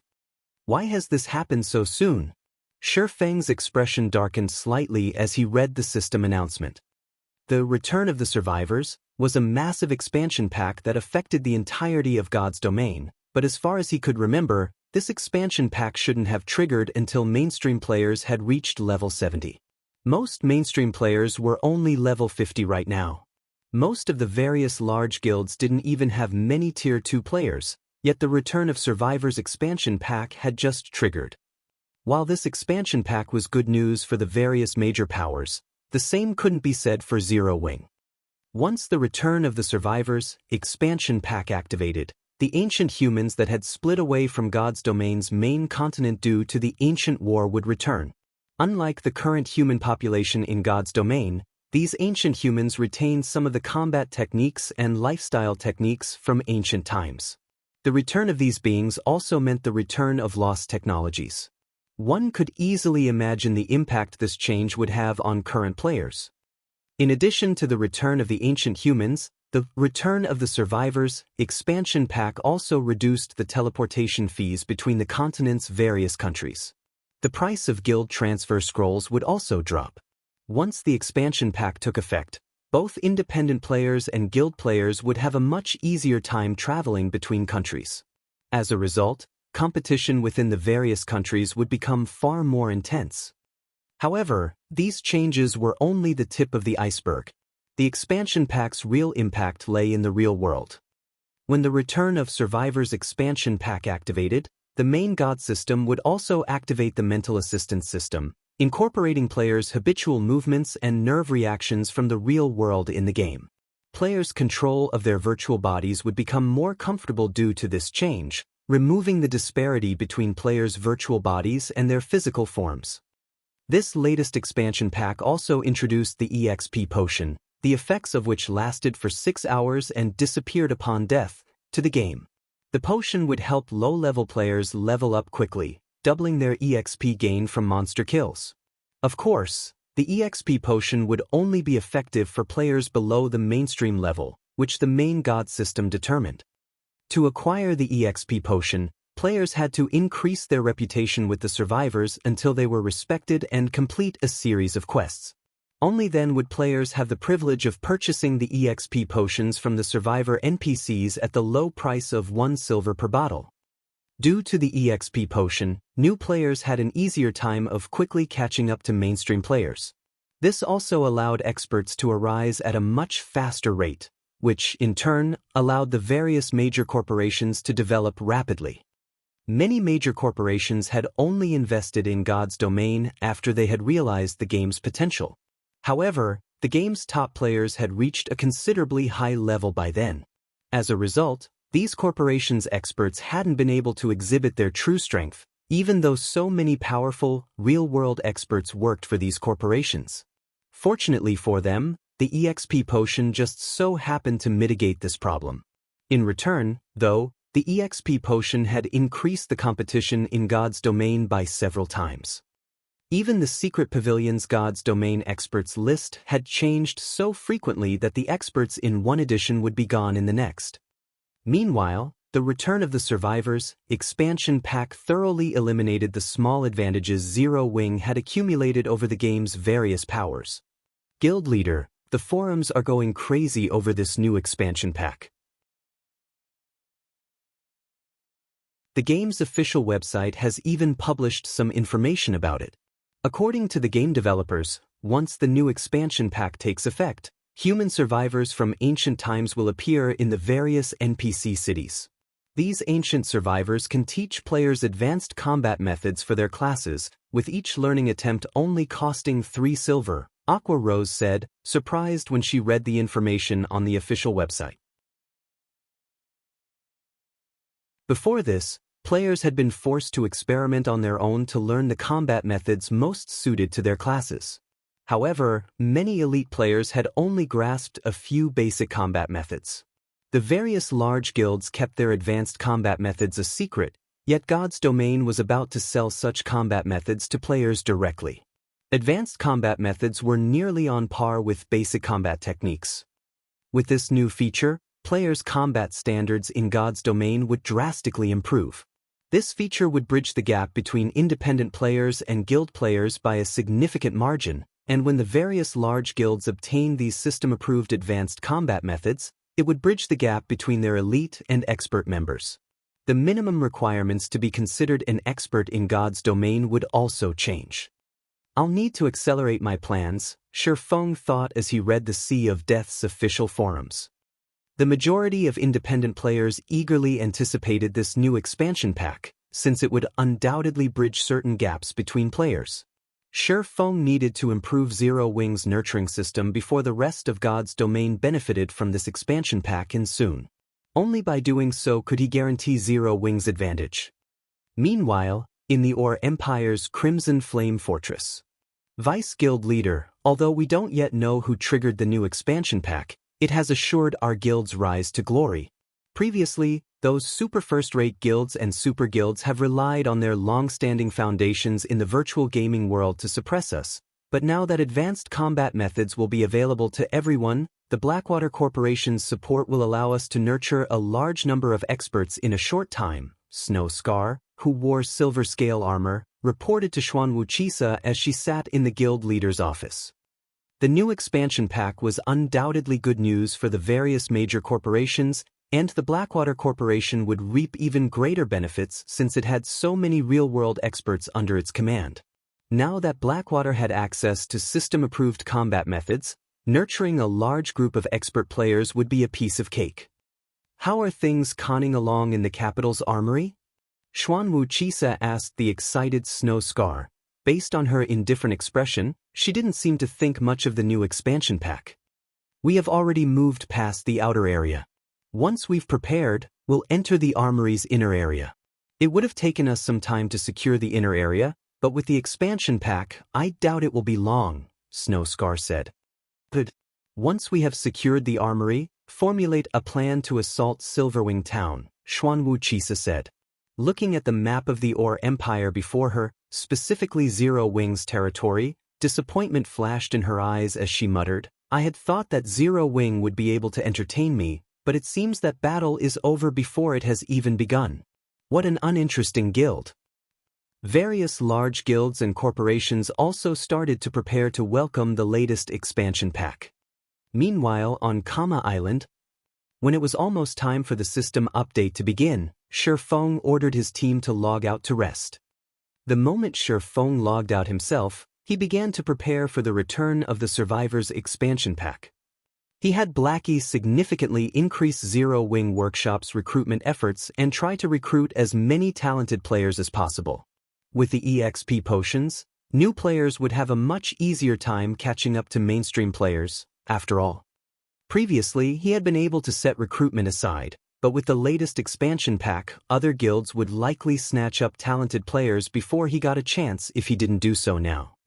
God's Domain's various major powers had yet to learn about the EXP potions.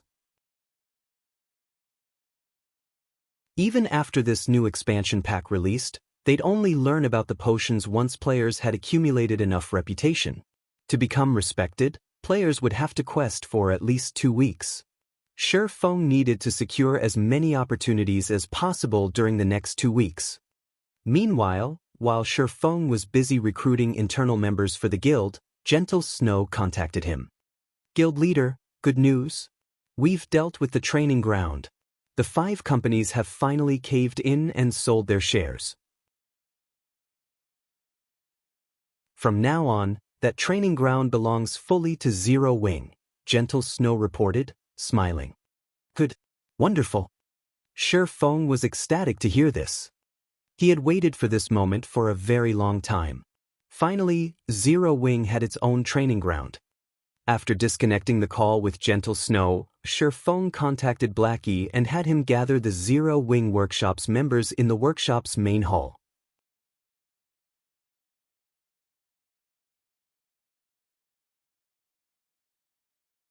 Chapter 1936, Moving House.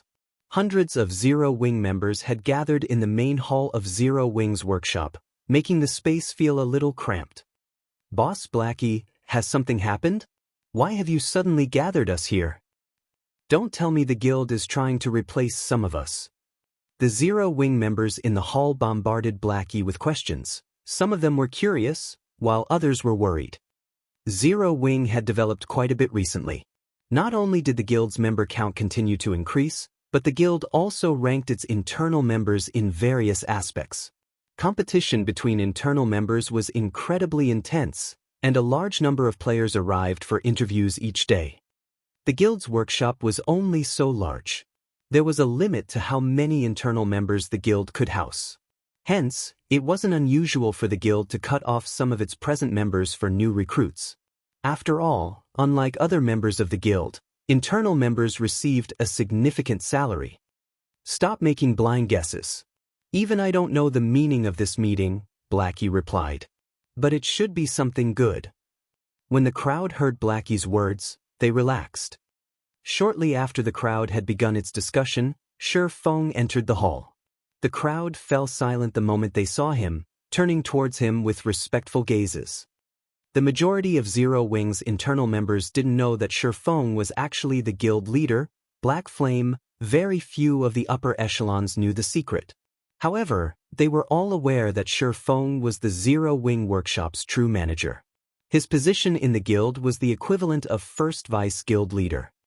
Since everyone's here, let me explain why we've gathered you all. From today on, our workshop will be located elsewhere.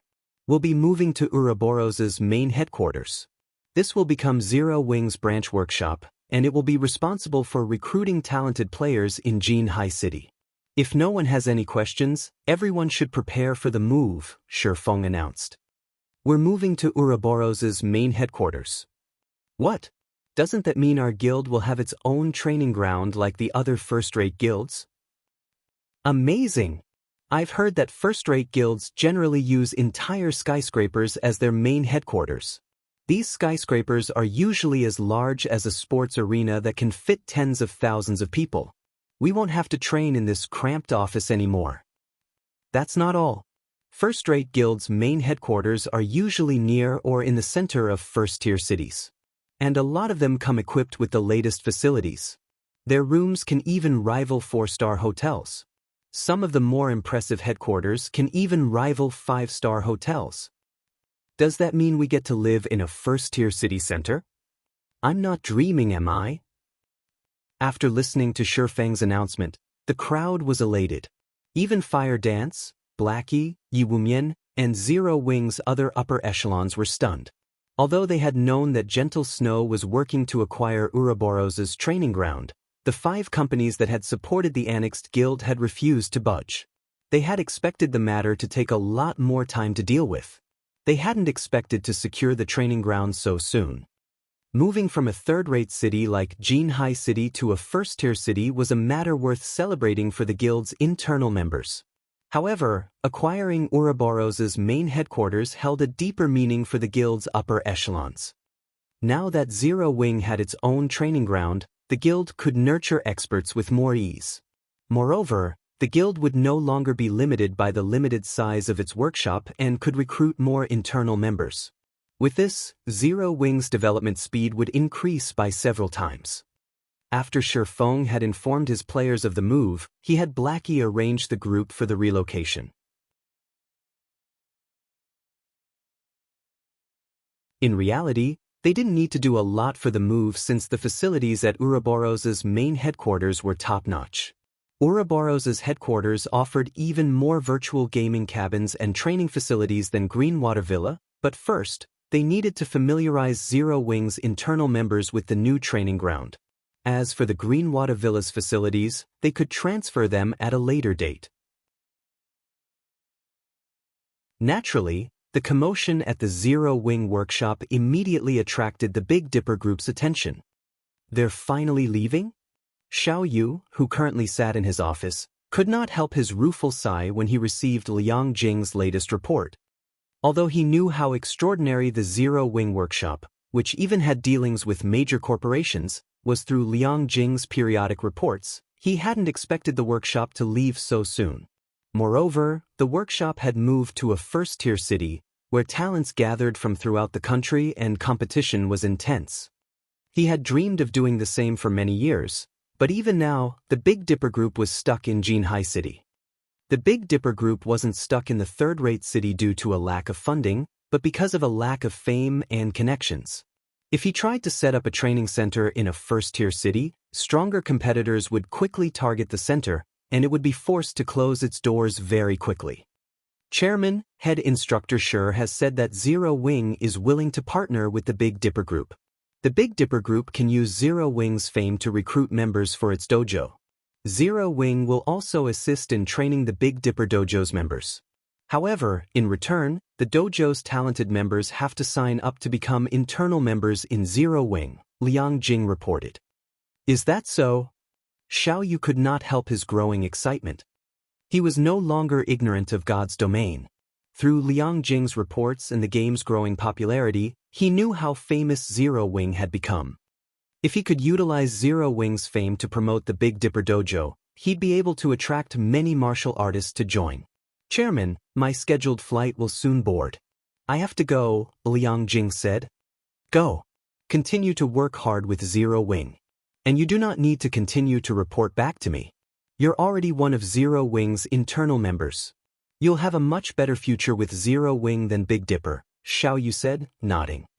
When he had first tasked Liang Jing to serve as Shifeng's assistant, he had done so to get a better understanding of the mysterious man. He had been confident in her capabilities, but he had never thought that Shifeng would poach such a talented employee. But the outcome wasn't so bad. After all, Liang Jing owed him a debt of gratitude. If she became one of Zero Wing's upper echelons in the future, the Big Dipper group could benefit as well. Thank you, Chairman, Liang Jing said sincerely. Meanwhile, below Big Dipper Tower, as the dojo's many envious members watched, Zero Wing's internal members left for the airport on multiple high-class buses. After several hours of travel, Zero Wing's internal members finally arrived before the building that had previously served as Ouroboros's main headquarters. As they alighted from the buses, the towering skyscraper drew their gazes upward, over 100 stories tall, leaving them astounded. Welcome, Gentle Snow greeted as she and her assistant emerged from the building. The rooms and facilities inside are ready for your use. We have also updated the virtual training system. Everyone can begin training right away. Let's forget about training for today and let everyone adapt first, Shifeng said, smiling as he glanced at the excited crowd behind him. We'll focus on recruitment today. I have already sent people to advertise the matter. I doubt it will be long before independent experts and workshops seek us out, Gentle Snow said, nodding. She understood that starting everyone on their work after arriving was a little rushed. Moreover, losing one day of training wouldn't affect Zero Wing's development significantly. When Zero Wing's internal members heard that Shifeng and Gentle Snow had given them a day off, they were elated. They dashed into the building to explore the new training ground.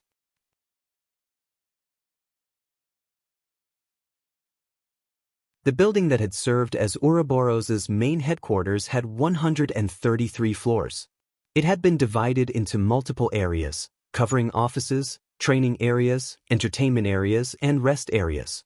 Every internal member would receive their own living space, and they wouldn't be nearly as cramped as they had been in the Greenwater Villa, where they had shared a room with several others. When Liang Jing had finished touring the building, she had been stupefied. Every facility in the building was state-of-the-art. Even the simplest accommodation was as luxurious as a 4-star hotel, whereas the top-level rooms and suites were on par with 5-star hotels. Standing in the top-floor suite of the building, excitement bubbled up in Shifeng as he gazed at the night view from the French windows. He found it hard to believe that such a magnificent building officially belonged to Zero Wing, now the guild's main headquarters. Meanwhile, under Gentle Snow's management, it took only a day for Zero Wing's internal members to get back on track. Moreover, the Zero Wing workshop had recruited 500 new internal members in that single day. Every one of these internal members was extraordinarily talented, either with combat, management, or lifestyle classes. Once God's Domain system update had completed, these 500 people would be integrated in Zero Wing's operation. At 6 a.m. the next day, God's Domain system update had finished. Laying down in the newly installed virtual gaming cabin in his luxury suite, Shifeng logged into God's Domain.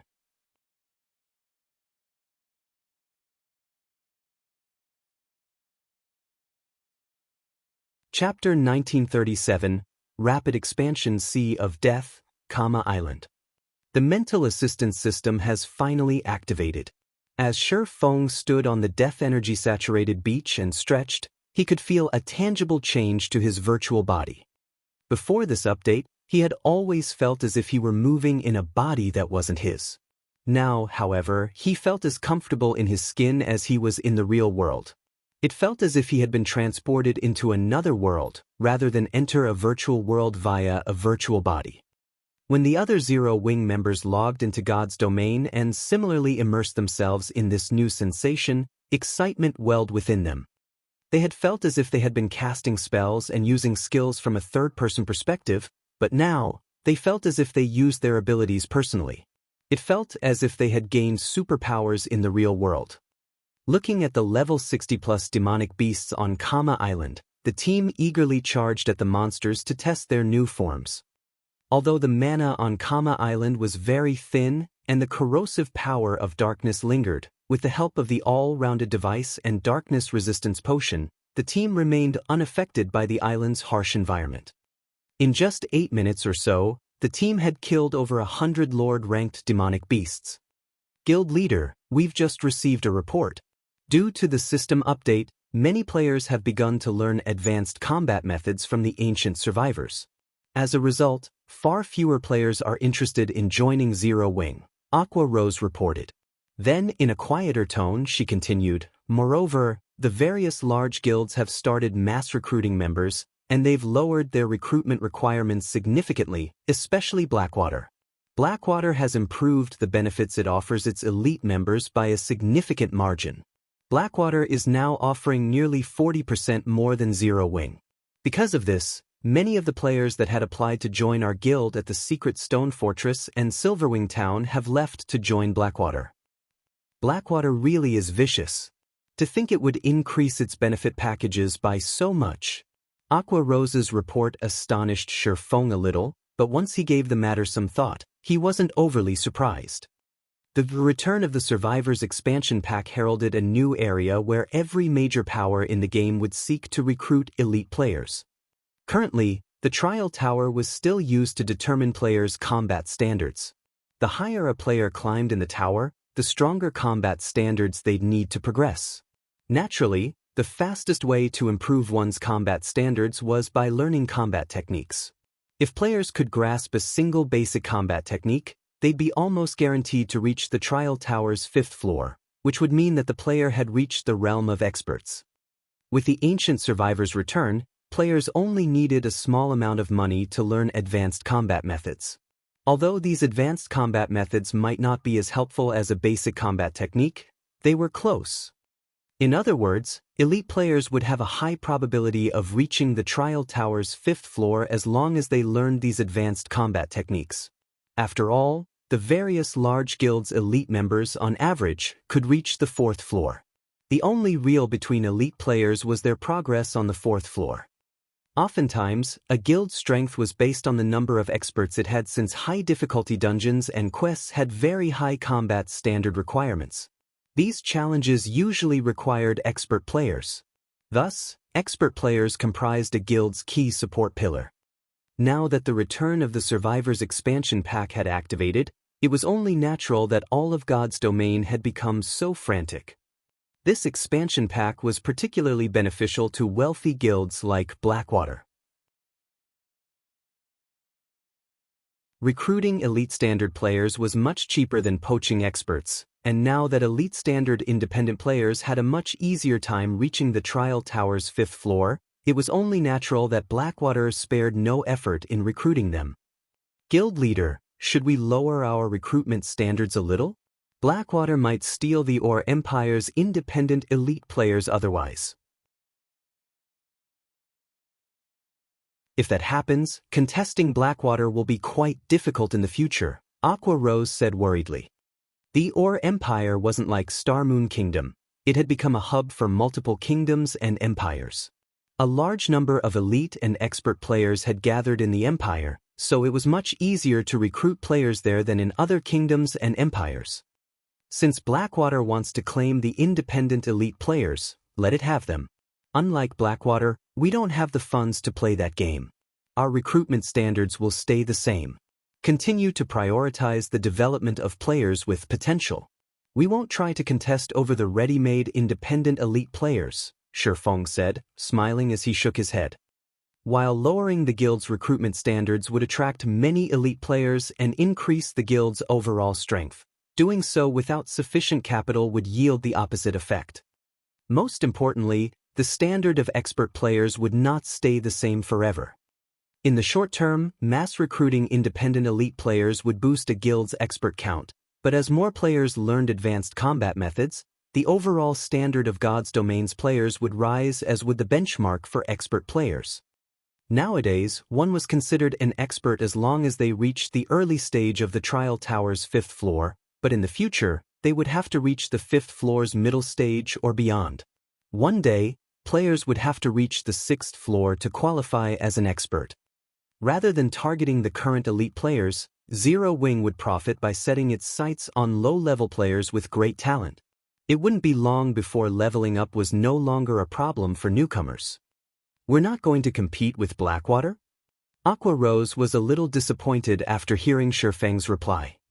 However, when she thought about how Zero Wing had just acquired Ouroboros's main headquarters, which had drastically increased the guild's expenditures, she realized that Zero Wing didn't have much capital to spare.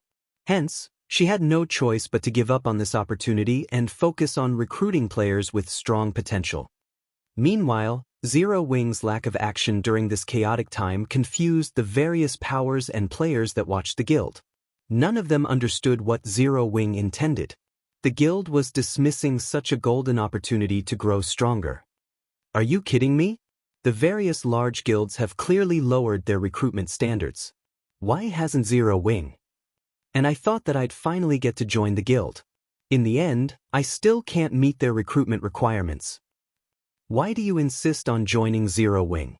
Blackwater is the best choice right now. Not only does it have full control of the Iron Empire, but the guild also controls the Crimson Flame Fortress, a vital path to the Ore capital city. Moreover, Blackwater has announced that it is increasing its internal member count and that it will fill some of the slots with the guild's elite players. Now is the best time to join Blackwater. Sure enough, Zero Wing simply isn't a match for a superpower like Blackwater in terms of capital. The majority of the Ore Empire's independent players sneered at Zero Wing's lack of response. For a time, applications to join Blackwater flooded the guild. However, Zero Wing hadn't fallen too far behind. Due to the increase in Zero Wing's internal member count, the guild's operating speed had skyrocketed. Because of this, the guild's management personnel, such as Gentle Snow, had a chance to relax and found more free time to tend to their own interests. In addition, Zero Wing's ability to investigate and recruit players with potential had improved substantially. For a time, the guild recruited many low-level players that lacked renown. Meanwhile, while God's Domain's various large guilds frantically snatched up elite players, Shifeng's group had arrived before a bottomless pit. Gray smoke filled the pit, robbing all life from the earth around it. Moreover, Zero Wing's team heard daunting roars from within, deterring any demonic creatures from approaching the pit. And yet, as if he hadn't heard the roaring, Shifeng approached the pit and descended the spiral pathway at its edge. As they ventured deeper into the pit, the team felt an intense pressure weighing them down. By the time the team reached the pit's lowest area, even experts like Shadow Sword felt stifled. As these Zero Wing players began to fear the pressure that filled the pit, they noticed a colossal cave in a corner, leaving them stunned. A manatite vein? Aqua Rose stared with wide eyes at the numerous, dark silver or deposits along the cave's walls.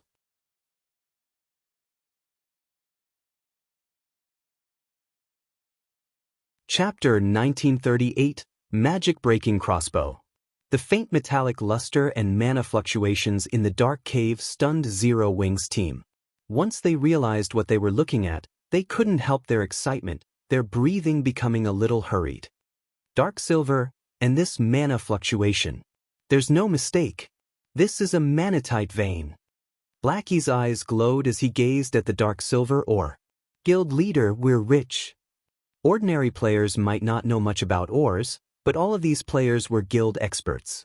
They had access to far more information than ordinary players on the subject, especially on precious ores that generated magic crystals as a byproduct like manatite. Such veins had already been the cause of plenty of struggles between God's Domain's various superpowers. Based on Blackie's knowledge, 4 major guild wars had been fought between superpowers over the discovery of an ore vein that generated magic crystals. Each war had involved multiple superpowers, with at least 4 involved in the smaller struggles, and up to 6 superpowers participating in the larger wars. These various superpowers had spared no effort while competing for the vein. The most impressive war had involved over 1 million players and nearly a full day of combat. By the time the war had ended, more than 600,000 players had been slain. The participating superpowers had suffered severe losses. Considering these wars, or veins that generated magic crystals, were akin to a war horn, signaling the start of another mass battle. However, despite the extreme costs, the superpowers that eventually secured the veins had judged the benefits worth the cost. Magic crystals were a guild's foundation and an important resource for nurturing experts, which were essential in protecting a guild town.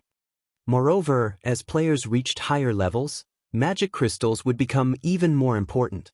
Currently, players needed magic crystals to use the Divine Colosseum, trade with special NPC merchants, and fuel powerful magic tools.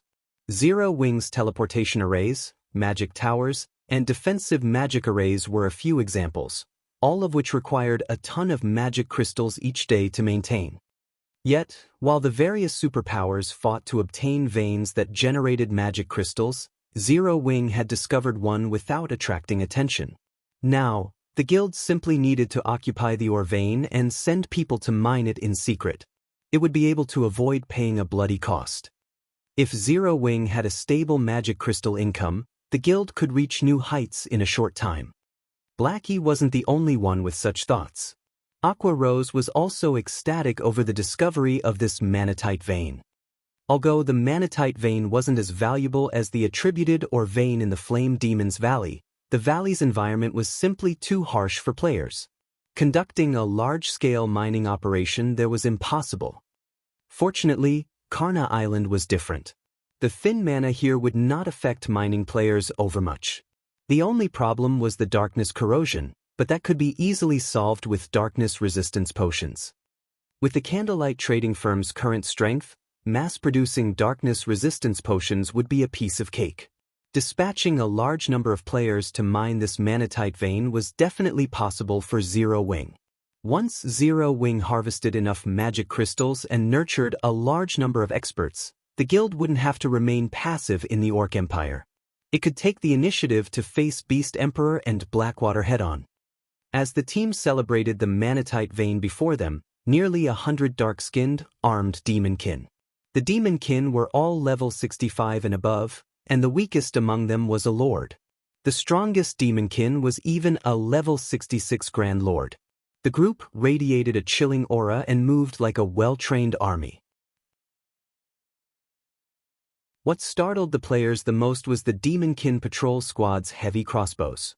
The weapons were covered in runes, which gathered the surrounding mana to them. Even from some distance away, Zero Wing's members could sense how dangerous those crossbows were.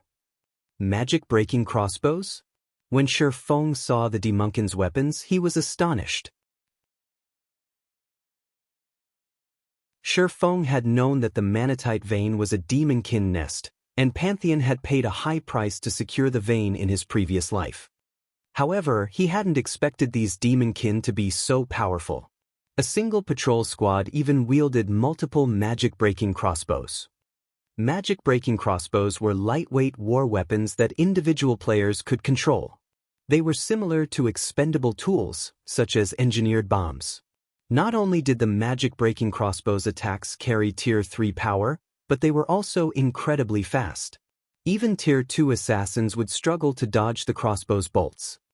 Meanwhile, with this demonkin patrol squad strength, annihilating a team of 100 Tier 2 players wouldn't be much of a problem. It was no wonder why Pantheon had paid so dearly. Everyone, prepare for battle. This is a demonkin nest. Don't let a single one escape. If any do, they'll notify their companions, Shi Feng instructed as he watched the patrolling demonkin. Fire, sneak over to the patrol squad with the assassin unit. Once the fight begins, focus on keeping the demonkin with the crossbows under control. Do not give them any opportunities to use those heavy crossbows. Leave it to us. We'll make sure that they don't fire a single bolt. Fire Dance said, nodding as she eyed the crossbow-wielding lords. Shi Feng then assigned tasks to the rest of his team. Once Fire Dance's assassin unit was in position, Shi Feng sent Cola, Turtledove, and Yi Wumian to start the fight according to plan. Go! The three MTs charged at the Demonkin patrol squad without hesitation. When the Demonkin noticed the MT trio, they responded by launching their own attacks, but Kola and his companions ignored them. Relying on their powerful defense and strength, the trio bulldozed through the Demonkin formation and straight toward the cave entrance, sealing off the Demonkin's path of retreat. It was then that Fire Dance's unit ambushed the crossbow-wielding Demonkin while the rest of Zero Wings members surrounded the monsters and prevented their escape, ensuring that the Demonkin couldn't flee to single their allies. Meanwhile, while Zero Wings members cleared out the Demonkin, a party of 6 assassins discovered the massive pit. Leader, I've checked their path with my advanced tracking skill. Zero Wings members should be inside this pit. Good. Let's head inside. The level 58, Tier 2 assassin clad in gray nodded before entering the pit. Zero Wings' actions thus far had rendered the assassin party speechless. The guild team had ventured through dangerous sea zones infested with sea monsters. Initially, their tracking fleet had consisted of multiple speedboats, but only a single party of players still lived by the time they had reached Karna Island. Sea monsters had killed the rest. Fortunately, they hadn't lost track of their prey and could continue their mission. Running along the narrow, winding path, the assassin party soon reached the bottom of the pit. Leader, Zero Wings members are fighting Demonkin. These Demonkin are so powerful. Even the weakest is a lord.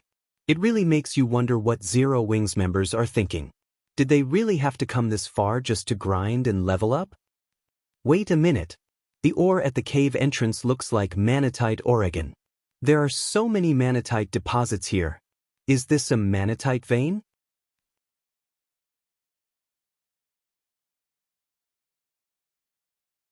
Chapter 1939, Secret Exposed. I'm not hallucinating, am I? Leader, we're rich. Miracle's 6 assassins gazed at the manatite deposits around the cave entrance with sparkling eyes. They were very familiar with manatite veins, and they knew how valuable such veins were. Miracle had fought other superpowers over such a vein before. Magic crystals were becoming increasingly important to the various large guilds, and having a stable source had become the foundation for a guild's development. Hence, the various superpowers offered massive rewards to players for providing the coordinates of unclaimed manatite and other ore veins that generated magic crystals. If a player provided proof of an unoccupied ore vein, they would earn 10,000 gold and a single epic weapon. When the various superpowers had announced the reward, players had frantically searched for ore veins. For the majority of the game's players, 10,000 gold was an astronomical sum. If converted into credits, an ordinary person wouldn't have to worry about shelter or food for the rest of their life. Naturally, an epic weapon was fatally attractive to expert players as well. Epic weapons were even rare among the various superpowers. They were god-tiered weapons to ordinary experts. As long as they wielded an epic weapon, their combat power would skyrocket. They might even be able to stand alongside peak experts. Players could only hunt for more resources with sufficient strength, after all, and as long as an ordinary expert had enough resources, becoming a peak expert wouldn't pose much of a challenge. Because of this, a large number of players had joined the hunt for ore veins. Unfortunately, even though a long time had passed since the superpowers had announced their offer, not a single player had claimed the reward. Of course, they had never thought that they would find a rumored manatite vein by simply following Zero Wings members.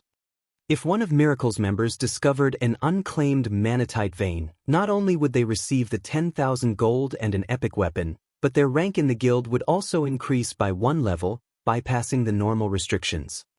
Thinking up to this point, the gray-clad assassin serving as the party leader contacted Thousand Miles and reported on Zero Wings' current situation and the manatite vein. Many of the guild's upper echelons had gathered in a meeting room in Miracle's residence on Thunder Island to discuss the Savage God's legacy. It was, after all, of the utmost importance as it concerned the guild's development. Meanwhile, when Thousand Miles received the report regarding Kama Island, he displayed an ecstatic expression. He had never thought that he'd gain such an unexpected harvest by sending some of his assassins to follow Zero Wing. First, the Savage God's legacy, and now the Manatite vein? Thousand Miles chuckled at this double blessing. He then instructed the assassin party, "You have done well. Keep an eye on the Manatite vein. I'll send the army to meet you immediately." He had already witnessed Zero Wing's naval strength, so he knew that if it really came down to an out fight between their guilds, they would likely suffer mutual destruction. However, it was a different story if the battle took place on an island. Players with sea-based legacies wouldn't receive a combat power boost on an island. Moreover, Kama Island happened to be within Miracle's range of influence. Zero Wing had only dispatched a 500-man team to the island, and annihilating such a small team would be a piece of cake. Following which, Thousand Miles gathered Miracle's fleet in the Sea of Death in preparation to secure Kama Island's Manatite vein. Meanwhile, inside the Demonkin's nest, Zero Wing's members continued to clear out the patrol squads under Shifeng's command. While these Demonkin patrol squads might be difficult for any other expert team, but they were no challenge for Zero Wing's members. Ordinary MTs would not even be able to stop the first volley from the magic-breaking crossbows without breaking their stances. However, Kola could block 5 crossbow bolts at one time without issues. At most, he would lose around half of his HP, but by the time the Demonkin launched their second volley, Fire Dance's assassin unit suppressed the monsters. Kola then tanked the Grand Lord-ranked Demonkin that led the patrol squad, while Turtledove and Yiwumian tanked the Great Lord-ranked Demonkin. The rest of the team systematically dealt with the remaining Demonkin. The Demonkin granted more EXP than ordinary monsters of the same rank and level, and they dropped relatively good weapons and equipment, all of which were level 60 and 65 bronze and mysterious iron rank. Occasionally, the Grand Lord-ranked Demonkin even dropped level 60 secret silver equipment. When the team had defeated the 4th patrol squad, a tattered piece of parchment dropped from one of the Demonkin. "This actually drops here?" Shifeng was stunned as he inspected the tattered parchment piece. This leaf of parchment was a fragment of the magic-breaking crossbow design. If he could gather 6 fragments, he'd be able to form the complete design. Although the various large guilds were ignorant of the magic-breaking crossbow, Shifeng wasn't. In the past, small guilds had commonly used the weapons. Small guilds' teams had even considered it necessary for grinding in the fields. At the end of the day, only a small portion of God's Domain's player base would reach the realm of expert players. Very few would reach Tier 3, and even less would climb beyond that to Tier 4 and 5. Having Tier 4 and 5 players would be practically impossible for the various large guilds. So, what were these guilds supposed to do if they encountered hostile Tier 4 or 5 experts? The answer to that question was reliance on lightweight war weapons and tools like the magic-breaking crossbow.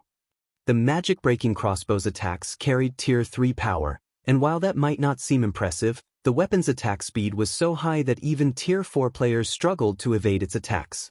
If a group of players fired magic-breaking crossbows simultaneously, even Tier 4 players would be at risk of dying. However, the magic-breaking crossbow design was extremely rare, generally only available in ancient ruins. Now that he knew that the Demonkin here dropped fragments of the design, why wouldn't he be surprised? Even in the hands of a Tier 0 player, the magic-breaking crossbow would exhibit Tier 3 power and threaten Tier 4 players. If he could mass-produce these weapons, even dealing with an army of Tier 2 experts would be child's play. Thinking up to this point, Shifeng inspired his team to grind the Demonkin with far greater fervor.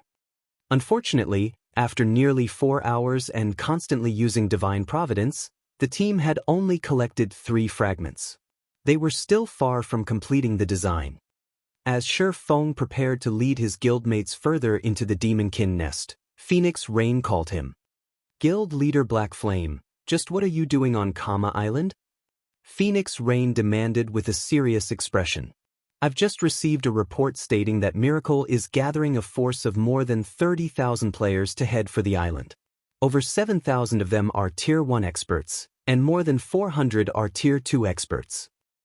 She found it truly unbelievable that Miracle was mobilizing such a large force just to deal with Zero Wing's 500-man team. Miracle's gathering more than 30,000 players to take us out? The news confused Shifeng. Suddenly he realized something. Has information on the manatite vein leaked? You should hurry and retreat from Kama Island now. Once Miracle's forces arrive, they won't let you simply walk away. Phoenix Rain advised. A 30,000-man army from Miracle was no laughing matter. Even the Dragon Phoenix Pavilion would have to take the force seriously, not to mention Zero Wing. Thank you for informing me, but Miracle will have to think twice if it wants to force Zero Wing to flee, Shifeng said, smiling before disconnecting the call. Although he hadn't expected this development, Zero Wing wasn't as weak as it had been in the past. If Miracle wanted to plunder Zero Wing's riches, he would make sure they lost a limb or two in the process.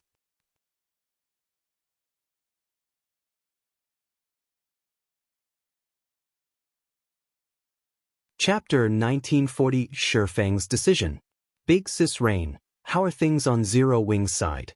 Based on the latest update, Miracle's forces should arrive on Kama Island in 10 minutes or so, Blue Phoenix asked anxiously as she read the most recent report she had received from her subordinate. It might be fine if Miracle had simply sent 30,000 elite players, but a considerable portion of its army was expert players. This wasn't a trivial matter. If such a powerful team trapped Zero Wing's team, it would be annihilated. Aqua Rose's sea-based peak legacy couldn't help them either. The battle would take place on land, and Aqua Rose wouldn't receive a boost to her combat power. Based on Black Flame's attitude, I doubt that Zero Wing will leave Kama Island without a fight, Phoenix Rain said, shaking her head. She felt that Shifeng was simply too reckless. She then ordered, Blue, relay my commands. Have all nearby guild members gather on Kama Island.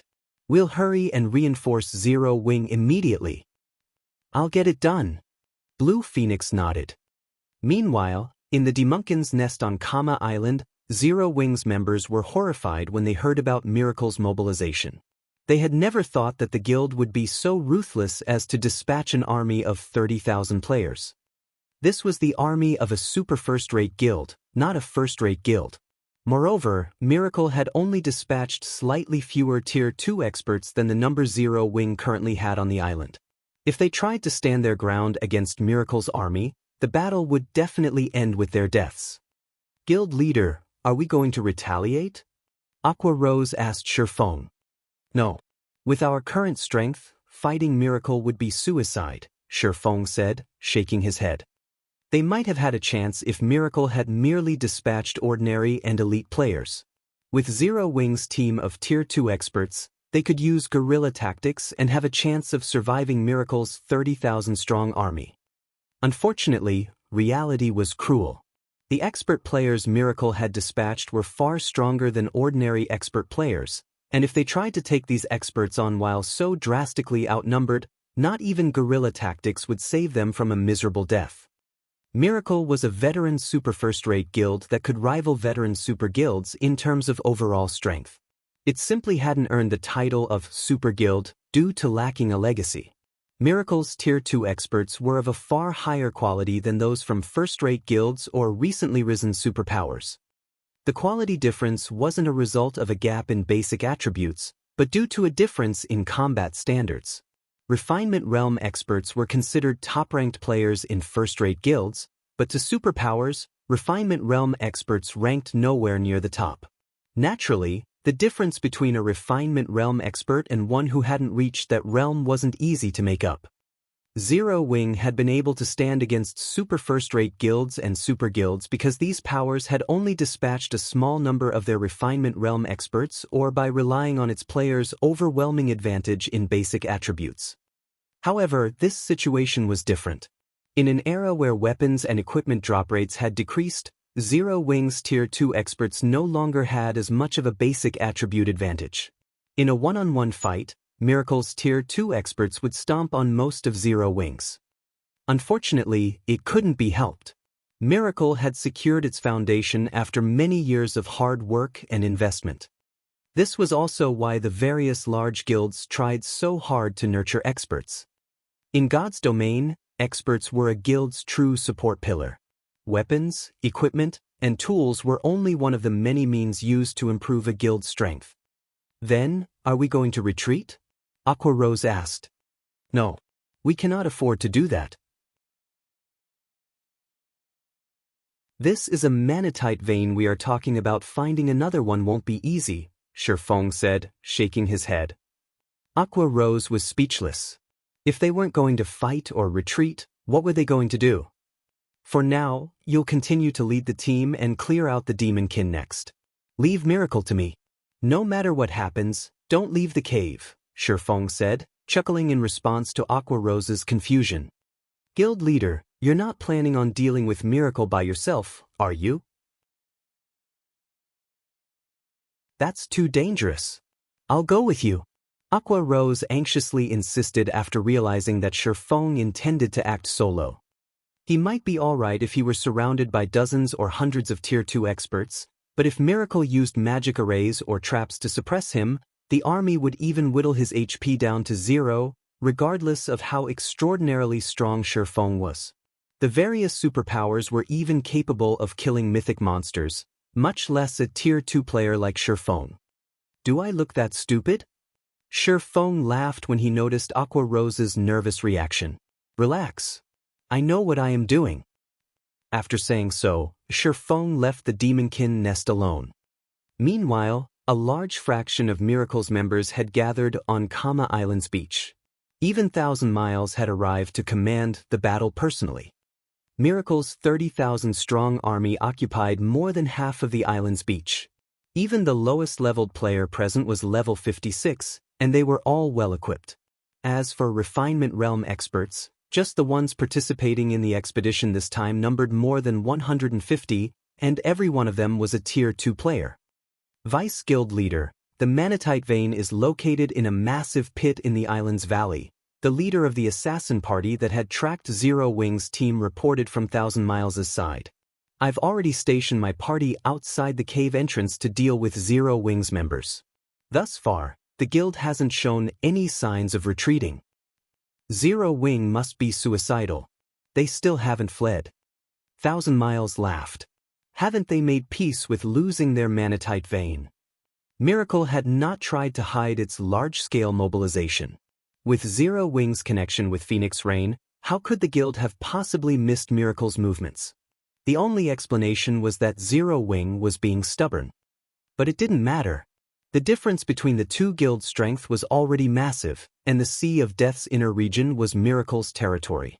Zero Wing didn't stand a chance. Suddenly, the gray-clad assassin's expression darkened as he reported to 1,000 Miles. Sensing the change, 1,000 Miles demanded, "What happened?" A moment ago, Black Flame abruptly charged out of the cave.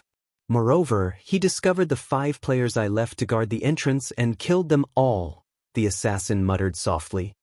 Interesting. He dares to emerge alone? Does he plan to use guerrilla tactics with the power of a single player? 1,000 Miles' lips curled into a smile. Perhaps we should play along. Relay my orders. Have every team prepare a magic array and use it the moment they spot Black Flame. I want to see what he is capable of in the face of Miracle's army. After 1,000 Miles issued the command, Miracle's members swarmed Kama Island in 100-man teams, sweeping across the island like a fine-toothed comb in their search for Shifeng. With how closely the various teams operated, if one of them discovered their quarry, reinforcements would reach the scene quickly. Meanwhile, roughly 2,000 yards away from Miracle's army, Shifeng grinned as he watched Miracle's approaching army from the top of the island's valley. He then pulled a tome that radiated demonic energy from his bag. This tome was none other than the ancient abyssal book, an abyssal treasure that he could use to open an abyss passage. Dark Abyss, Descend.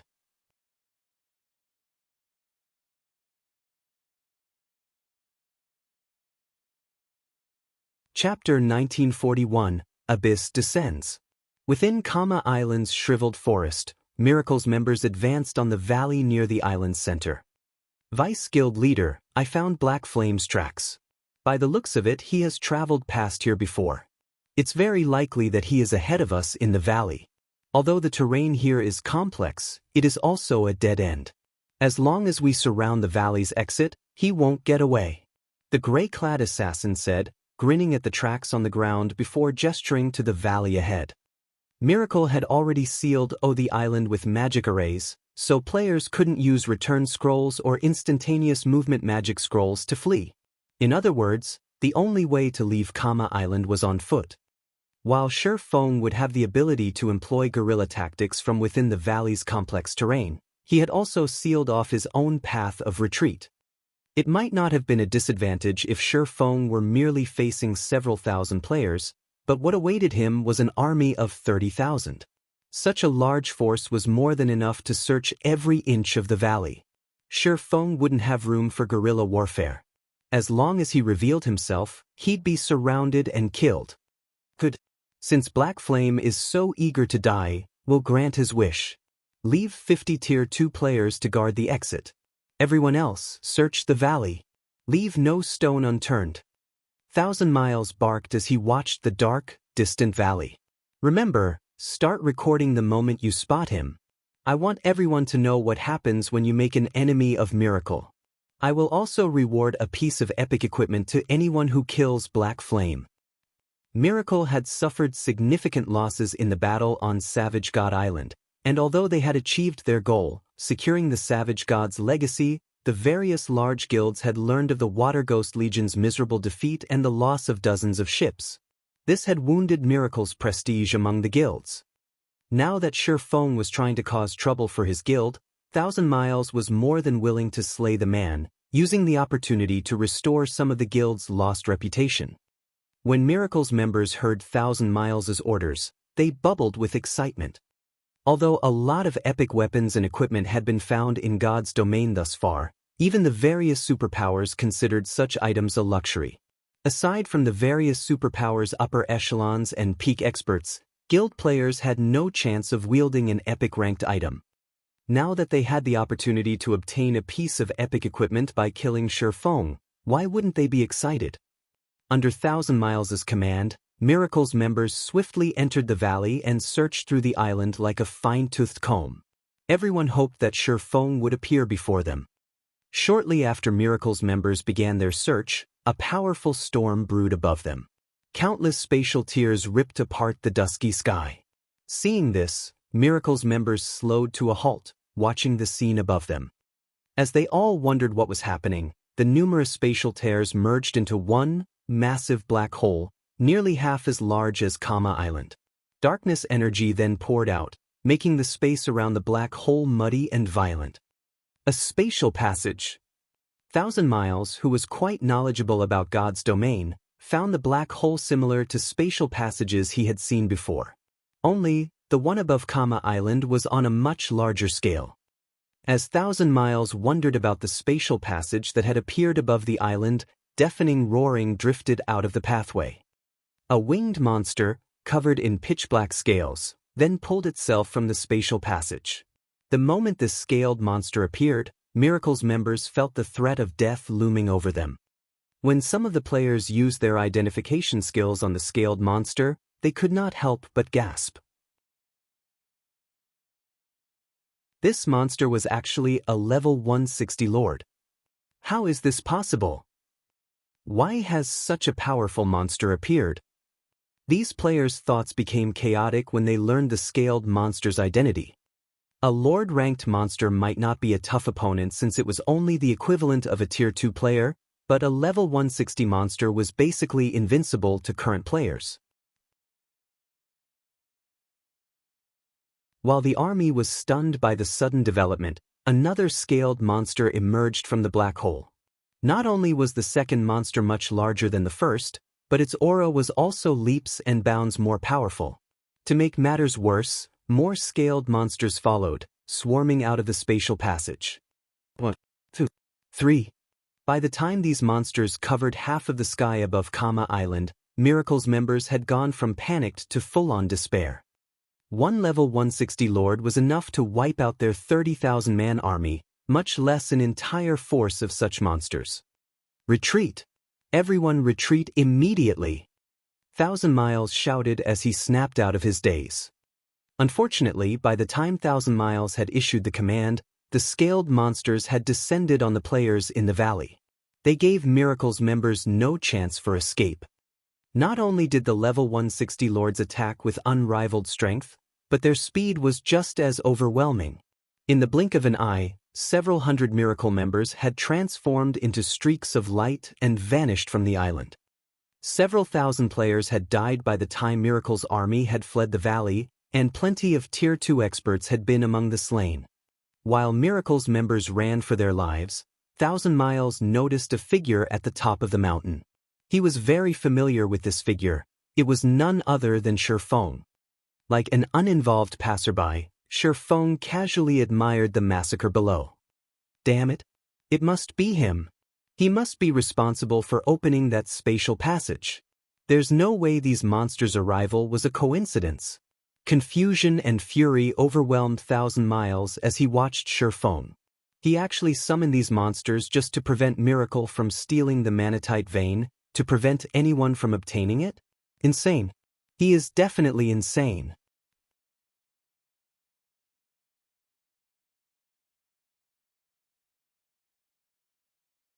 Chapter 1942. So what if I am? A flood of monsters still surged out of the spatial passage above Kama Island. Moreover, as the swarm grew, stronger monsters emerged from the black hole. At first, only lords had come forth, but then, great lords and grand lords had begun to arrive. Now, even mythic monsters appeared from the passage. Like hungry wolves spotting fresh meat, these monsters descended on the fleeing Miracle members the moment they emerged. Level 160 lords were enough to instant-kill Miracle's members, not to mention the higher-leveled Great Lord, Grand Lord, and Mythic-ranked monsters. Although Miracle's members had scattered and run the moment they received Thousand Miles' command, the flying monsters were too fast to outrun. In the seconds after Miracle had initiated its retreat, over 3,000 members had transformed into streaks of light and vanished. Vice Guild Leader, these monsters are even chasing the members that have left the valley. They have no regional restrictions. With how fast the monster force is growing, I'm afraid that they'll annihilate us before we reach the shore. Silent March said, watching the monster-filled sky with a grim expression. An endless number of monsters flew out of the black hole above, and even though their forces had split up, the monsters wouldn't need long to eliminate them all. If the 30,000 players had only consisted of elite members, Miracle's losses wouldn't have been so severe, significantly harming the guild's operations, if they all died, but over 400 of these players were Tier 2 experts. If these players were slain as well, we can't break through? It seems that we have no choice but to use the Magic Breaker Scroll to remove the seal on the island. Thousand Miles gritted his teeth as he watched his guildmates die, one after another.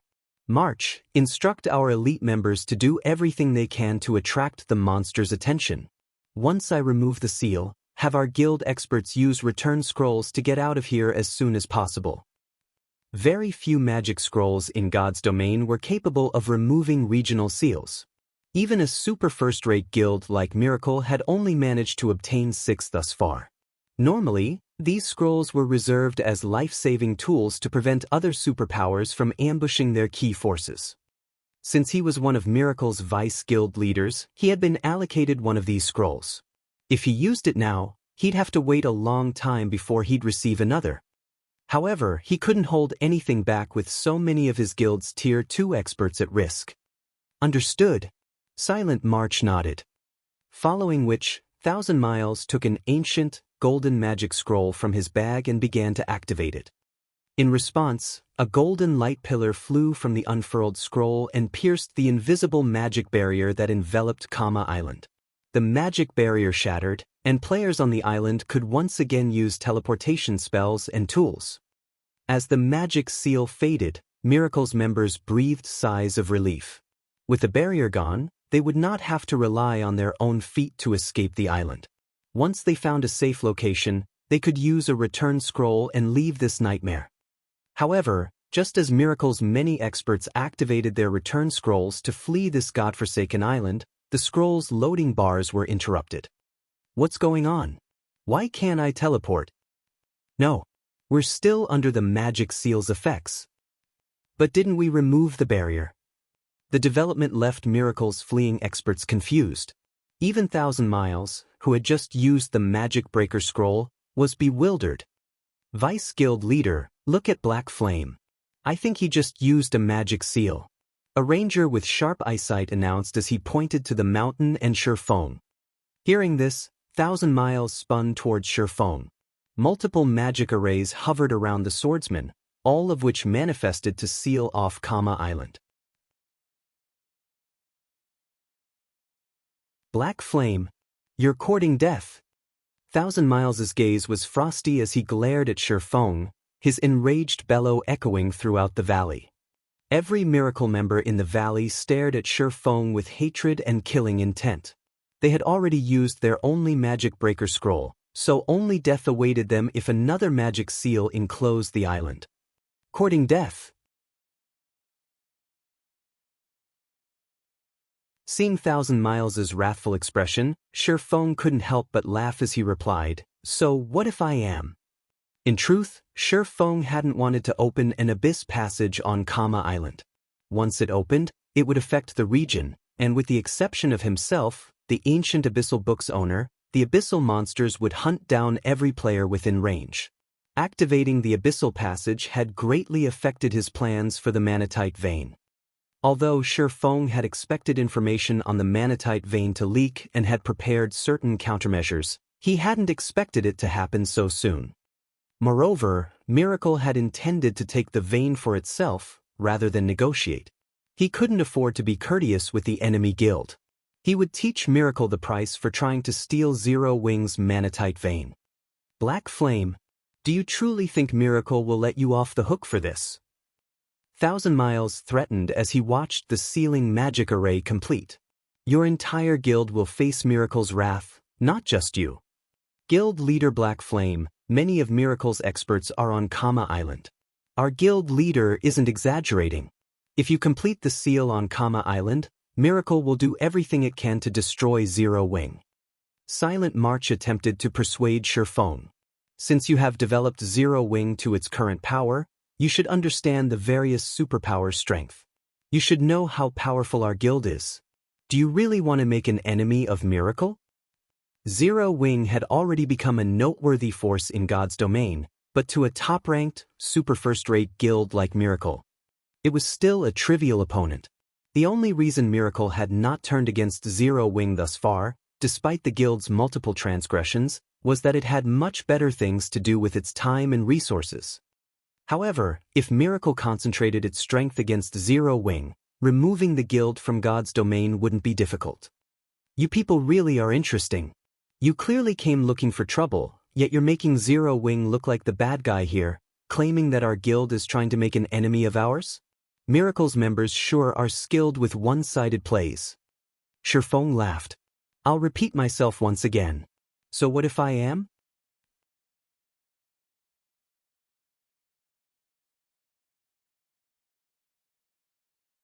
Chapter 1943, Zero Wing's Wrath. Black Flame, you're going too far. 1,000 Miles shouted hurriedly when he realized that Shifeng showed no intentions of canceling the magic array. We no longer have the power to take the manatite vein. We have even lost several thousand elites. If you complete the barrier around Kama Island, you might be able to use these monsters to kill us, but only once. However, Zero Wing will have to face Miracle's full wrath in return. Wrath? Shifeng could not help but laugh at 1,000 Miles. I don't know how terrifying Miracle's wrath is, but you should have a taste of Zero Wing's first. Shifeng's voice echoed throughout the valley, and Miracle's members felt a chill crawl down their spines from the indifference and killing intent his stone contained. They had never thought that Shifeng was so ruthless. He actually ignored his guild's safety to ensure their deaths. Insane. He must be insane. He wants to drag us down with him. How can a guild leader like this exist in God's domain? Miracle's members were bewildered as they stared at Shifeng. The various large guilds' guild leaders would do almost anything they could to ensure their guild's survival in God's domain. They often set aside their personal feelings for the bigger picture. Shifeng, on the other hand, didn't seem to care about Zero Wing's survival in the least, acting entirely on his emotions. However, Shifeng hadn't lied. While they weren't sure how Miracle would retaliate, they were certain that they'd face Zero Wing's wrath right now. Good. Very good. Since you want to duke it out, show me what you're capable of. Thousand Miles shouted, his eyes turning bloodshot. Everyone heed my command. Attack Black Flame with everything you've got. The magic seal has a long activation time. If we can interrupt his channeling, he can't seal off the island. I will personally gift anyone who kills Black Flame a piece of epic equipment. The Vice Guild leader is right. Our deaths are not certain yet. As long as we can interrupt Black Flame, we still have hope of surviving. If we kill Black Flame, we'll even get a piece of epic equipment. Right? This battle's outcome isn't set in stone. We still have a fighting chance. Kill Black Flame. Hearing Thousand Miles' orders, Miracle's members knew that their only hope of survival hinged on striking Shifeng with everything they had. Otherwise, none of them should think of leaving Kama Island alive. Fortunately, the magic seal needed 2 minutes to complete. They weren't completely out of luck. As their morale recovered, Miracle's members charged toward Shifeng while ignoring the abyssal monsters around them. The only thing on their minds was Shifeng's death. Like wild beasts that had awakened from their slumber, the auras of the remaining 20,000+ players flared as they bared their teeth at their adversary. Retaliating even in the face of death? Shifeng sneered at the approaching mob. He stood just below the spatial passage, and as Miracle's members approached, they would encounter more abyssal monsters. With current players' strength, charging at these monsters was suicidal. But Miracle's players were in a frenzy. They disregarded all costs while charging at Shifeng, and even when their comrades fell beside them, they didn't pull their gazes from their target. Everyone keep it up. Black Flame is still channeling the magic array and can't move. If even one of us reaches him, victory will be ours. Silent March cried, rallying his troops. While a magic seal was powerful, it had an obvious flaw. The player activating it had to remain in a safe place. If the caster moved in the slightest, the channeling process would be interrupted and would fail. Although there were indeed a lot of abyssal monsters between them and Shifeng, Miracle's players on Kama Island greatly outnumbered the monsters. Although the price of distracting the abyssal monsters was considerably high, it was possible, and it would allow a few players to slip by reaching their target. Sure enough, 7 players managed to break through the abyssal monsters' encirclement after a short moment, arriving within 60 yards of Zero Wing's guild leader. Even if I can't move, I can still use my skills and spells. Seeing the approaching enemies, Shifeng promptly activated Chilling Field.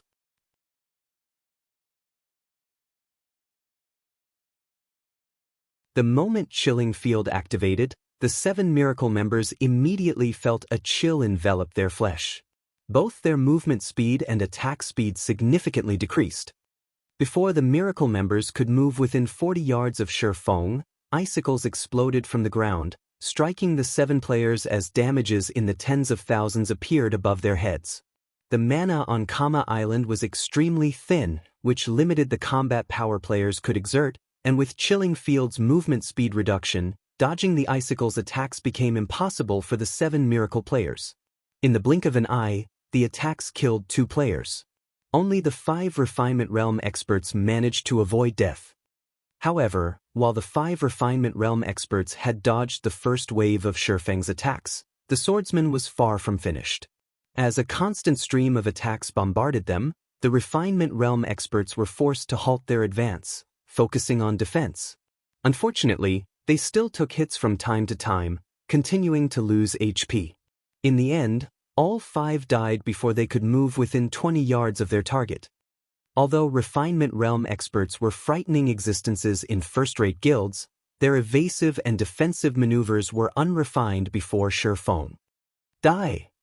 Following which, Shifeng struck one group of Miracle's members after another, mercilessly slaying every player that came within his attack range. None of them could get within 10 yards of Shifeng. Seeing this, Miracle's surviving members were dumbfounded. While Silent Mars came within 50 yards of the swordsman, she stopped her advance and took out a single target, Tier 4 offensive magic scroll. Numerous spiraling wind blades then formed around Shifeng. Under Silent March's control, these wind blades bombarded the immobile guild leader. Boom! Explosions rang out in succession, the resulting shockwaves throwing dust and dirt into the air. He's finally dead? Silent March could not help but breathe out a sigh of relief as she watched the dust cloud surround Shifeng's location. She had used a large number of guildmates as bait to get within 50 yards of the swordsman and find an opportunity to use the magic scroll without her opponent noticing. But once the dust settled, it revealed Shifeng's unharmed figure. Golden divine runes circled his body, isolating him from the outside world. These runes were the result of the 7 Luminaries' Ring's absolute defense.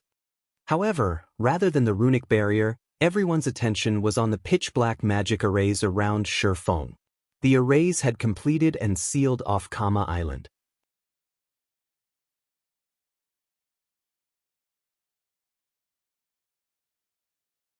Chapter 1944, Slaying Thousand Miles. 1,000 Miles is paled when he saw the fully formed magic arrays. Magic scrolls like the Magic Breaker Scroll was the only way to remove the magic seal once it was complete and before its duration ended. It's over. We're doomed. When the rest of Miracle's army saw the magic barrier slowly spread out from above them, they were distraught. Thousands of abyssal monsters had already emerged from the spatial passage. They had thought it would be possible to reach the island's shores before their annihilation when there had only been several hundred, but that hope was gone. Several hundred more Miracle members had died while the army had succumbed to their despair. Players only snapped out of their daze, fleeing like madmen, when the fallen players' weapons and equipment hit the ground. Although they knew that they had no hope of surviving this, they prayed for a miracle to save them. Vice Guild Leader, what should we do? Silent March asked anxiously as she watched Miracle's Tier 2 experts fall, one after another. We're out of options now that the magic seal is complete. Have our experts bring up the rear. We're retreating, 1,000 Miles said, shaking his head. Now that the magic seal had taken shape, not even he had a countermeasure. Fortunately, he was one of Miracle's vice guild leaders, and his guild had allocated him plenty of life-saving tools. Unfortunately, he'd only be able to save a small number of players with the tools he had on hand. But Silent March felt her heart bleed as she watched the abyssal monsters slaughter their guild's experts in the valley. Miracle had brought more than 7,000 experts to Kama Island. This was the first time their guild had suffered such a severe loss since joining God's domain. Enough. If you don't hurry, I can't guarantee our safe escape. 1,000 Miles snapped gravely. He, too, was reluctant to make the decision. He was, after all, responsible for this offensive operation.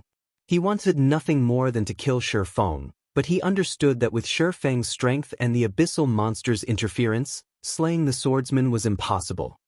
All he could do was leave this godforsaken island as quickly as possible. Understood. Silent March nodded. As Silent March began her retreat, several hundred experts formed a tight circle around her, guiding Silent March and several upper echelons out of the valley. Black Flame, just you wait.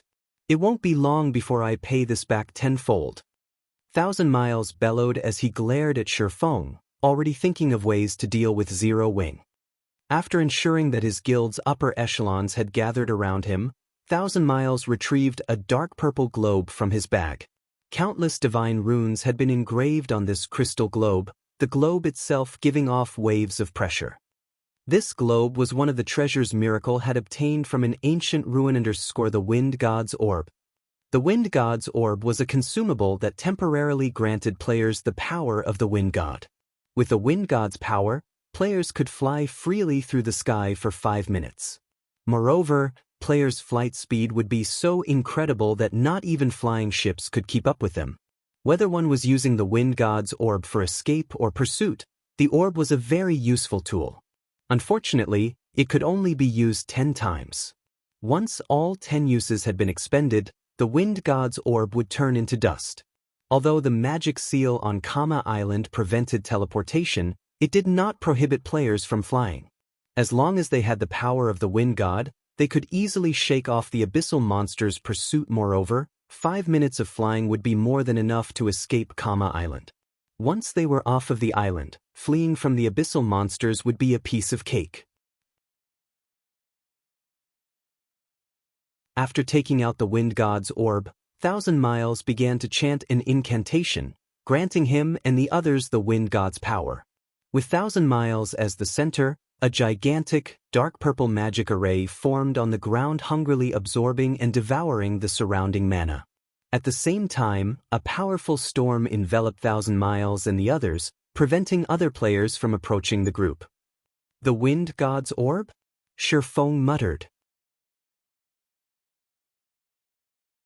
He could not help but feel a little astonished when he saw the dark purple globe in 1,000 Miles' hands. Miracle really is quite generous to have given him such a precious item, but you must be dreaming if you think you can escape with that. Shifeng then activated Gale Domain, transforming into a blur as he flew toward 1,000 Miles.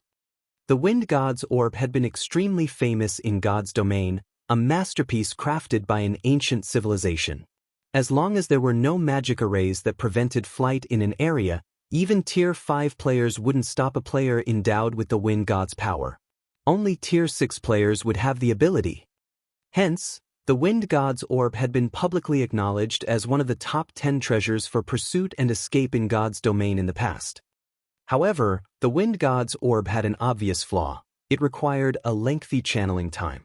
Each endowment required roughly 15 seconds.